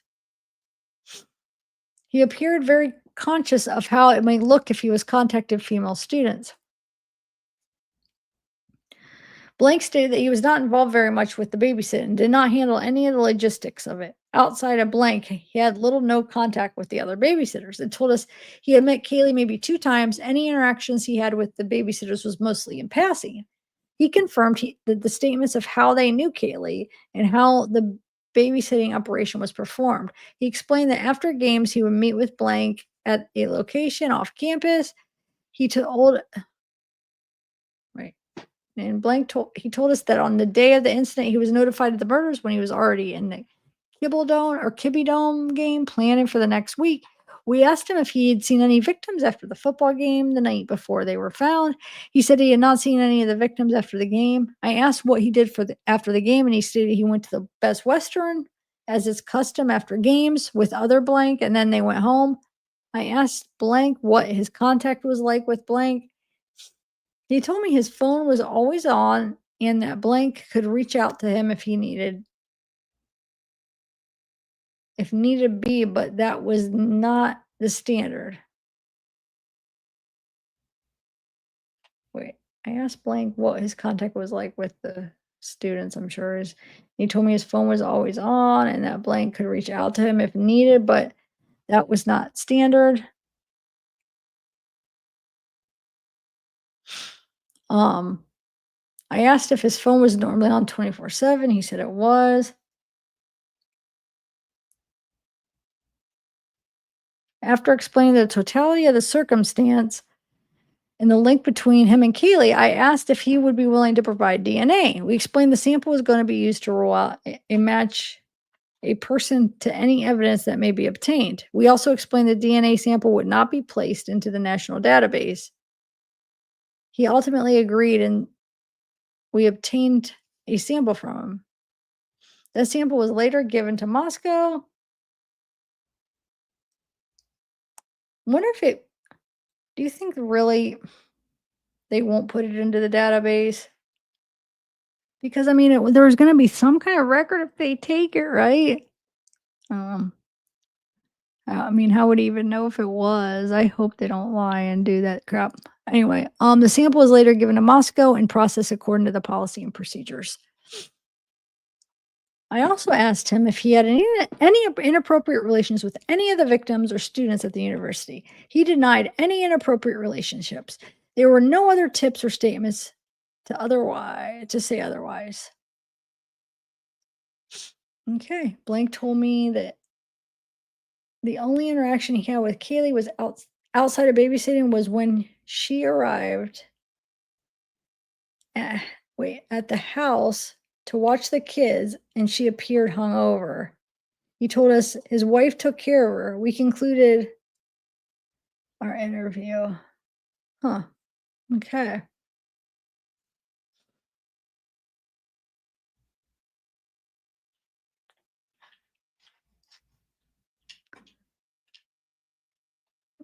Guys, I should call it a night, but God, I'm trying to think. Do you think I'll be able to finish it the next time? Because I still have.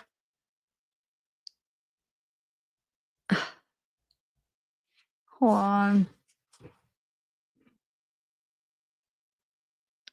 76 plus 86. I still like 86 pages, which means I got down. That means I got done like 100. Let me do one more. Okay. October 29th, I received a request from prosecutor's office to follow up on a tip from Blank, who stated he had information on quadruple homicides. Blank is an Idaho State Correctional Institution inmate and was interviewed by FBI Special Agent Ryan O'Neill. He made numerous claims during the interview about circumstances surrounding the murders. Huh. Hold a second. Where are we at? And who was involved. He stated that the house where the murders took place was a location where he provided security to individuals who delivered unknown items to the house. He stated he did not know what they were delivering, but understood that they were doing was illegal. He referenced several individuals by nicknames, but did not know any full legal names. His main associates were Blank and Blank. When was this going on? Because I wonder if this was after all the, oh yeah, October 2024. Okay. So this would be after all the rumors about, oh my God, it was, well, let me read it all before I make my comment about it. But it does strike me as, I don't know, let's see. He stayed at the house where he stayed. Okay. I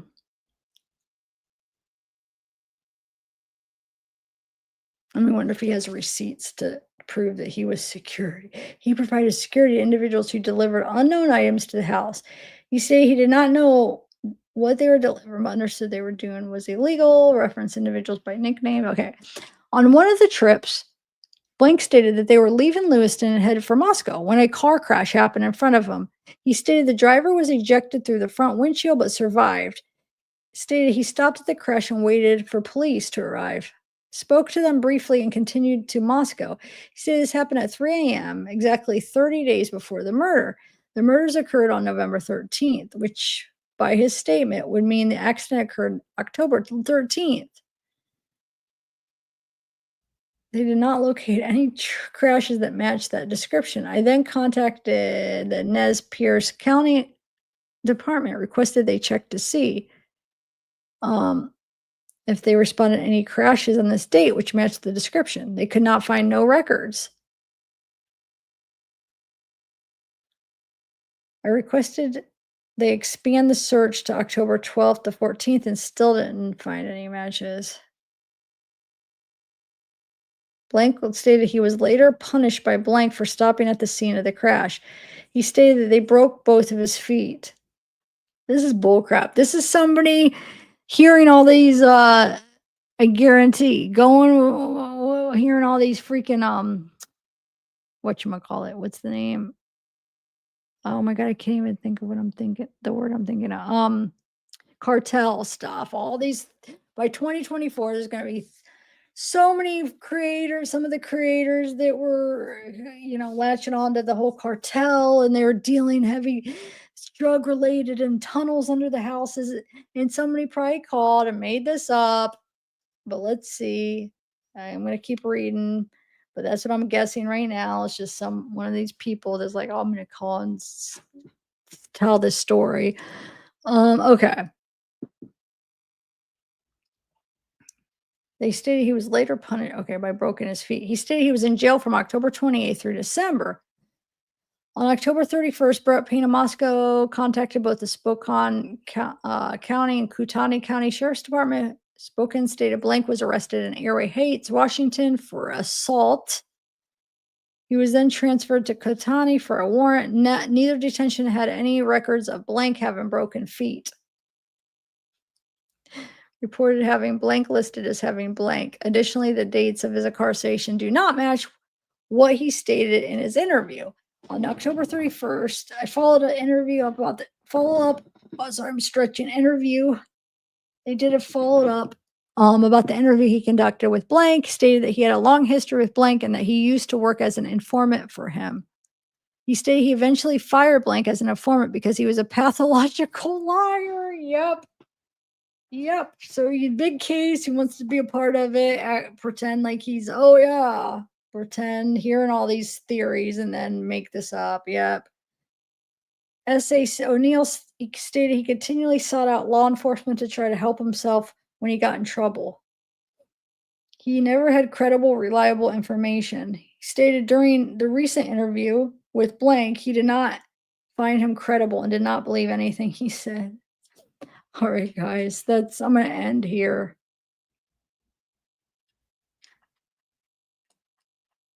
$45.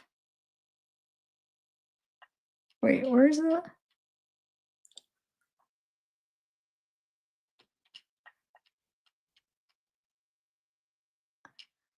Okay.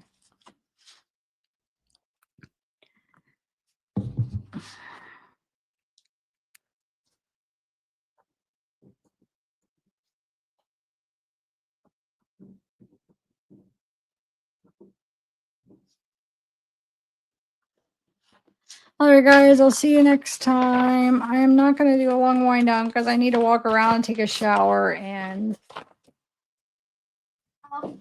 get ready. I have to get up early. So thanks for hanging out.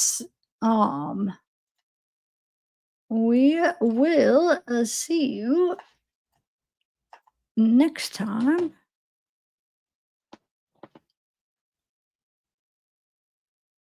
Wait, what are you talking about, Athene?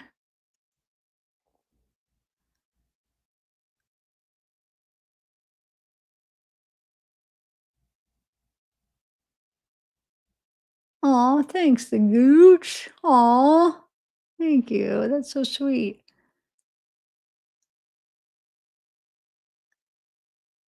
Wait, what? Athene, but what are you saying about that, though? About the, Megan Boswell, but what about it? I missed it. I'm being nosy. Lives with his girlfriend.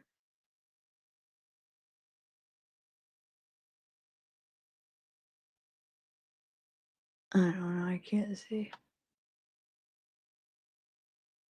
I'm trying to scroll up to see what you were talking about because now you got me curious, but I don't know. I can't find it. All right, guys. Thank you, everybody. The gooch, your sweet comments makes me feel good. Sweet Melissa, Ty, Juro13, thank you for hanging out. All saying sweet to Melissa. I keep saying hi to the same people because I'm scrolling down at the same ones in chat. K-Core. Oh, you're still here, K-Core? Are you? How are you feeling? You better get some sleep. You gotta get some sleep. Take care of yourself, but I'm glad you're feeling better. It's getting slowly better, right? Oh, I was saying, okay. All right, guys. Delana. I can't find anybody else. I'm like scrolling up. It's the same ones. I mean, because I'm trying to say bye to people, but I can't find any new names that the people that already didn't say bye hi or bye to. Um, so we should definitely finish it one more time. Next one, we should definitely get done because we only have like 80 pages left. And we did like around 100 today. So yeah, we definitely should get her done next time, next time.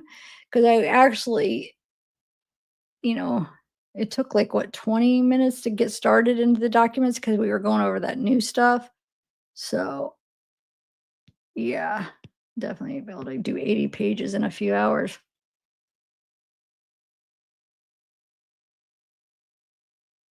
All right, guys, have a good one. Comment. Comment, though, you guys. Is slowly helping. The engagement. Comment, comment, comment under this, please.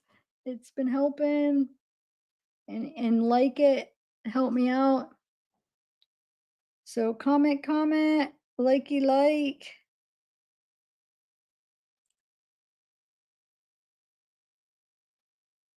Helps my get my algorithm up there. I appreciate it.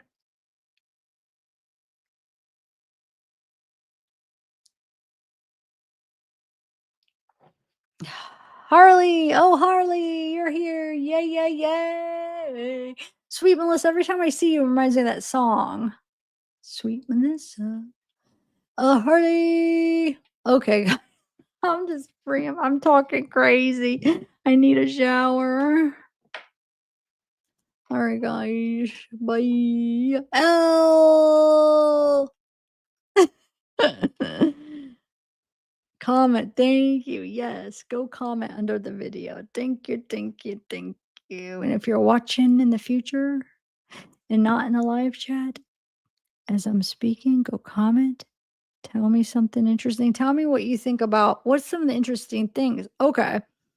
They never did say if they confirmed that that was actually blood on the table and the ping pong table or the beer pong table. And then they tested it all or the floor by the kitchen. They didn't say it, right? If it was positive, did they? I don't know. Maybe they didn't. I'm just tired, but I don't think they did. Um, I really want to know whose blood. I know, like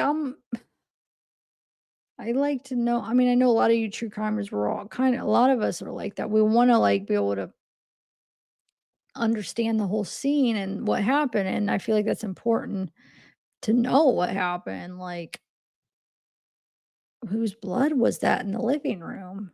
Was it all Xana's or not? Let me know what you think about that. And what was the other thing that came out that I was like, wow, that's interesting. That they did a surveillance on, I'm pretty sure that blank was Maddie's boyfriend. That they did the surveillance on, which I did not know that they did that. And then there was one other really interesting thing that I was like, huh, what was it? Hold on, let me think. Eh,